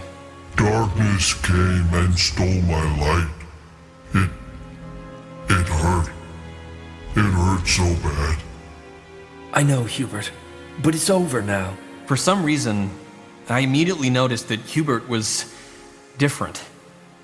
In every other situation, I would have simply turned away and alarmed the guard, but I just couldn't.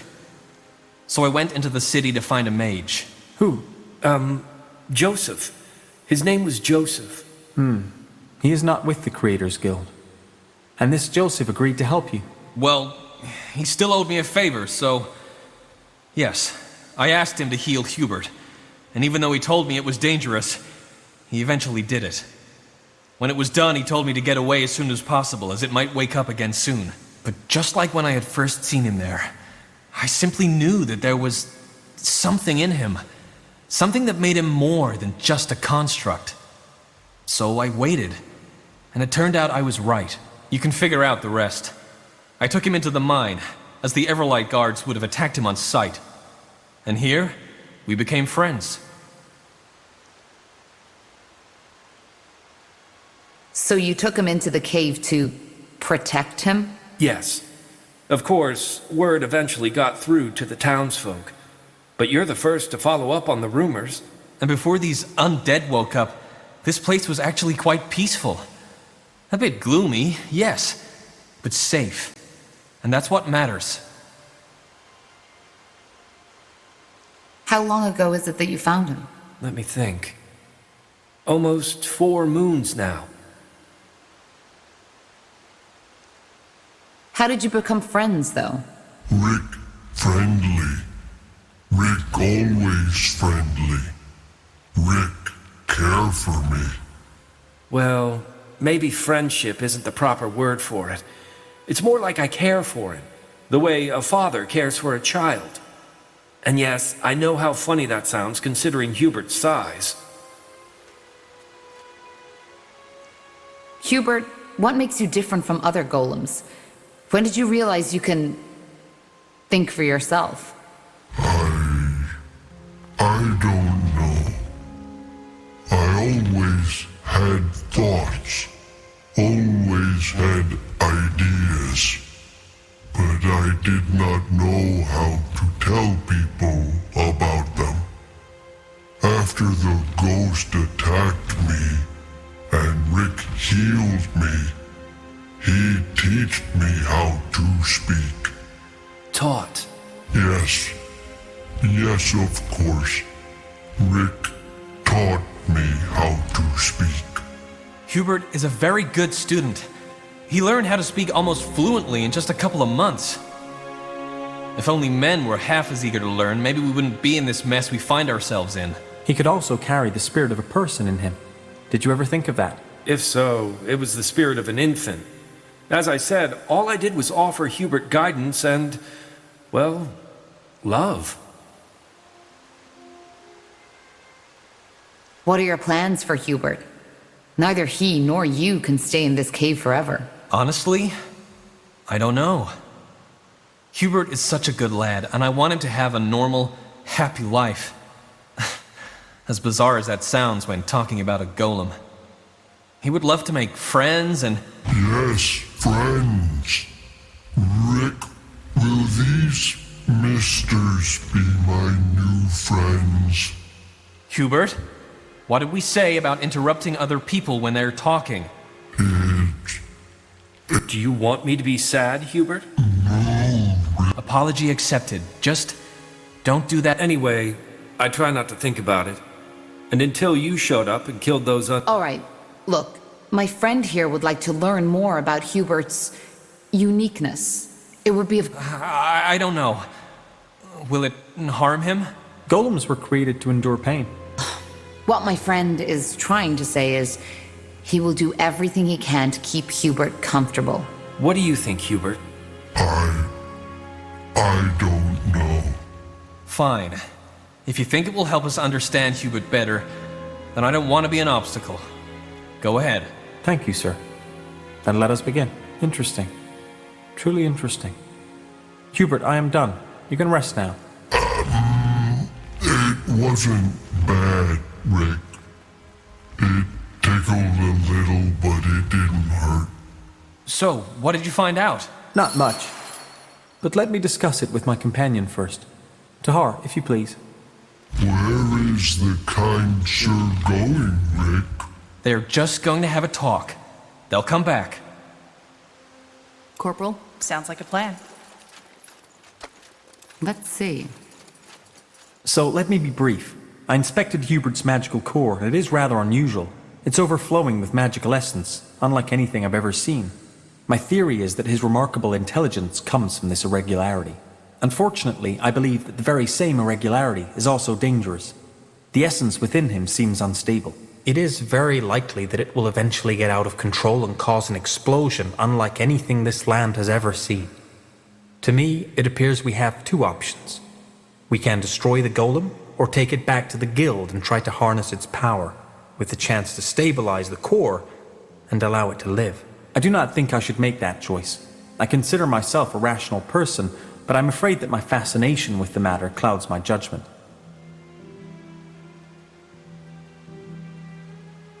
What do you mean by harness his power? Well, the possibilities are endless. If we can replicate the structure of its core and stabilize it, it has the potential to change the world. We might even be able to recreate it, thus giving us a power source with the chance to recreate life. Obviously, there is no guarantee these experiments will bear fruit. We would also be risking blowing Everlight to smithereens in the process. If I had to make a guess, I would say that there is a 40% chance that the golem will be stabilized and we will be able to harness the core. A 40% chance that it will die in perceived agony, and a 20% chance of triggering the devastating explosion.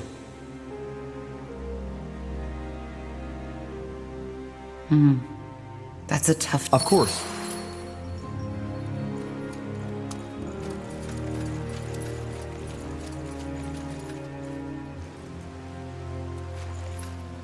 So, what did you and your friend talk about? Well, there's no good way to say this. Hubert's magic core is very unusual. It's overflowing with energy, and while this energy is what makes him sentient, it also makes him dangerous. If we let Hubert stay here, the core might eventually become unstable and explode. The only way to save him is to take him to the Creators Guild, where they can try to control his power. Thing is, it might be a painful I'm sorry, but it's the only way. You bloody monster! No! There's no way I'm letting you do this! He's a Rick, you're outnumbered, and I'm offering you and Hubert a chance. Don't you see it? You can either die here like a fool, or make sure Hubert gets through the entire ordeal together with you. Well, I guess you're right, aren't you? I don't have a chance against you all. But let me say this. If I learn that anything happens to Hubert, I will come and hunt you down, even if it costs my life. Hubert, it's time to go. We're moving into a new home. What? I'm going to see the outside again? Yes. Just how I promised. Well, I must say that I'm happy you made that decision. I will go back to the guild now and prepare my things for our journey as discussed. I will see you there.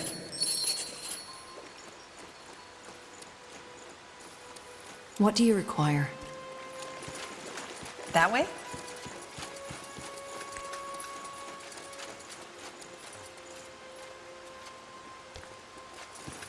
Ugh, undead.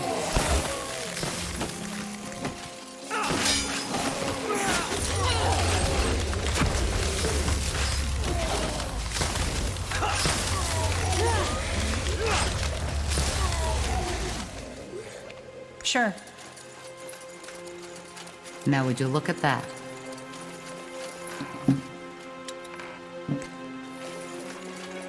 Walking horses. Take them down.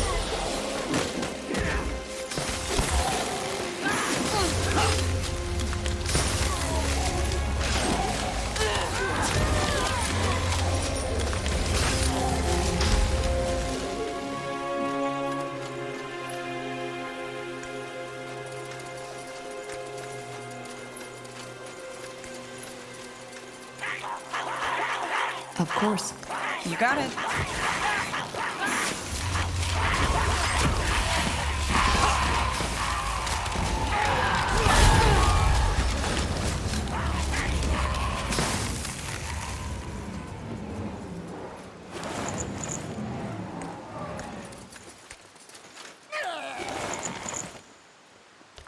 Interesting.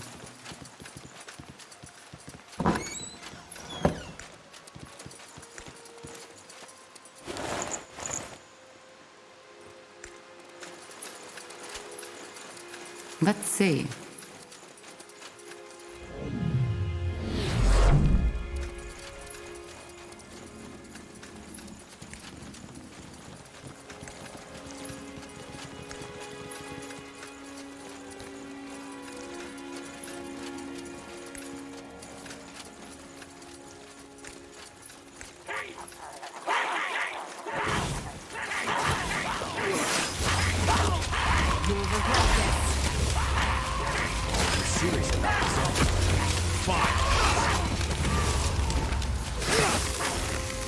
Now would you look at that?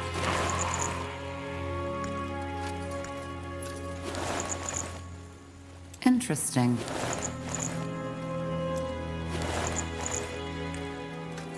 Now would you look at that?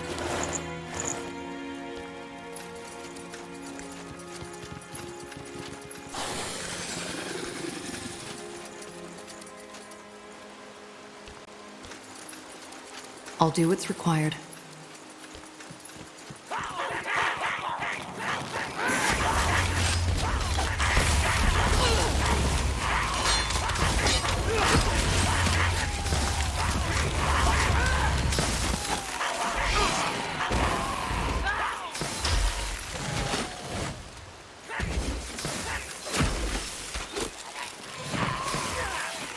Let's see.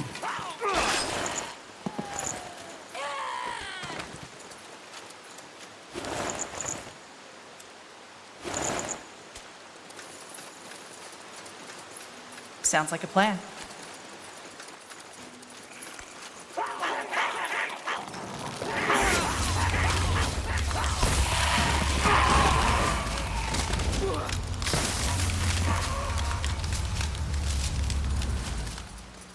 Interesting.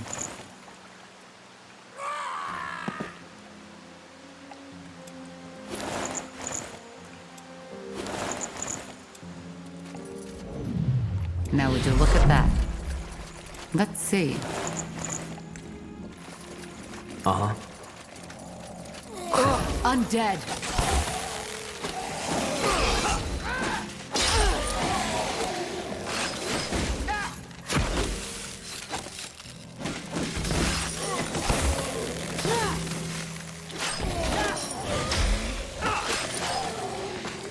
Here we go.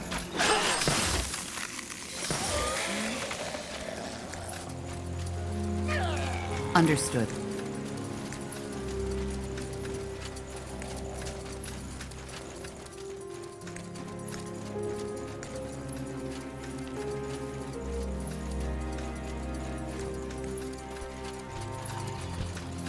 Get ready. I understand. Corporal.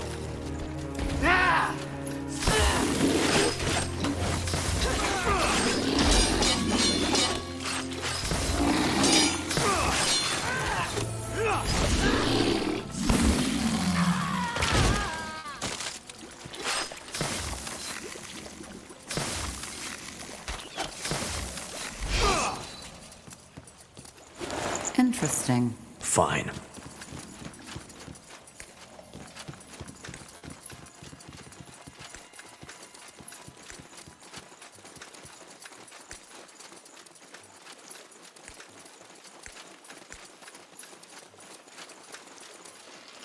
Leave it to me. Control. Need control. Easy. Now would you look at that?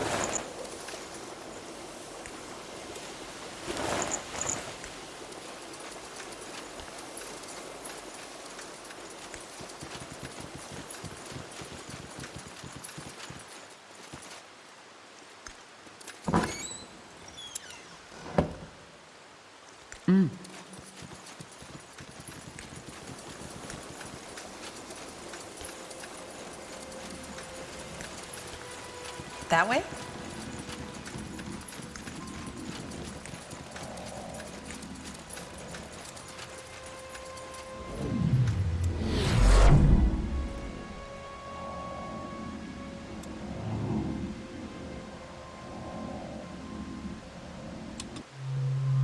Just give the word.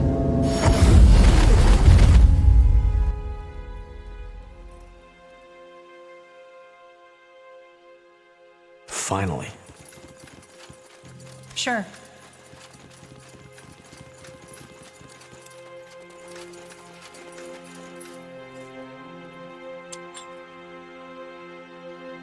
Of the few refugees who make it to Everlight, many are shocked to find that their troubles do not end there. Though its neutrality as a city-state left it largely unscathed during the Mage Wars, the city has its own mountain of problems to struggle.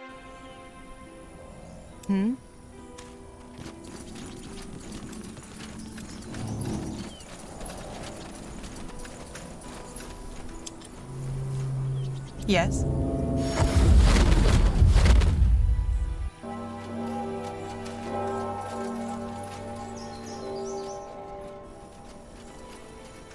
Sounds like a plan.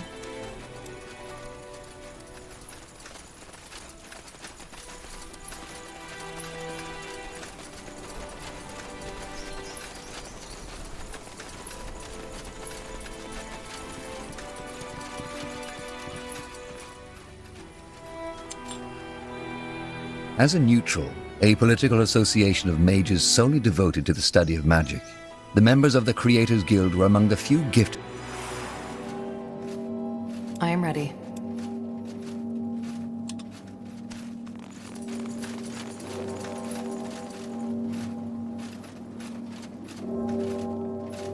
Let's see.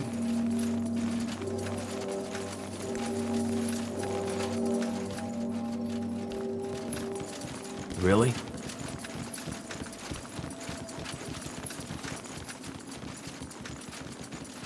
Ah, there you are. In case you were wondering, I sent 2 mages to help Richard and Hubert find their way to the guild. It will be a marvelous opportunity to deepen our knowledge on magic. I'm still fascinated by the idea that an abundance of magic is able to create sentience. Just think of what that entails. Either way, I am ready to join you. I need to take care of some formalities first, but I'm ready to depart before next dawn. Where shall we meet? According to your story, the Shaper City is in the middle of Iskander, is it not?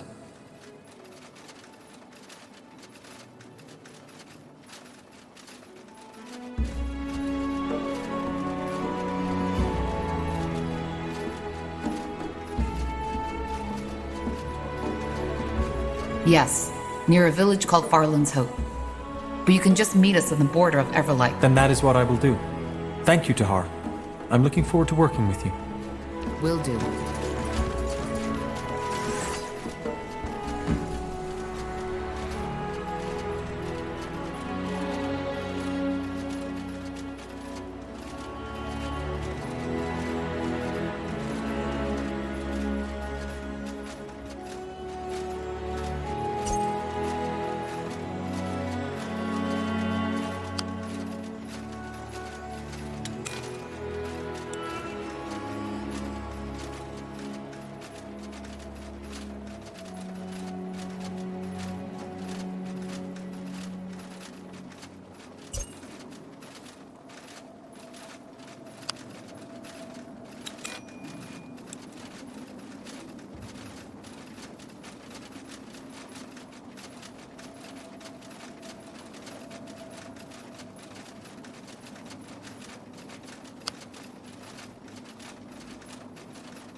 You have a strange aura. Interesting. Excuse me? Your aura. It's different. Cold. Anyway, forgive my manners. Callaghan Theo, archiver of the Creators Guild. How may I help you? I'm looking for someone. An archaeologist named Ilbertus Watley. Watley?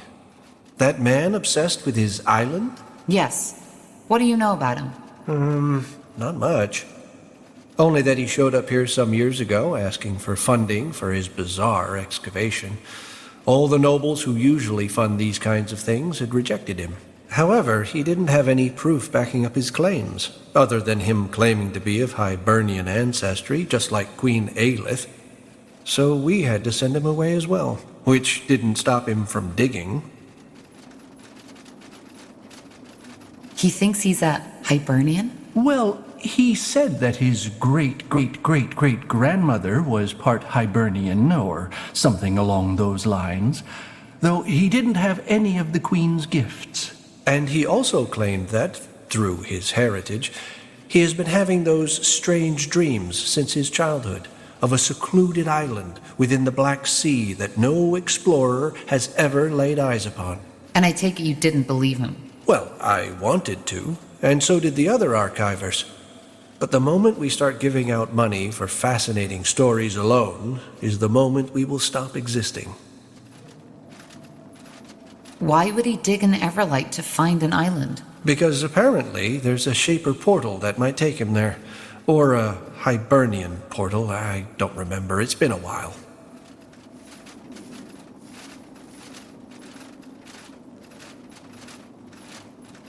If you and the nobles denied him the means to do an excavation, how did he dig? That's where it gets tragic. He spent his entire heritage. To no avail. Not entirely. He found what resembled a portal, but it was just dead, cold stone. It didn't take him anywhere. He tried to activate it for years, but ultimately his savings ran out. Now he lives in the Mud District, begging for food. He literally gave it all for his dream, but failed. A sad story. Why do you ask, though? Because we're looking for that island. Oh? Well, then you should probably talk to Watley himself. If you can find him, that is. I have to continue my work now. Safe travels, friends.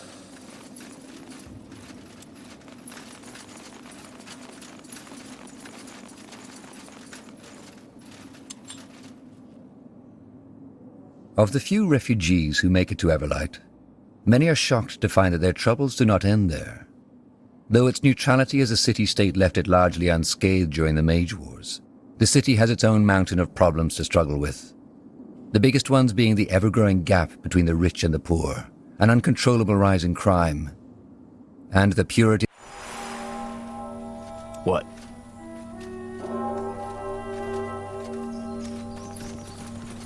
Well then, off to the Mud District. Let's hope Watley's still there. And still alive.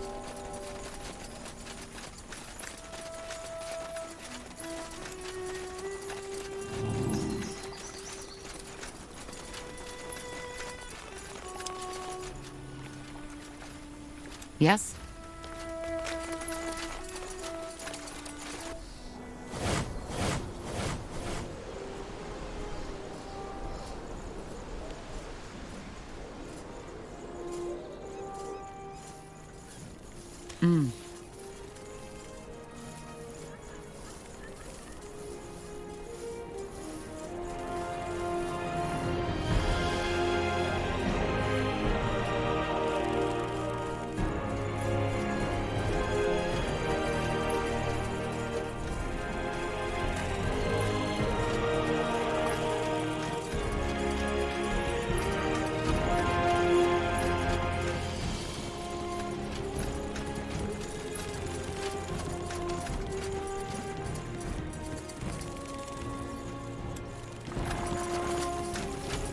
Greetings.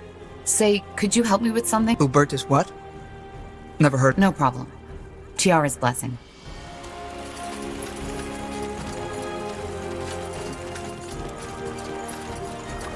Excuse me, sir. I'm looking for someone named Ilbert... Watley.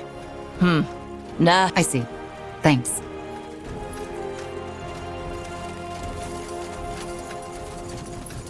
Excuse me, madam. I'm wondering if you could help me. I'm looking for a man named Ilbertus Watley. He's supposed to live here. Watley. Oh, you mean that beggar? He lives here. Long story. Much obliged. You got it.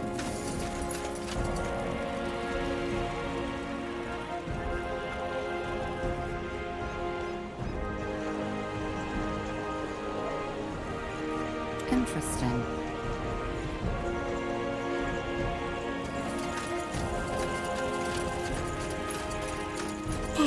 Yes?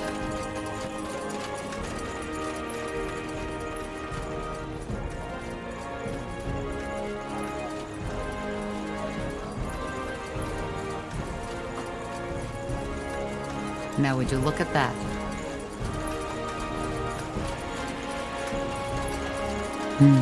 I think that's him. A coin, kind sir. Please. I think that's him. A coin, kind sir. Are you Sir Ilbertus Watley? Yes, I am. We're here because of the island in the Black Sea. That accursed island. Tiara's breath.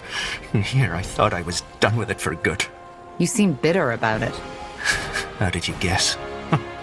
I sacrificed everything I had just for some deluded fantasy. From a nobleman in Tiara's grace to a beggar in the Mud District. Quite the career, isn't it? And all because of some deluded childhood dream. Because I wanted to believe. Let's not talk about it. Well, we know for a fact that it exists, and we want to find it. What? The island exists, and we have reason to believe there's something on it that we need. And we've been told that you tried to excavate an old Hibernian portal that could lead us there. Forgive me, but this is a lot to take in. But the portal exists? Yes. Yes, it does. But it's was useless. Just a piece of stone. Another question. We were told that you consider yourself part Hibernian? Like the Queen? Well, not anymore. But yes, I believed that for a very long time. How come? Long story. The short version is that I've had these strange dreams ever since I can remember. Dreams of turquoise marble, of old rituals and ancient dragons. But they were always so vivid, like a real memory. And that led you to believe they were? That and the fact that I've always felt different from others. But then again, who doesn't? In the end, the Creators Guild was right. I had nothing to back up my claims. So you used up all your wealth to find that island? Yes. As you probably know, no one was willing to fund my expedition. So I decided to take the matter into my own hands. Looking back, I can't believe how obsessed I was. Even when I sold the house my family had lived in for generations, I didn't see where that route was ultimately bound to take me. But I'd rather not talk about it. I hope you understand. How did you learn of that island? That's complicated. What it ultimately amounted to were some vague explorer's diary. And that's all? No, it's not. But please, understand that this is a very painful... What exactly did you hope to find on that island? Wealth. At least, that was part of it, and what I told my potential patrons. Then, of course, there was my supposed... But, all that aside, Hibernian culture has always fascinated me. I studied archaeology in Greyfell, and as most archaeologists, Be that as it may, we need to find a way to get to that island. And building a ship isn't an option. Can you show us that portal? Haven't you listened? It doesn't work. We need to try. Can you take us there? Fine. I can. But only under one condition. You need to pay me. Now, believe me, I wouldn't ask this if I had a choice. But leaving this place during the busiest hours of the day means I'll... Take 60. Oh, that's... Oh, very... Meet me at the excavation. Okay, see you there.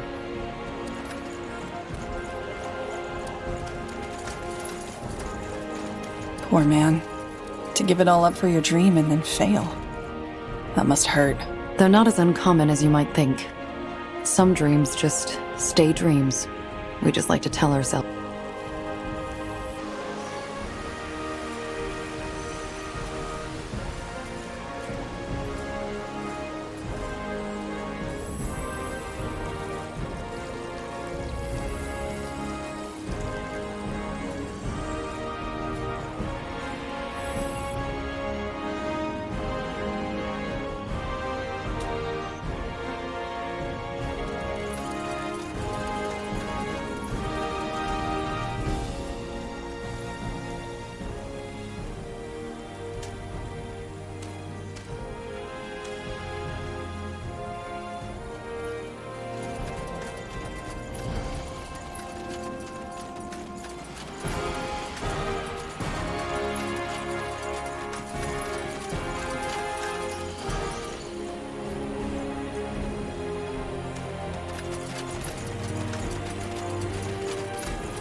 That way? More lost souls.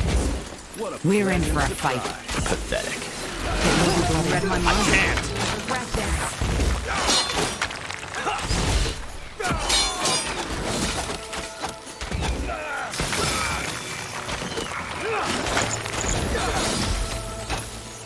Whatever, I'm a good cake.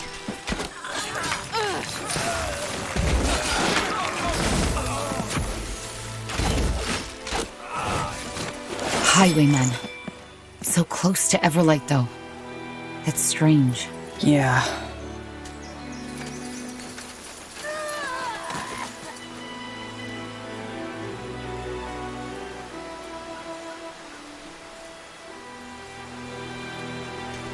Got it.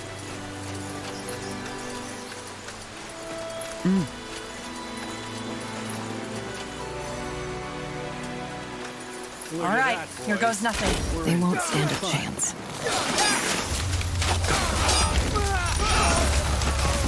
I'm serious about this, aren't you?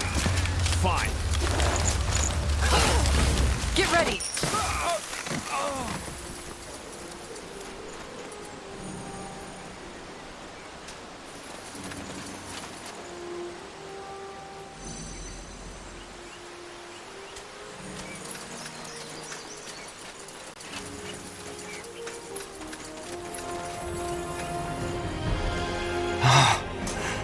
Thank the Guardians you... What's wrong? Bandits. That's what's wrong. What do we... We know how to defend ourselves. Are you sure? Yes, just stay where you are.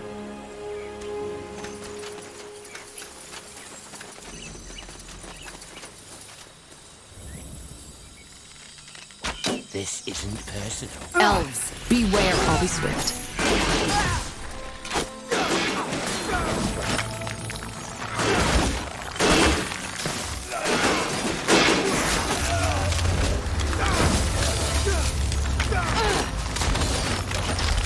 I can't.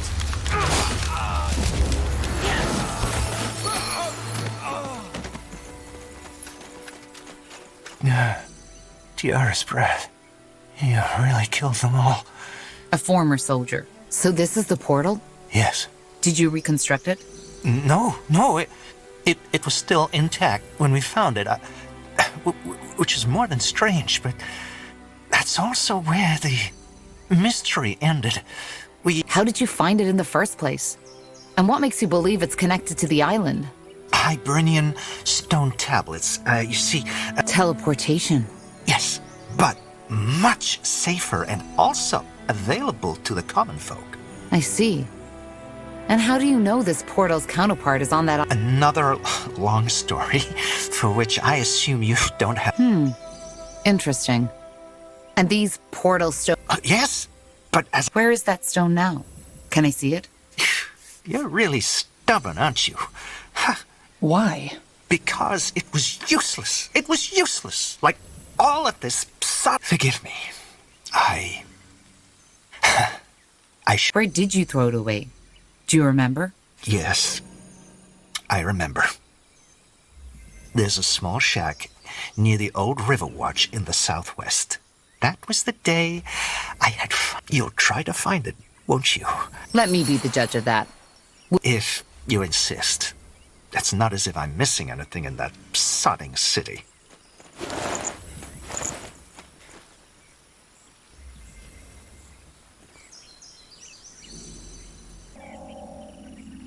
Finally.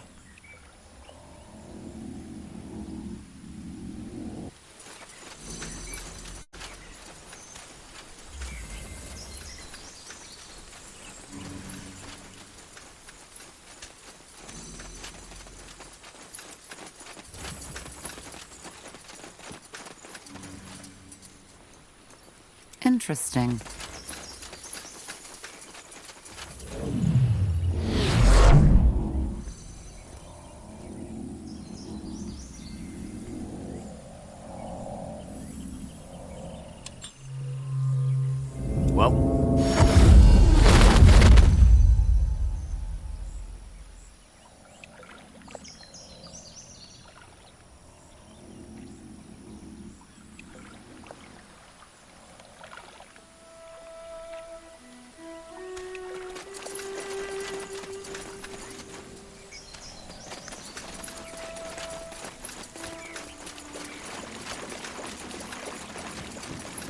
There.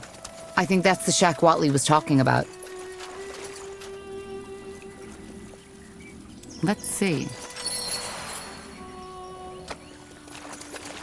Look at that. Could this be the stone? Show me. Yes, that might be it. Though, that's interesting. This stone, it's ornamented with Hibernian runes, but it looks a lot like our Shaper rune. Interesting. Well, let's get back to Watley. Will do.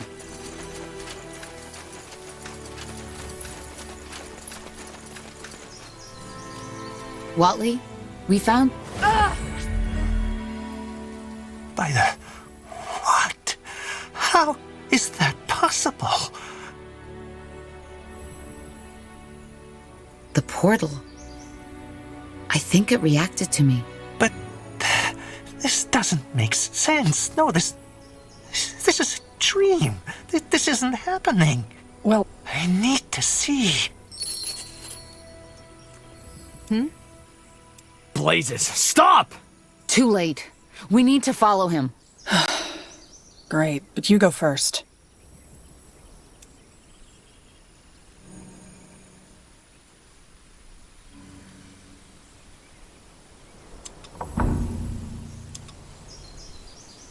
Though some cartographers may claim otherwise, the maps of Io are still far from complete. The Black Sea in particular has always invited explorers and adventurers to fantasize. Situated north of Fiara, many ships have fallen victim to its stormy... Tiara's breath. It worked. It felt just like traveling with a godstone. Only that this seems to have been a one-way road. The portal is closed. What about the portal stone? I don't know. It seems... empty. Activating that portal must have used up all its energy. Question is, where's Watley? And is it just my imagination, or is the sun a bit lower than when we stepped through? That's very possible. Time tends to get distorted for the user when using teleportation magic. Anyway, best we start searching for Watley. Agreed. Let's follow the path. He can't have gone far. Yes?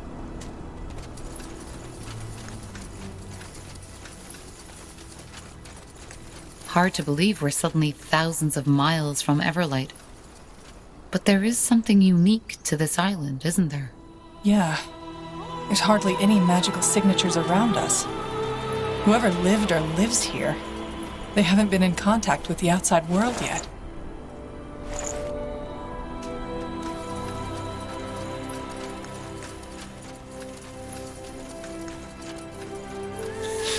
Prepare yourselves.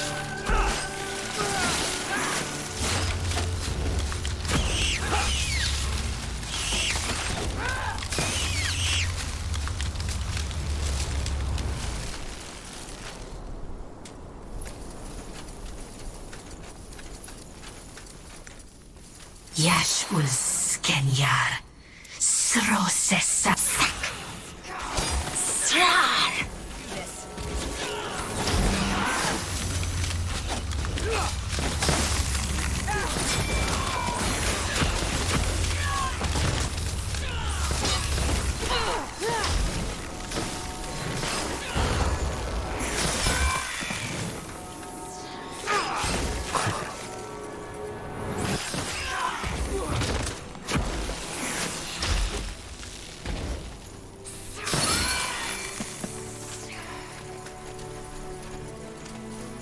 Bugger and blast it! Who were these creatures? We entered the portal just after you.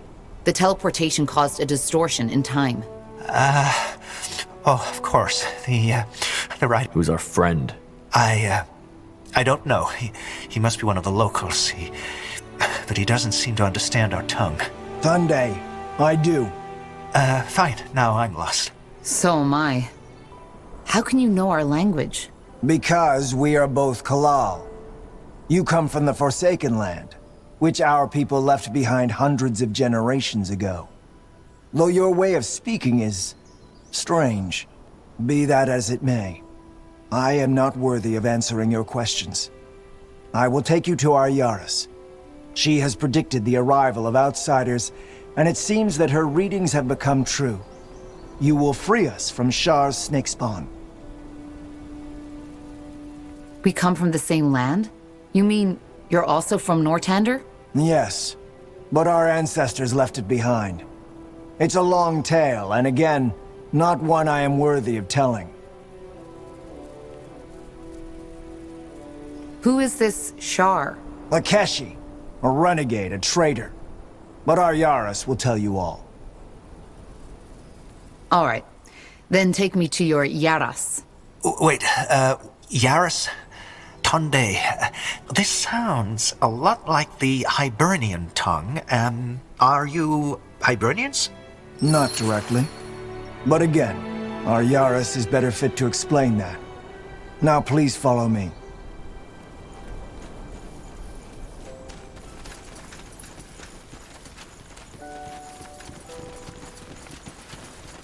Yakul! Saris Jadul! Mekil! I thought the snake spawn got you! They almost did. These people saved me. Now would you look at that? They are from the Forsaken Land, Yakul. Just as she read from the stars. By the name of the sun. Outsiders. Are they... do they speak our tongue? We do. And I bet we have as many questions as you have. I see. Gallus Danwaji, outsider. Thank you for saving this man. You have no idea what his death would have brought upon our village. I promised to take them to the Yaras. Can you let us in? I believe so. Take them to the Yaras, Mekil. She will want to know the stars spoke the truth. It was an honor, outsider. Finally.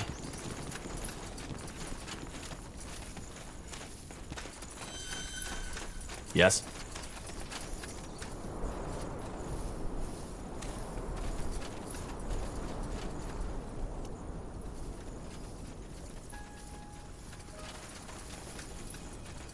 Let's see.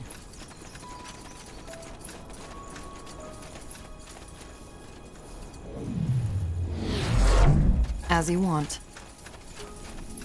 Sounds like a plan.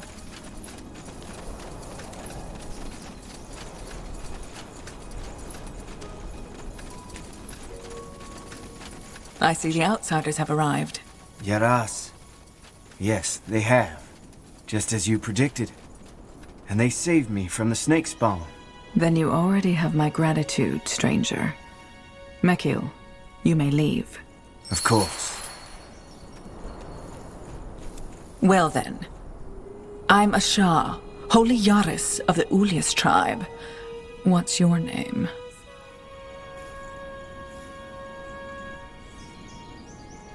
I assume Yaras means... Not precisely, but yes.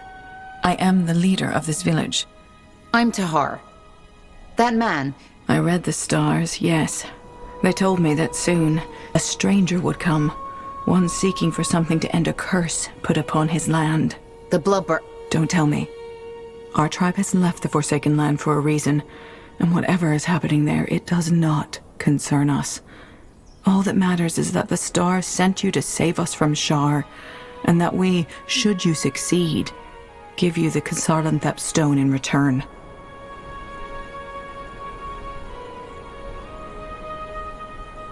I hate to disappoint, but me being here doesn't have anything to do with the stars. Yes, it does, even though not in the way you think. What I do, reading the constellations, it is merely interpreting a pattern that is already there. You see, we sentient beings like to consider ourselves separate from the world, but the truth is, we aren't. We're part of a complex whole. Characters, events, catastrophes, they repeat, maybe in a different shape, but with the same core. They are patterns ingrained into the fabric of existence. Fascinating. This is just what the Hibernian priests always said. In other words, you're saying that us being here is part of a pattern? So your people fled from the mainland? Yes, we did, which is why we were able to talk to one another. But that was a long, long time ago. And since you will probably ask, we left because we were persecuted. Persecuted? Why? Because of our faith. We followed the ancient teachings of the Hiberians, and though we were only a few and our faith was peaceful, the priestess of Tiara did not approve. We started to roam the lands in search of a new home, but wherever we went, people drove us away. Until one day, one of our sages found a portal. You can imagine. So you worship the Hibernians? No. They weren't gods. Which are? Quite simple. I know most remember the Hiberians as brutal dragon hunters, but they were so much more. I even dare say that their downfall was the worst that could happen to Io. But this is a complex matter. If you are truly interested, read one of our parchments. Oh, trust me. I'll do that. Queen Aelith is a direct descendant from the Hibernians. Who? Right. You wouldn't know. And you never wanted to return to Fiara? No. The Xarlan Thepstone? Yes, the ones who created the relic you are looking for. I believe she is talking about the Shapers. If that is how you call them, yes. So we help you. I don't know the stuff. You don't even want to know what we need? No. As I said, the outside world doesn't concern us anymore. All right. Yes, but it's a bit more complicated. Where should I start? I have 2 sons, Dul and Shar. According to the Hiberian traditions, it was set that Dul would succeed me as the next Yaras. As you can imagine, this was never easy. Shar never accepted Dul as the legitimate firstborn. I think I can see where this is going. It's not that simple.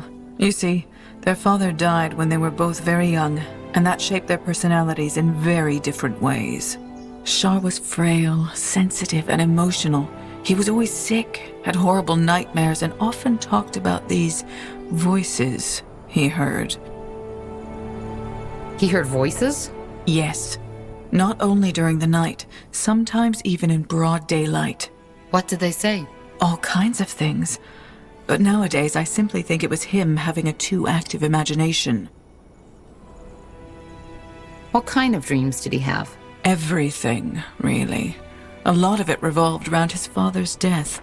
And then he had this one about the sacrificed woman. The sacrificed woman? Yes. According to him, he always found himself in some temple-like room surrounded by strange, puppet-like creatures. I talked to our shaman about this, but he said that it might simply be his fragile mind. Now I believe that it also had something to do with his magic. A lot of gifted children. And Dul, your firstborn? He was the exact opposite. He was strong, always healthy and good with people, but hardly ever showed emotion. It was almost as if he was destined to succeed me. How did your husband die? His heart just stopped beating. A rare disease that had run in his family's blood for generations. My condolences. What was their relationship? Well, Dul was very distant towards Shar, and Shar hated Dul with a passion. The day things got truly complicated was when Shar discovered his magic. His talent was enormous. Who taught him? I assume you don't have... You are right. We don't. My duties as Yaras kept me from teaching him myself, so it was mainly the old shaman who died 2 years ago that taught him. But as I said, his... Let's cut to the chase. Where did the Medusae come from? Well, it all happened a month ago. One night, Shar and Dul were gone. The next morrow, our village was surrounded by snake spawn, rallied behind my Shar. Being a talented mage is one thing, but where did all these Medusae come from? The snake spawn is... A ritual. An invocation that has been passed down in our tribe for generations. You see, we do not know war on this island, and fate willing we never will, which is why we are practically defenseless. But that does not mean we are naive. Should our people ever be threatened by outsiders, whether they come by the portals or by ship, the snake spawn would protect us. So Shar used this ritual to bind the Medusae to his will? Yes. Interesting. I didn't even know Medusae could be conjured. So you can read from the stars, but you didn't... Yes, I knew Shar was trouble, and I knew how much he despised his brother, but to go that far? No. Maybe I was just blind. But what did he want? Force you to make him the next Yaras instead? Worse. He said that since we are too blind to see, he would take matters in his own hands and enforce the trial of brothers. Of course. I don't understand. In the Hibernian Empire, it actually wasn't custom for the firstborn child of the emperor to succeed him. Instead, their heirs had to compete in a ritualized duel, which mostly ended deadly for one of the parties. That way, or so the Hibernians figured, there would never be a weakling on the throne. Makes sense. I guess a ruler should be... Is that how you see it? Well, then we disagree. As much as our people admired the Hyberian faith, this wasn't a custom. Be that as it may, for the month, Shar has had his snake spawn abducted. You see where this is going. You need to... How am I supposed to do that? I can't take on his entire army by myself. I know that. So the first step should be to free at least some of our people he has taken prisoner. After that is done, we can discuss... These villagers your son holds captive. Where can I find them? As far as I know, he took most of them to the ruin of... I feel bad to ask this of you, Tahar, but frankly our hands are bound. I just have to trust the stars that I'm not sending you into your doom.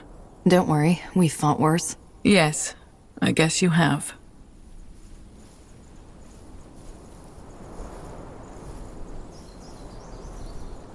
How am I supposed to make him... If only I knew. Talk to him, but as I said, I'll be here if you need anything. Now good luck, Tahar. And for what it's worth, sorry for burdening you with this.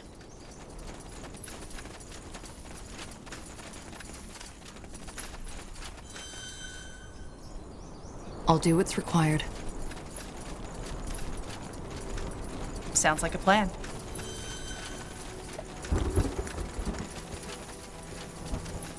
Fish, forests, fields. They really have it all, don't they?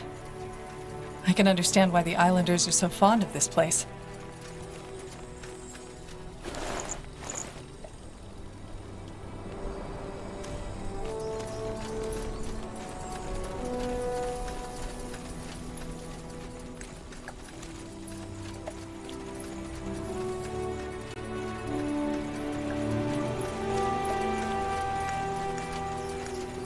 Let's see.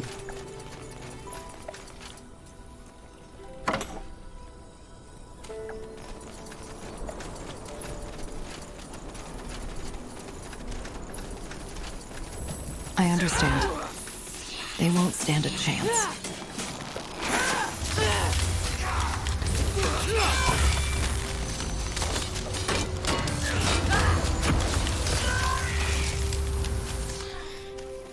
It will be bloody. They will fall.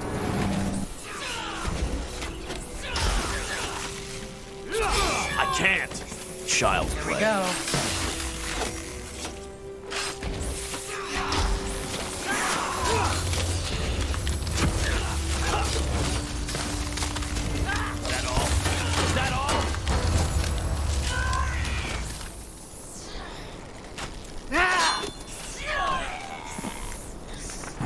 Really? All right, here goes nothing.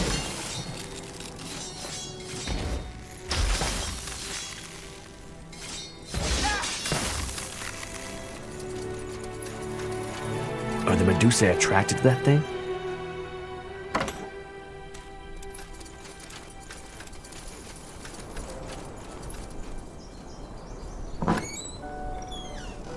You got it.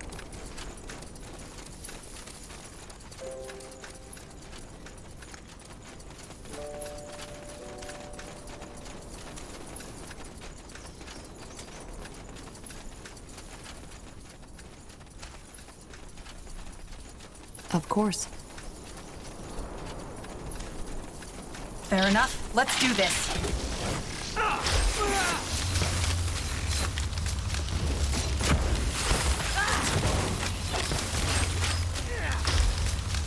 Blood. So much blood. Now would you look at that?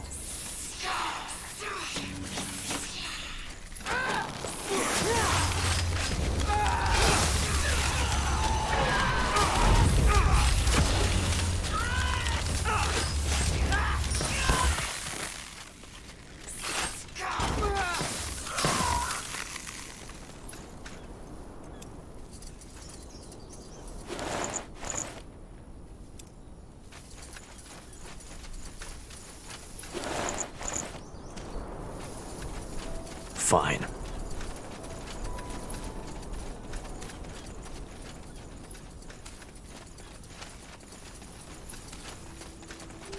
Finally. Easy. Look, villagers.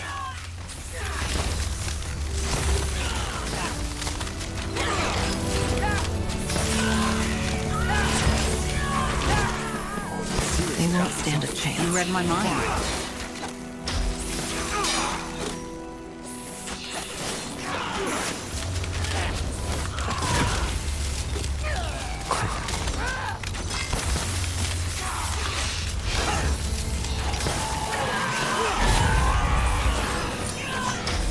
Get ready. I'll make it quick. Let's see.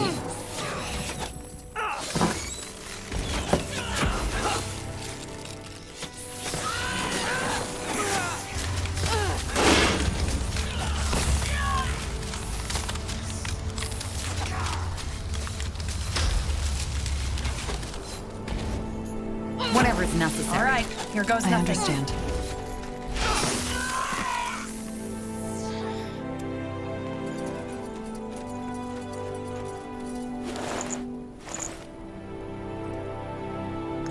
Interesting.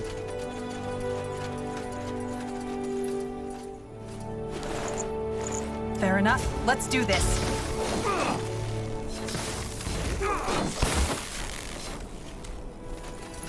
Now would you look at that? Saris Jadul, you killed them. Your Yara sent us. Are you okay? Yes, I think so. Are we, Yes. They're awaiting you in the village. Go? After all this cursed brat did to us? What do you suggest? I don't know about you, but I have someone to take care of. Well then go. I'll join the outsider. You do need help, don't you? It can't hurt. Then I'm with you. Me too. I want to be there when that... I hope you know what you're doing. Just go. We'll be back. Corporal.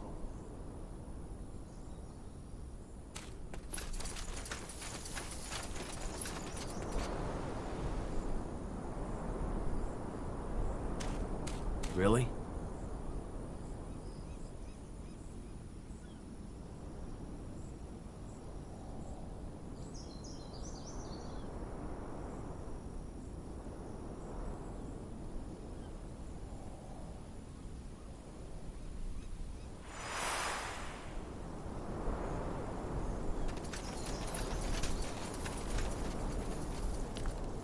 Uh-huh.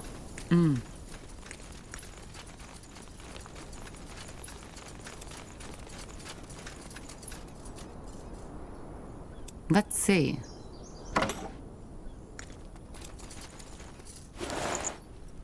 What's that? Looks a bit like the portal stone that brought us here, doesn't it?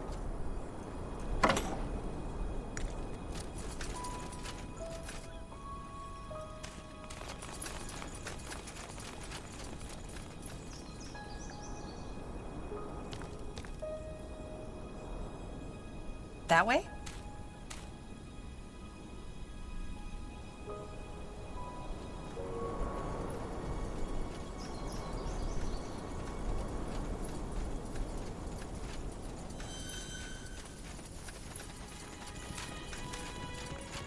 Now would you look at that?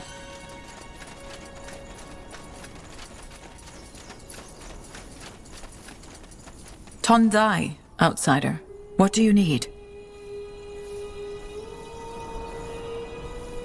I found and rescued your people. Yes, I know. Thank you, Tahar. You have no idea how much that means to me. The thought that my son caused all this. I still find it hard to believe. But be that as it may, at least now we are able to defend our village. I'll be here if you need anything else. I'll be off. Thanks for your time. You got it.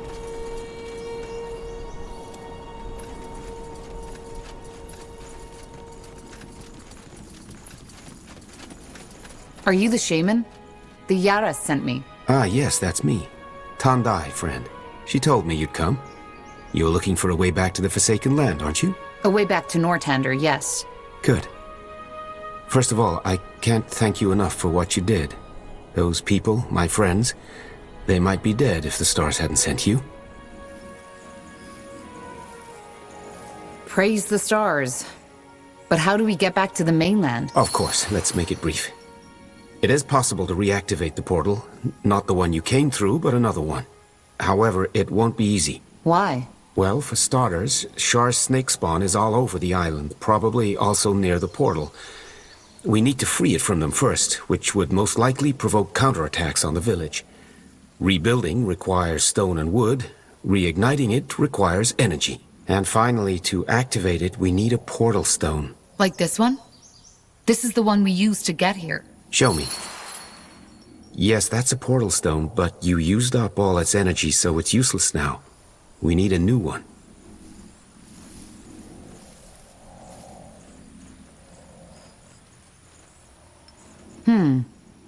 And how do we reignite it? This is where the channeling altar comes in. Channeling altar? Yes. Briefly put, it transforms energy, transmutes it. It's really hard to put into words for a layman, but our tribe has used it for generations. And apart from the snake spawn ritual, it's our only means of defense. It's also what I use to maintain those barriers I've conjured around the village. Once the altar runs out of material to transmute, the barriers vanish. Which is why we need to be vigilant that this doesn't happen. That sounds a lot like Shaper magic. They also transmuted metals to fuel their weaponry. Seems like the Hibernians used more Shaper knowledge than we thought. I assume by Shapers you mean the Zarlanthep. Yes, the Hibernians used a lot of what they left the world with. How do we repair it? I'm not an expert on portals. Which is why I'm here. I already talked to the Holy Yaris about it, and we will give you a handful of able men to help you find the resources. Wood and stone should suffice. Once they've found enough, just send them to the portal and I'll instruct them.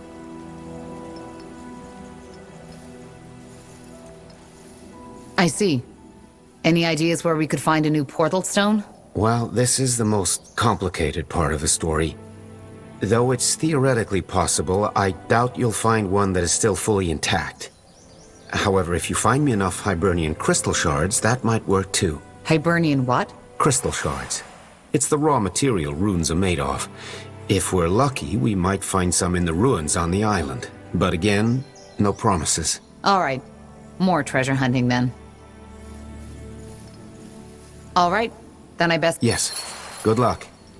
I will be here and will prepare the ritual. Corporal?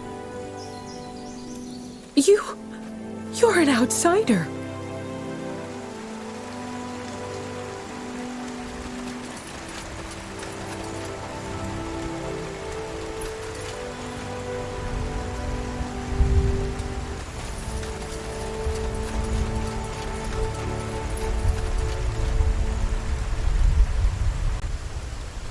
Understood.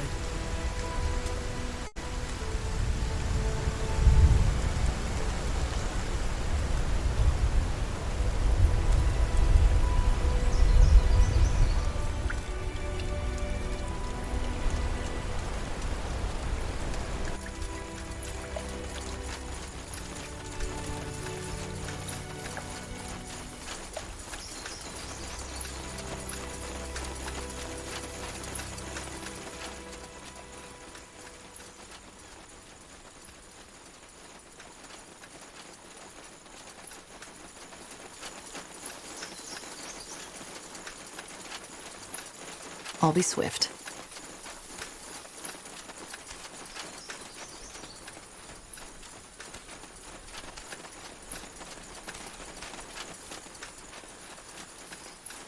Understood.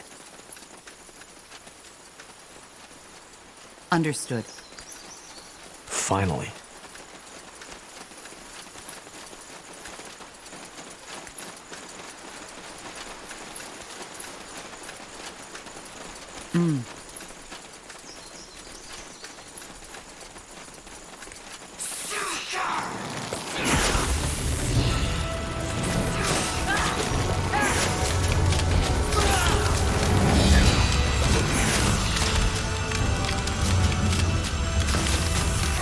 Prepare yourselves.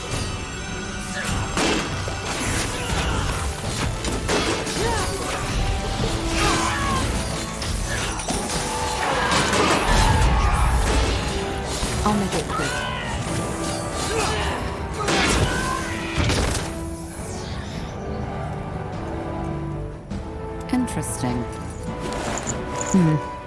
I have to say, the landscape does remind me of the Windwall Hills a little. Not as rocky, of course, but still. That's so.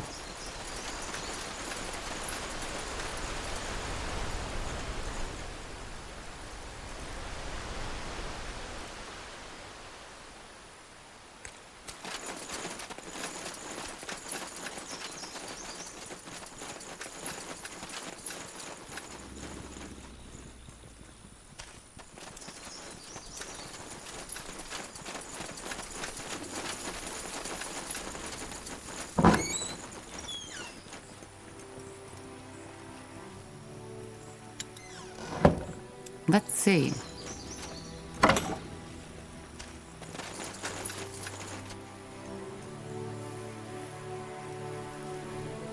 I'll do what's required.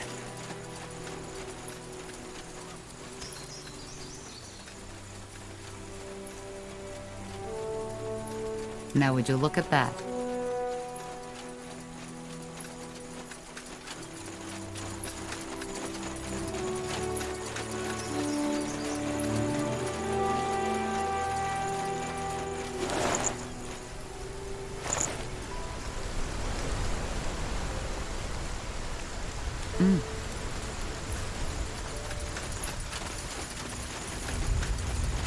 Interesting.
As you want. Let's see.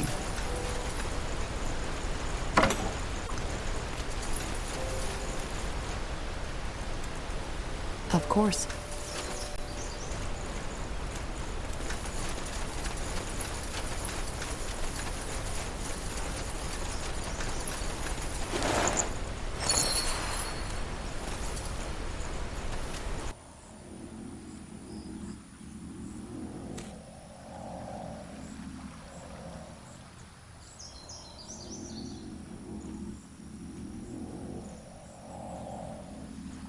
Sure.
Tandai, have you made any progress?